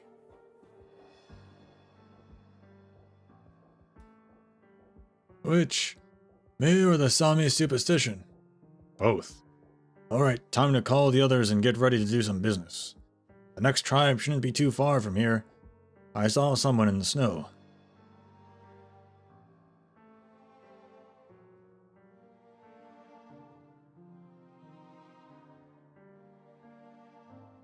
Oh, Sami bestowed upon us snow and ice to cleanse us anew. Sami bestowed upon us mud and soil to inherent blessings. We wish not to leave, yet nevertheless travel down the streams of departure. May our loved ones return home, like drops of water returning to the river. May disaster be kept away in the hands you cannot protect. The Sami Alafias lower their lanterns, bend down to scoop up handfuls of water, and sing along with the shaman in low voices. As the ship of the dead slowly sinks one by one, the oil candles are extinguished. The darkness gradually spreads across the water. Even if you aren't a member of our tribe, you should still show some basic respect for our ceremonies. Put down your weapon, hunter with the black bow. Lower your head. Look at that hunter over there. You've seen people like her in the northern ice field, right? Do you think she's dark in our fates? The more people speak of doom, the clearer it casts its shadow. So I will not speak of it. Someone else will. Eiktherinair will. But we are absolutely not among those who have the power to speak freely in this land. This is your final warning, hunter. Or else we will be forced to take up arms. Jeez Louise. Wait, hold on. She's just standing guard. Typhon, can't you explain? I'm sure they'll understand. Shush. I feel it moving. Out of the way. Now. Everyone would leave this place.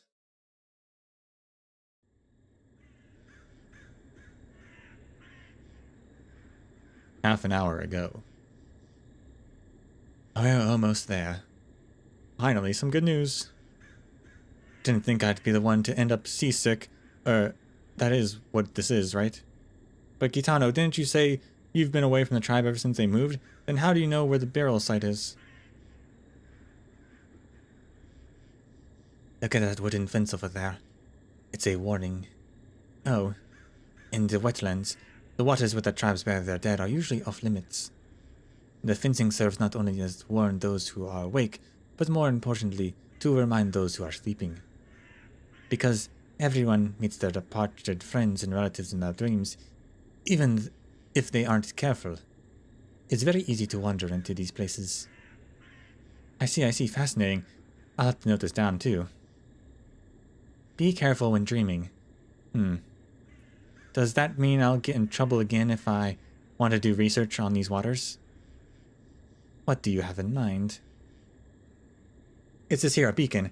I want to set it up underwater so I can collect some data. You said before that this thing can track a location? Yep. Okay, give it to me. Gitano, can we stop right before that fencing? I'm also getting the sense that something isn't quite right. Go ahead. Don't worry. I already foresaw your safety before we left at dusk. Huh? Did I ever ask you to read my fortune? All I remember is eating way too much for lunch and ending up in a food coma right before we boarded the ship. Nobody forced you to eat all that in one go. There were narcoleptic mushrooms in the soup. We often add a few when people are feeling anxious or uneasy. Hi, sure was tasty. Anyway, thanks, Gitano. But it's true that we never asked her for anything. But it does not matter. So, how do we set up this beacon? Just toss it into the water, and I'll handle the rest automatically. Toss it? With how much force? No force, just let go of it and have it sink on its own. Phew. Welp, the beacon's up and running, and the signal looks solid. It's an effective range of about 3,000 meters, so we can keep moving, row the boat forward. Alright, now, how am I supposed to make sense of this gibberish? I'd also like to keep track of the beacon. Oh, that's real easy. It's way simpler to understand than all this Sami stuff.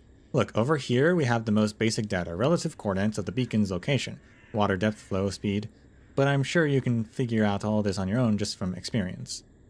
In other words, it's continuously moving around underwater. It's probably just oscillating back and forth due to undulations in the water flow. These devices are extremely precise. These devices have extremely precise positioning. specimen sampling comes next.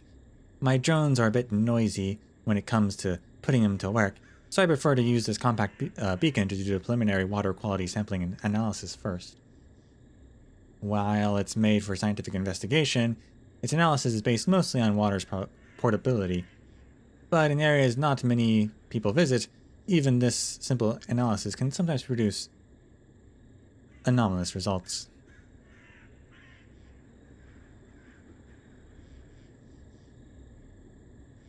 Take a look.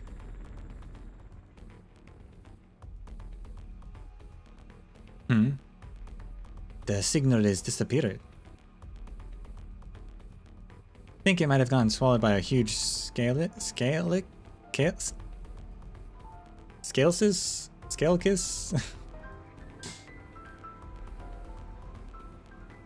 Though we did take that sort of thing into consideration when we designed the beacon, no ordinary wild beast should be able to damage its outer covering. Gitano. Alright, I got it. I'll handle the ship for you. Wait a second. Are you going to do another divination? Yes. How many times have you used your original arts between yesterday and today? Not enough to worry about. Just think of it as me double-checking my work. Tug on Moglin's hand. Leave her alone. Aw, fine. The first time I met Gitano was when I was visiting Iffy at the Rhodes Island Medical Department. At the time, she was in a coma in the hospital bed and was carted in by other field operators. They all said her arts takes a heavy toll on her body. Even more reason to leave her alone then. She sensed something, which is why she's trying to reach your fortune before you leave. And I agree with her. I felt a lingering shadow here this whole time. I don't know exactly what she's trying to double check, but there's no point in avoiding an omen of calamity. I just hope she finds whatever is giving her these strange premonitions. Oh, watch out! The boat tilts sharply to one side, and Typhon pulls Magellan in close, just in time to stabilize the ship. Gitano falls heavily onto the deck, and an intense burst of arts flashes through the crystal ball. Gitano! Phew. I'm fine. I'm not the same self-defeating, self-destructive person I was years ago. This is just me trying my best. Well, as long as you're okay, let me help you up. However, might as I try, I couldn't find anything. What did you see in your divination? Fate, the fates of the deceased. But my divination has little in common with the Sami's prophecies. It's merely a special kind of arts. It cannot touch those who have passed. Their fates are pitch black, nothing more. Is that the same for everyone? No, there's one who hasn't responded to me. Gitano holds up her crystal ball. There is nothing inside it save for the candlelight reflected from the fleet ahead. He remains silent. That is no fault of the diviners. We need to hurry, and make our way to the front of the fleet. If I am forced to draw my bow, the boat's going to rock a whole lot, and you two will need to keep it steady. Wait, back up, what's going on? The marsh is trying to drag us under. None are safe, living or dead.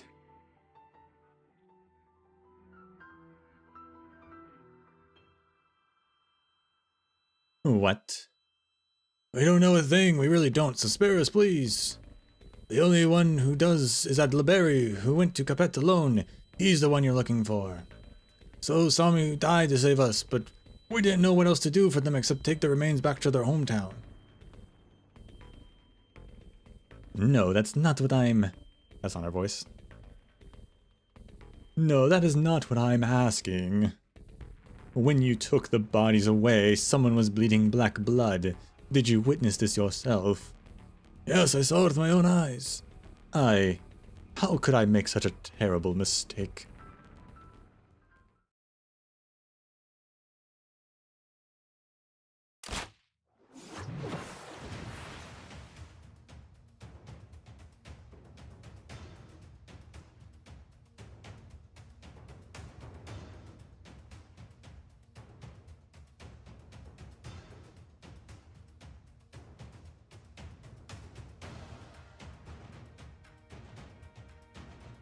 Yeah, the ship of the dead. What are you doing? Using the wave to keep it from sinking any further. You turn the boat around now. This funeral can no longer continue. I will protect you from the rear.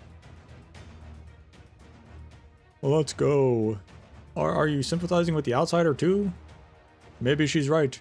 Or maybe she's finally lost her mind to the Black Bow. Either way, she poses just as much danger. Warriors, protect the fleet from the front to back. Stay vigilant. Don't panic. Trust that Sami will protect our inner peace. Trust that calamity will never take it from us. The same goes for the two of you, Magalan and Gitano. Hurry up. Wait, Typhon. I'd like an explanation. I need an answer. Is it the same as what I saw? Too many soldiers from the north are buried here. Their contamination has accumulated day by day until it all melded together. And this time, the disaster, they've taken some of the dead. I understand. My arts are supporting the ship of the dead, preventing it from sinking, but that doesn't solve the issue. So don't look back. But anything we can do to help? My drone has a combat module. If there's going to be fighting, I can help out. No. The dark swamp surges up, and the disaster merges into solid entities that leap towards Typhon from the black waves. For over a decade, she has seen the dream again and again, a pitch black dream. The Sami say that while asleep, people can free themselves from the shackles of their corporeal forms, meet both the living and the dead. Typhon has always known that if she could strip away the darkness covering her eyes, she could turn back and take one last look at her mother and father. Yet, she has never seen anything. Because as a hunter only keeps her eyes on her prey. I assume maybe the caravan cleaned, the blood up or something. Don't look back, that's all. Stay behind them and keep rowing the ship. I'll handle the rest. Her bowstring is fully drawn. Ancient arts converge into a single shaft. She takes aim. The threats on the ice field are numerous. Extreme cold, waves of snow, ferocious beasts, demons, and in the stories of certain tribes herself. Typhon takes this for granted. She carries a contaminated black bow on her back. She was engulfed by the shadows and escaped from them. In the eyes of others, she walks closest to disaster. Wait, her bow is like possessed by a demon? Is that what this... Is that what they've been implying this whole time?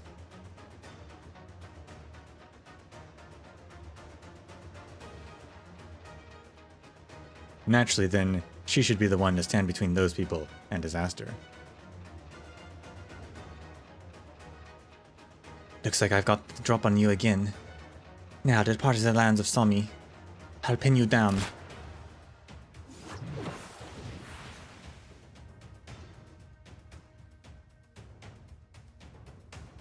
The hunter raises her voice as if shouting into the empty marsh.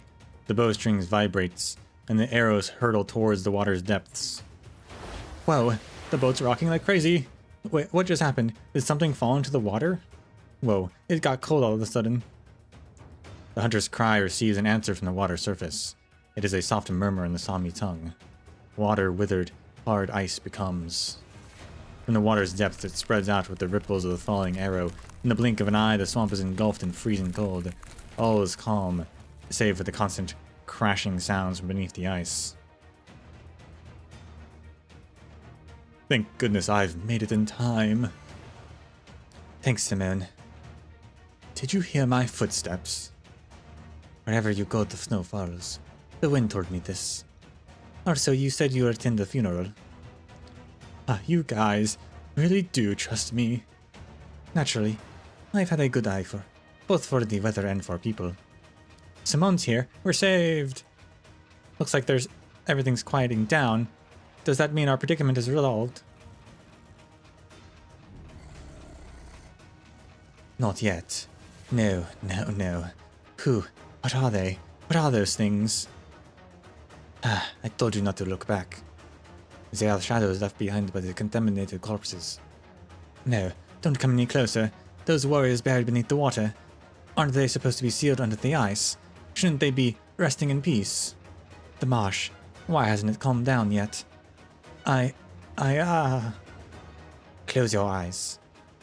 Magdalene, hold her hand. Give her a touch of reality, just like you always do. Then steal the ship away. Oh, okay. Katano, do you feel any better now?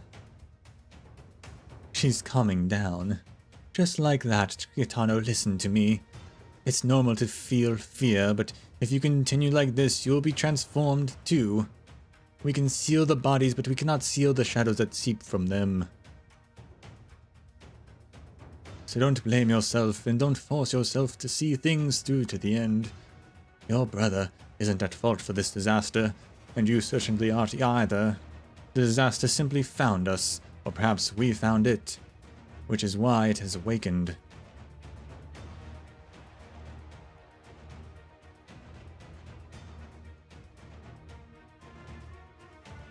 Their ships can't move very quickly.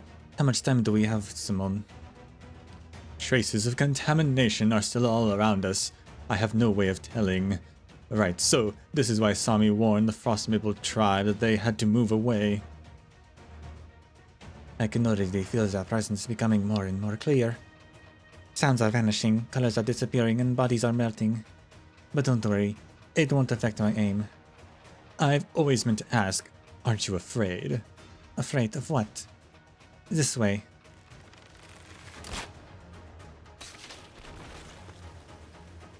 Good, that's it, Simone. Direct your arts where my arrows fly. I've pinned down one corner of the shadows. The black blood is oozing out slower. My next arrow will be marked with fluorescent fletchings for you. Chant softly.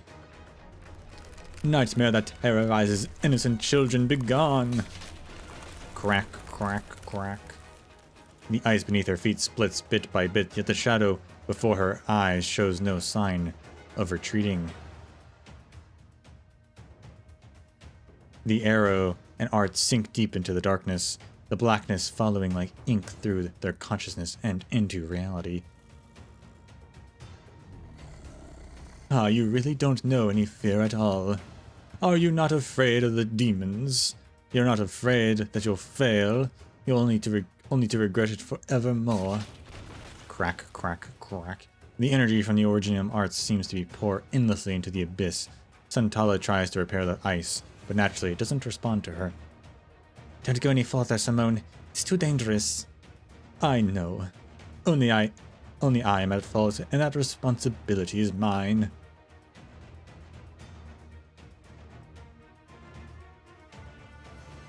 Huh? A premonition. A moment of inspiration. A chill arises from the deep within her bones, yet like a gust of wind from a place where no wind blows. For some inexplicable reason, Magdalene has the urge to turn around. She wants to see Simone and Typhon's enemies to check if they are alright. But all she sees is darkness, an endless darkness. She remembers the stories she had heard. Someone was seriously injured in a fierce battle and fell into a deep coma with a high fever. He dreamt that he was hanging from a tree facing off against a pitch black beast so massive he could not see the whole thing. A branch pierced the top of his head, and the blood flowing down over his body froze into a sculpture of crimson ice, but the warrior neither moved nor blinked. 10 days and nights later, the fierce beast retreated, and he woke from his fever, only to find himself lying in the snow, and wound atop his head fused. And the wound atop his head fused with a tree branch. All Sami know this legend, and whenever they speak of experiencing Sami's calling, they will surely bring up this story. Ah! The endless darkness is suddenly torn to shreds by brambles. Black waves surge from between the cracks of the fractured ice, and the corpses that had begun to melt together reach towards the land with countless hands, but dissolve before they can stain the snow. Purifying arts penetrate the fog and shadow, and an entire army of northern warriors emerge from beyond the fencing. Oh snap.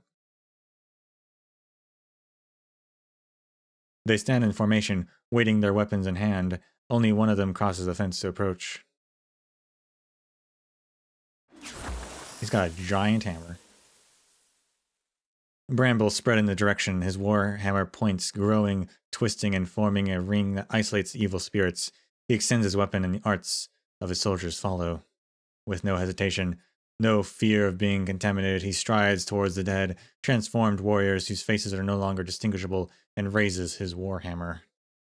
In a single blow, names both spoken and forgotten all dissipate at once.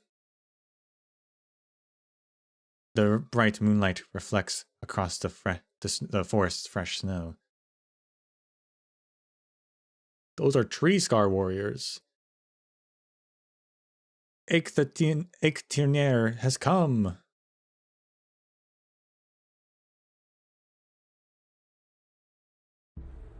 Thank you, you saved our lives. We didn't expect warriors of the north to come so far south, especially not so close to the Colombians. Arknights came here to rescue the Sami who had moved south. He just happened to arrive sooner because he received our request for help. I thought that rumor was false. Unfortunately, all the rumors about him are true. Only a few tribes lack snow priests, so you may recall that it has been more than a decade since anyone in our tribe has been touched by Sami's calling. When I first returned to my tribe from the north, it was precisely because we were unable to actively predict catastrophes or anticipate the disaster facing crises from every direction. We had no choice but to retain more soldiers. Now, even survival is difficult for us. Continuing to head south, perhaps even leaving Sami lands, is but a desperate measure.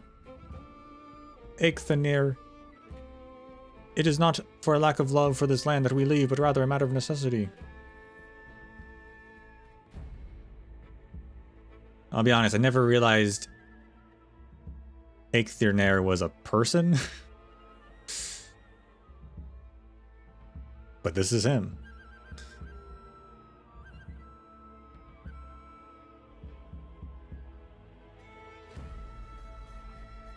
You harbor resentment in your heart. How could I ever resent the very Sami that has given us everything? You cannot change my mind. We cannot back down. You have already experienced the demon's depredations of nature. Living and dead alike are seized all the same. Fate has trusted them. I can't read. Fate has thrust them upon the Sami, and we must face them and endure. You said the same thing during the snowstorm back then. Do not retreat, do not move. We will stop the snowstorm and block the disaster north of the Fjall Vetranton. After the November hunt, the snowstorm did indeed stop. The line of black snow never crossed the other side of the mountain.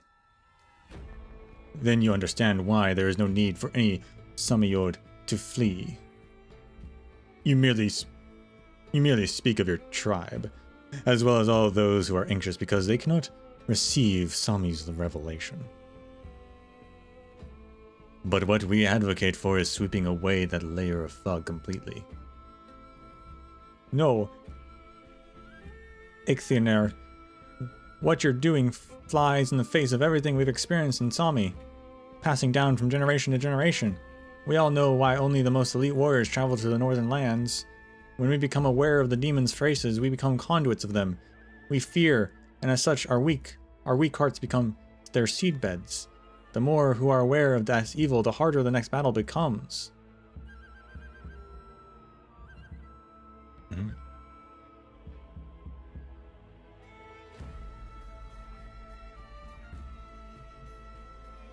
So maybe not all Samis know about it, but maybe only priests and the warriors up north do? Nobody's above fear, but anyone can conquer it.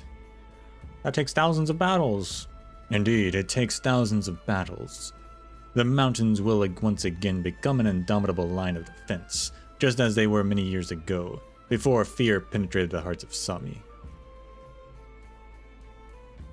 We will never leave, and Sami will never die.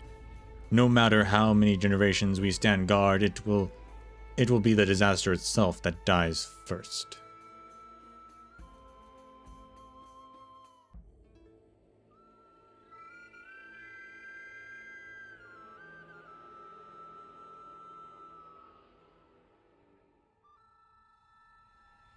Woohoo, I got a pick.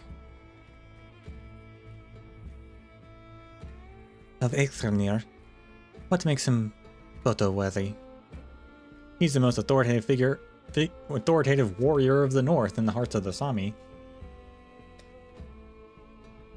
That'll be very important to know on future research expeditions.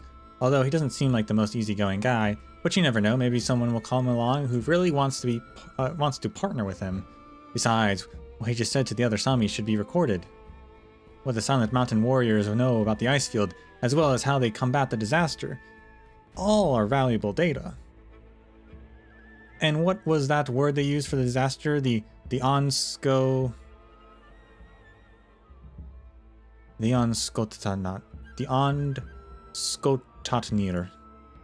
It means enemy. I feel like I've heard it before somewhere. Let me write it down for now. But basically, for the Sami, only the disasters from the ice field are considered enemies. If only we could just listen in, I wouldn't have to go through all this trouble of setting up a drone. Luckily, you taught me some tricks about camouflaging yourself so you don't alert your prey. I don't know why she's talking like this now. Whoops, I got shot down. But it should still be salvageable. Once we get back to Quebec, I can probably find a colleague from Rhine Lab to fix it. Consider yourself lucky then. Heh.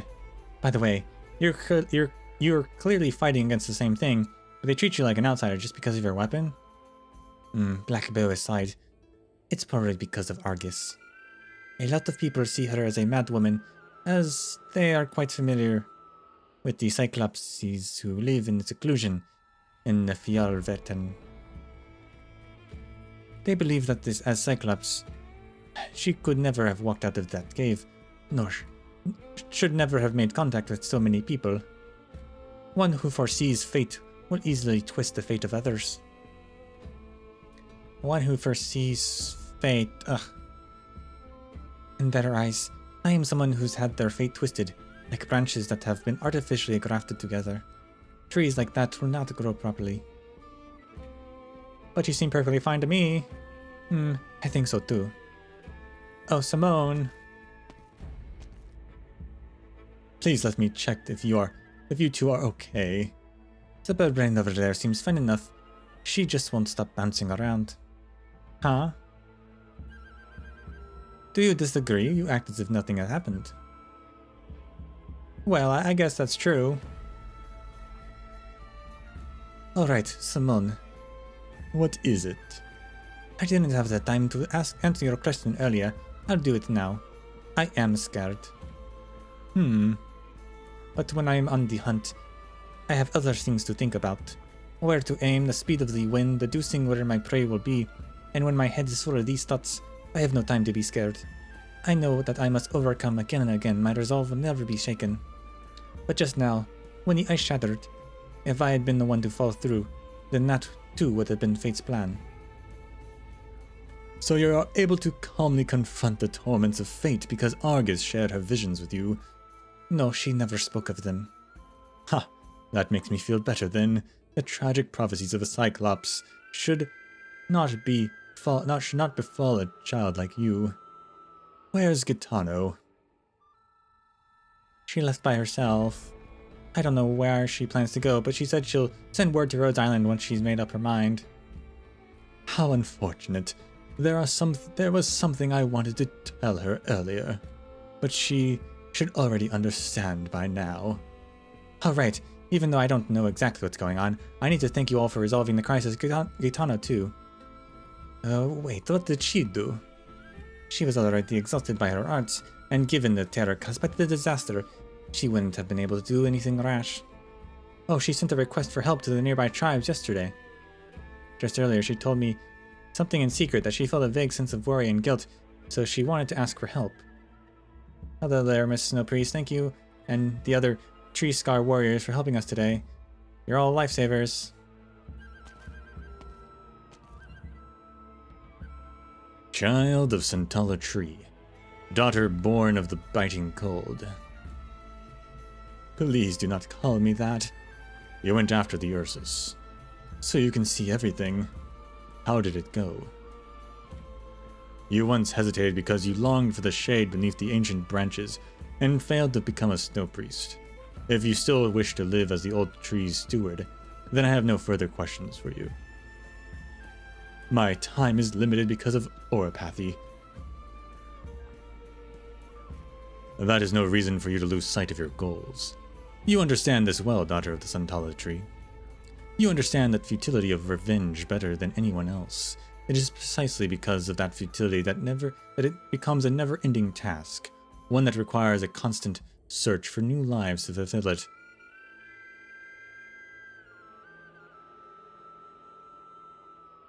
I am just an outcast, hardly worthy of your attention. No one has forgotten the young shaman who was born to command the wind and snow. Then I am sure you're quite disappointed now that you've met her in person. Hatred and stone alike took root within this body. She was robbed of an eye and naturally became blind. No, she is a warrior, just as in the legends of the past. Yoda and Asar. The will of the All-Father has warned us. All that you see serves as a warning. The mountains raised by Sami are not enough to protect us from the disaster. Our sole enemy encroaches on our land. Even so, you will continue to wander the icefield, aimlessly seeking vengeance. Sorry, I need to go to Kapat with my companions.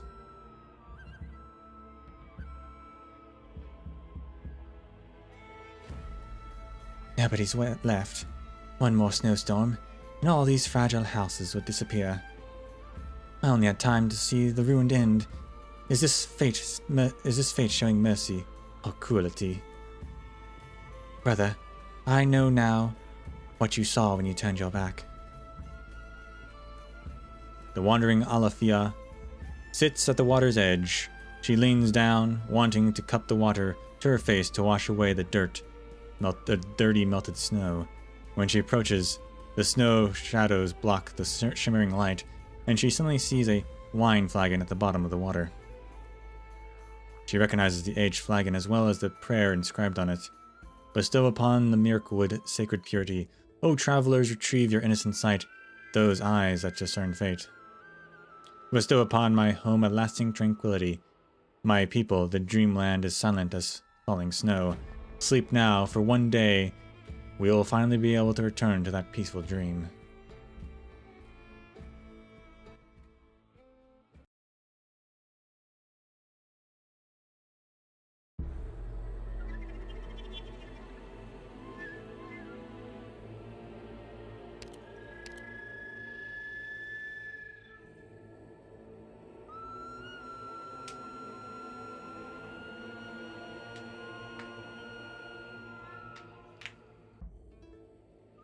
They're really holding out on us. They literally fought a demon or something, and we didn't even see it.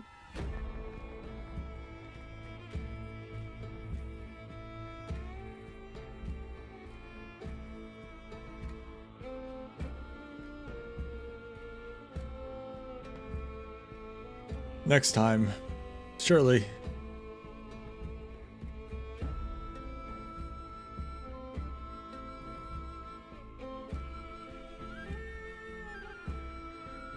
One more.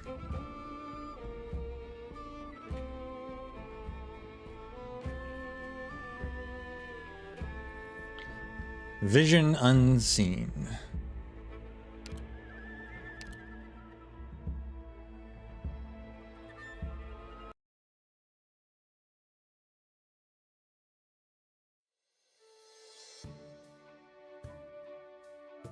I also like their architecture here. I like the Sami architecture. It's very cool looking.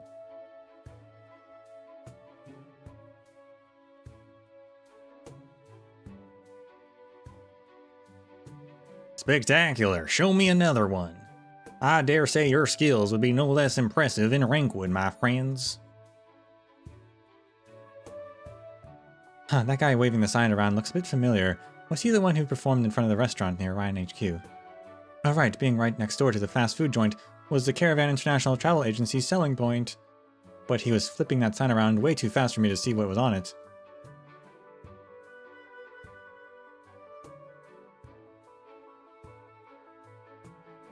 Hot Springs. Oh, have you been there before? Nope, but I've seen more than enough Outlanders shivering from the cold and asking where the hot springs are. They must be why they come here.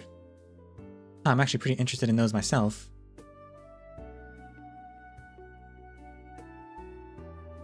When you're blessed by the Sami villain, it's not so difficult to find a hot springs in the forest. While I haven't been to the southern Sami in years, I've also heard that locals often encounter anxious southerners on the road. They'll offer handfuls of unfashioned gold bars in exchange for divining the location of nearby hot springs. And do they get the answer? Who knows? What I do know is that some people mistakenly believe that because of the Southerners' apparent fondness for such ugly ingots, they must never have developed any sense of aesthetics. Then I guess we've never reached a mutual understanding. However, they did end up finding unexperienced people like yourself, and eventually discovered the hot springs in their own way. Take a look at that thing that they're always singing. Oh, an advertising truck. That's right. If you follow it all the way, you'll find another hot spring that they're developing. It's the sort of thing that happens often. When are we gonna get a hot springs episode? We've had 4 beach episodes.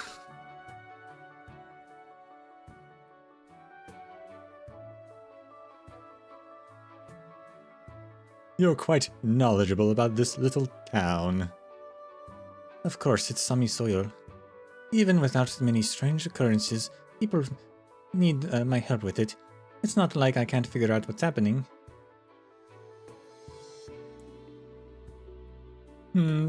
This place feels pretty different from the rest of Sami, though. Where did I put my visitor's brochure again? Oh, I found it. According to the map, everything from here to here is nothing but resorts for tourists. There are hardly any Sami homes. The neighborhoods we've been walking through are not only have electricity and good signal strength and intercity networks and yeah, I smell water purifiers too. Considering this is where a lot of magic tech companies' offices are concentrated.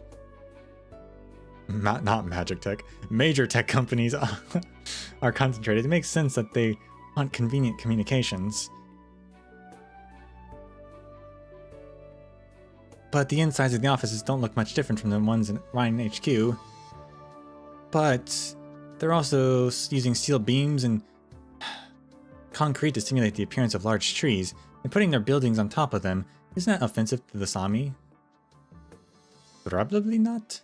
I can see why they do, though. Your people are terrified of the Sami, so they lock themselves in metal cages for protection. Can't argue with that. Even for researchers like me who have gone into the ice field quite a few times, there's no way we can match how freely you move around out there. Don't worry. Even so, you're still connected to the land of Sami. That's what Argus always said. Magellan, do you mind if I take a look at that brochure of yours?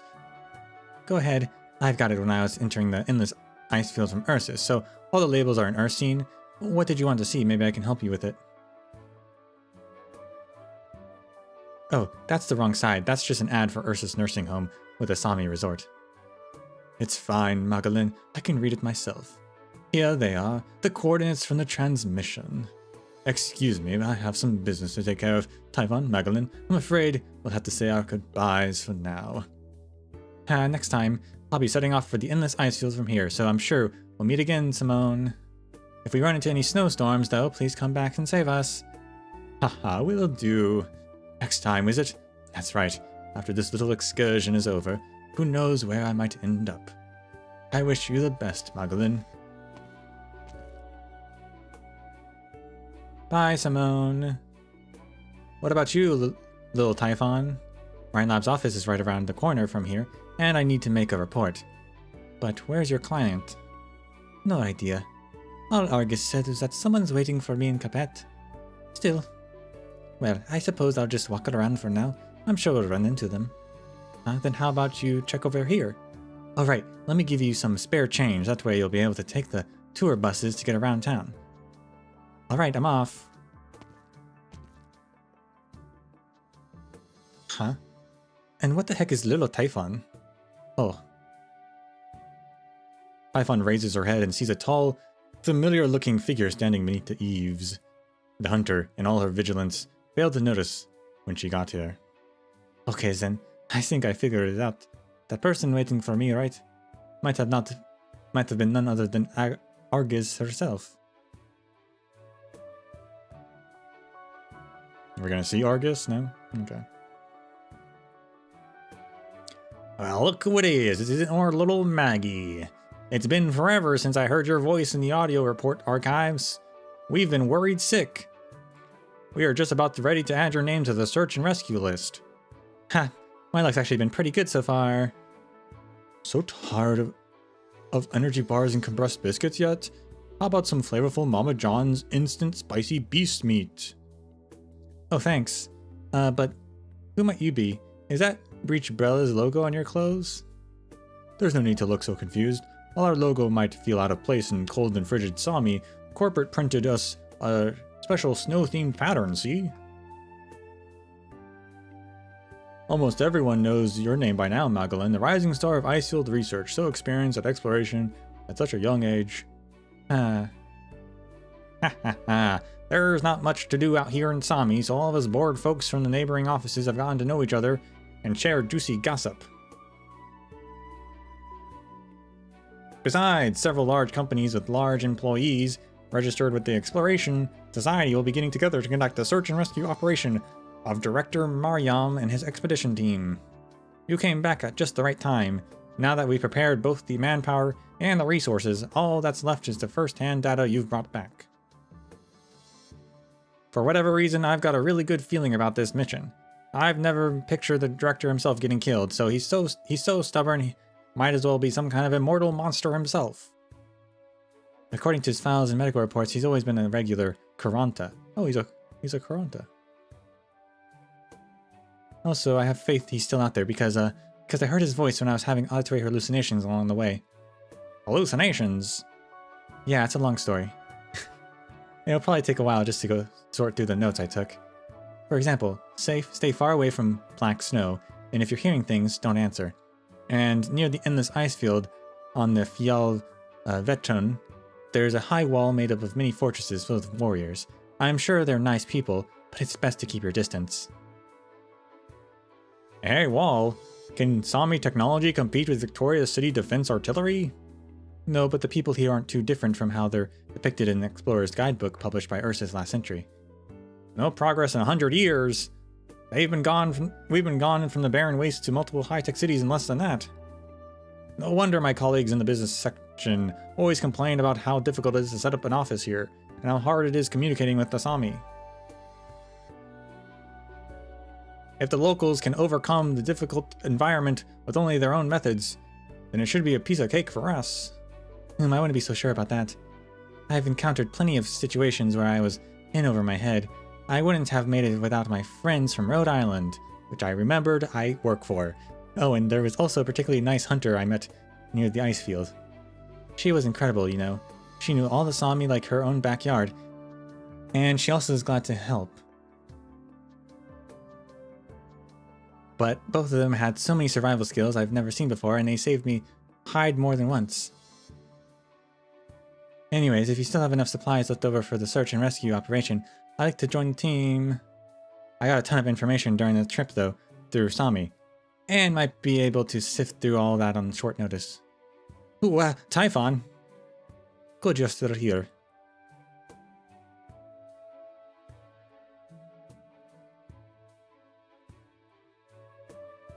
Oh snap, it's Argus. Okay, she has 4 tiny horns, so I don't know what... And she has pointed ears, and Typhon doesn't, so I don't know what the rules are for Cyclops. Please do not disturb me, Typhon. I saw only a glimpse of fate. Only that you came to this little town and gave away a casket. At the time, I did not know where you got it from, what was inside it, or who was it meant to receive it. Yeah, I'm used to that by now. So you went and found yourself, right? After sending you off, I also embarked on a journey to fulfill my destiny and to await its guidance. You smell like snow dripping from the fir trees. You've come a long way. You've crossed the ice field. You went to places I've never been before. In sarcasm, surrender all to fate. Surrender all to fate. It's great that you're the one who finally fulfilled the prophecy. Alright, you were so where did you happen to get this little box? Did they have only one eye? I mean, traditionally, yes, but I think they're Cyclops because they've got divination abilities, which is the other thing Cyclopses can do.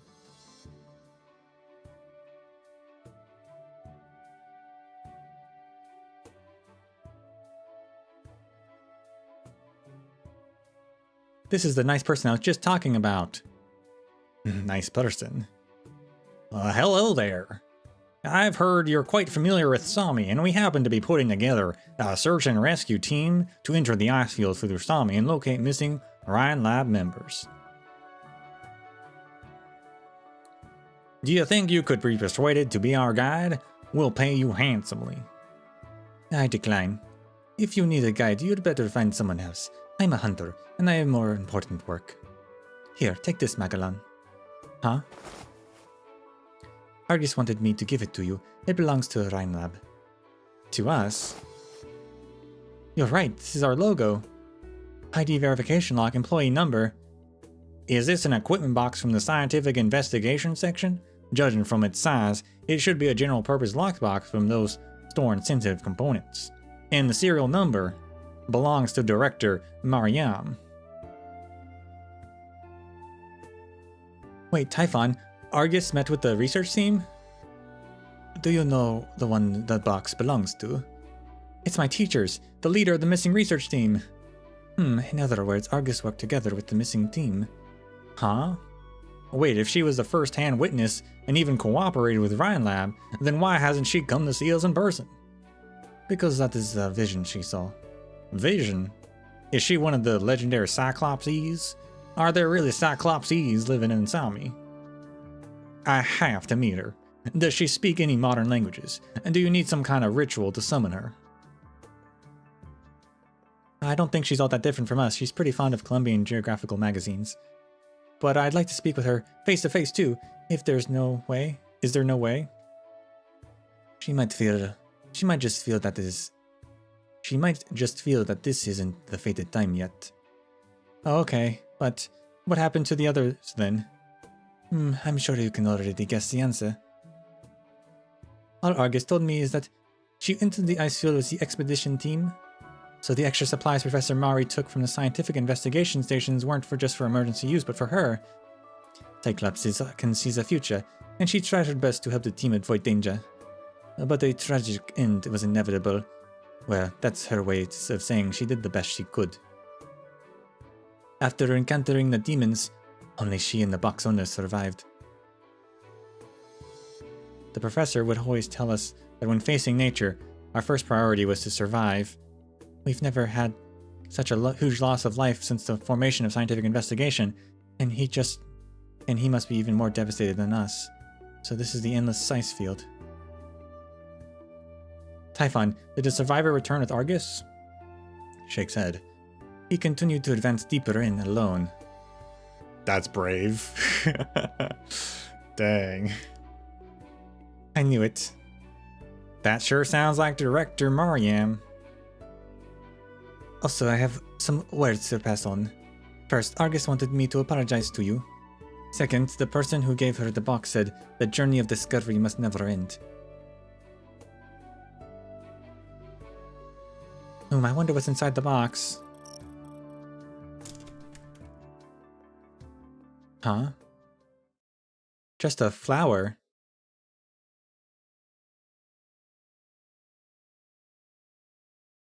I thought it was about to end there. Just a flower ends. The end. We're currently cross-analyzing the chemical structure of the environmental particles stuck to the specimen box. However, we know very little about the endless ice field, and it may be difficult to determine the missing team's location based on this alone. If no matching data can be found, does that mean that the director pushed the boundaries of human exploration into the ice field? I believe so, which is why this flower is an extremely valuable specimen. In all my time exploring the ice field, I've never seen anything like this. Though, I've seen an entire field of flowers underground. The environment down there was pretty unique to be able to support plant growth. But this particular flower... Magdalene carefully observes it through the display window of the specimen box. It looks really strange, almost like it isn't a plant at all. The flowers I dug up before had robust root systems to allow them to absorb nutrients from beneath the ice. But where are the roots on this? Someone as careful as the director wouldn't have damaged the specimen during a collection. That would significantly reduce its research value. Let's start with the basic observations. Given the conditions here, we probably won't get any results right away. To conduct the next phase of research, we'll have to wait until the sample is transported back to HQ and passed on to ecological for handling. A special messenger will arrive in Kapat shortly. We can leave an in-depth study for the specimen to them. We will need to contact Director Mariam as soon as possible. By the way, Magdalene, are you sure you want to head right back out to another trek? Your protective gear needs maintenance, and we won't be able to get any spare drones in Sami within 3 days. But I'm worried about the director. Besides, my protective gear is still in good shape. After all, I was only passing through Sami, not heading deep into the ice field. Ha, there's no stopping you. Alright then, I'm gonna go break the specimen box seal. Understood. Please begin reporting your findings whenever. I'm ready to record.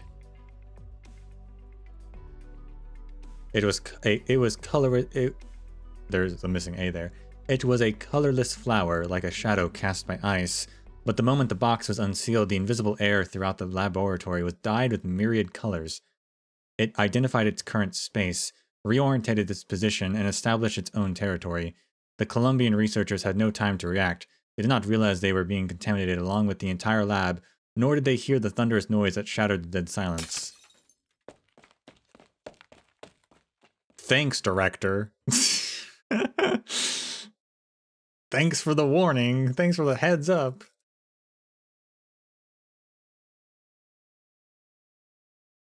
Wake up.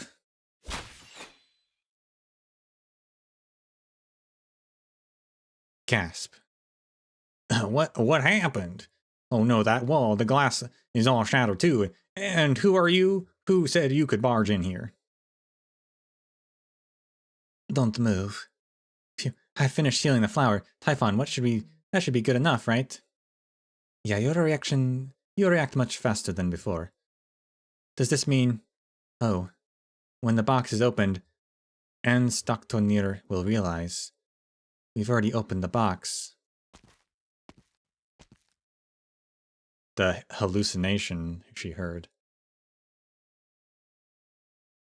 This is the Sami branch office, right?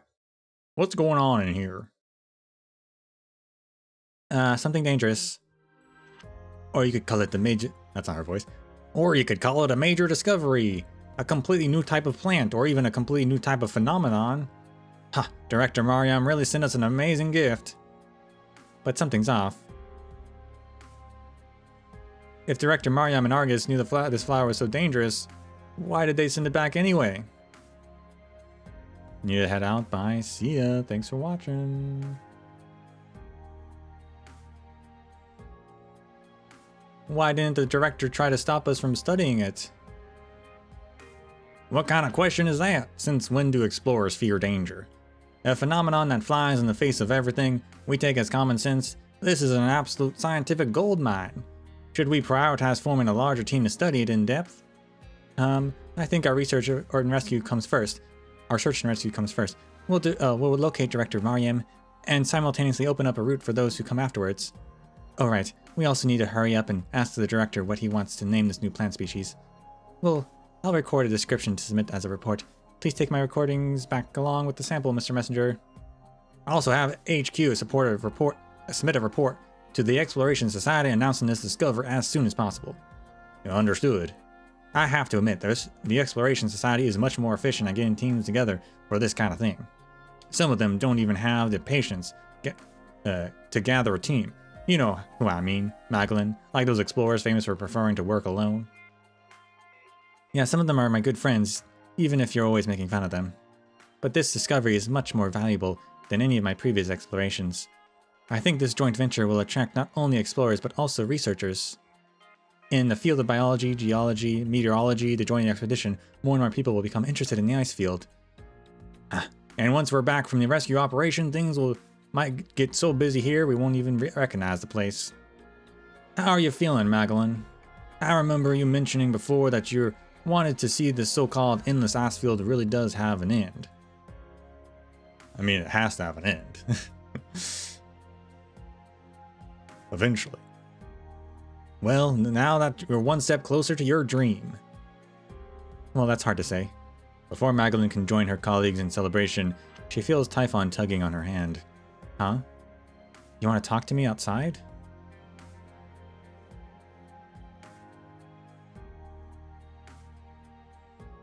What's wrong? Well, Argus said that there was no point trying to stop you, because you might find the way to discover everything about Sami on your own.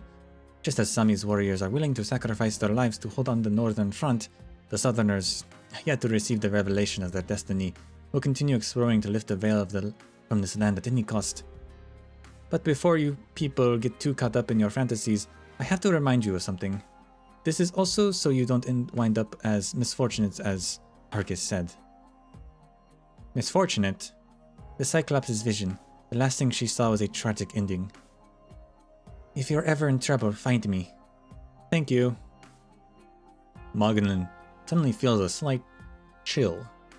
She turns her head, and inexplicably a snowstorm is raging outside the window.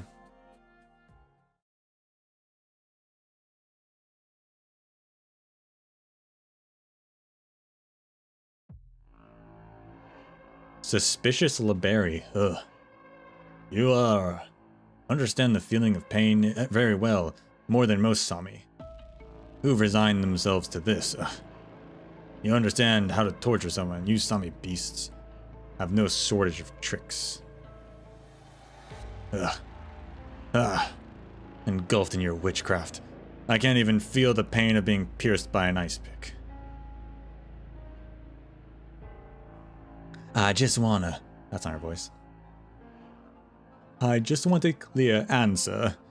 What is the black mark, and why have you smuggled it in? Answer me. I can always end this sooner. You'll regret this, witch. Letting me die here will do nothing but make Sami suffer more. Sami does not care about your foolish ambitions. Ambitions, hardly. I've come here to die, and I'm more than happy to do so. This information will never be sent to Ursus, and you'll regret it. Speak. The Black Mark is a missing member of the Emperor's Royal Guard. Oh, snap. I found his footprints, black footprints. His dominion has collapsed. The demon has completely overtaken him. Ha! He will contaminate your land for all of eternity, and nobody alive knows where he is now. You, left these words linger in your ears before the cold takes away your consciousness forevermore. The Sami know neither fear nor panic. We have guarded the mountains for hundreds of years. We are Sami's fangs to sever the demon's tracks. You and your ilk are not even enemies. The affairs of the Ursus end here. Ha! Oh fate, your warning has once again drawn my gaze back to the contaminated land of Sami. How could I ever forgotten my duty? I understand now that is time for me to return to the wind and the snow of the ice field. Okay.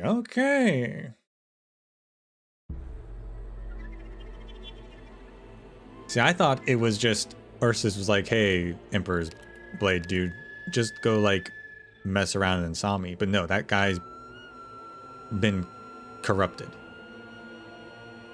His dominion collapsed and the demon took over. Which is pretty cool. I wonder if we're gonna have to fight that guy at some point. I also wonder if we're gonna have to fight maybe a corrupted director Mariam at some point. I don't know. I'd be surprised if he's still alive out there, but it'd also be cool if he was. He's the only director we haven't seen, I'm pretty sure.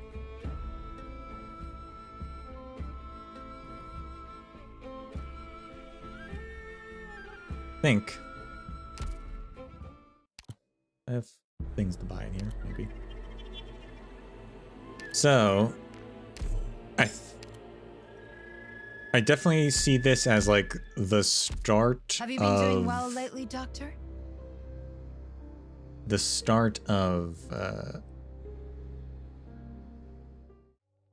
like the golden age of exploration, right? Like this Mariam went potentially the furthest anyone's ever been into the ice field, delivered a sample back, a demon flower, which is crazy. And that kicks off, as that one scientist was saying, like, not everyone's going to be interested, right? Geologists, meteorologists, biologists, like everyone's going to be interested now. And that's going to kick off a golden age of exploration into the ice field, as everyone races to be the first to discover what's going on in there, right? Which will inevitably, I assume, I think it makes sense, that inevitably that would then be how the portal is discovered, right? Now that everyone's going to be rushing into there, so that's when it's going to be discovered at some point in the future. Which means that Ryan Lab has successfully started two like golden ages in a sense. I don't know when this takes place is in the timeline, but Lone Trails is, you know, the revelation of what's behind the star bubble. The True Sky, starting off a race, both an arms race, but also a race, an interest in space. And then now this, rekindling an interest in exploration on land.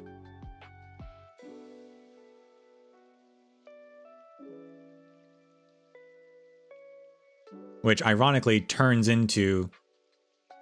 ends up at the same destination as the space one, although I don't know if the space one actually technically goes anywhere, but we do get the portal. So there's that.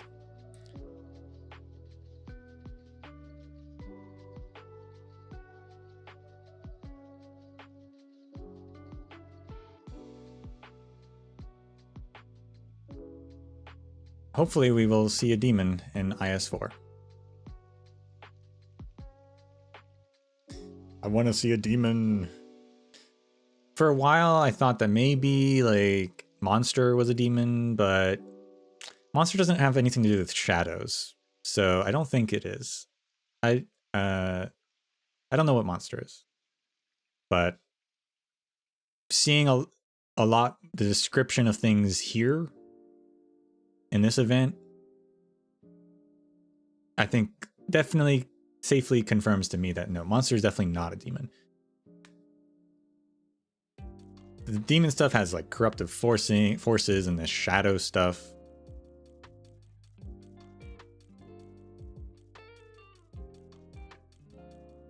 So, and Monster doesn't have any of that.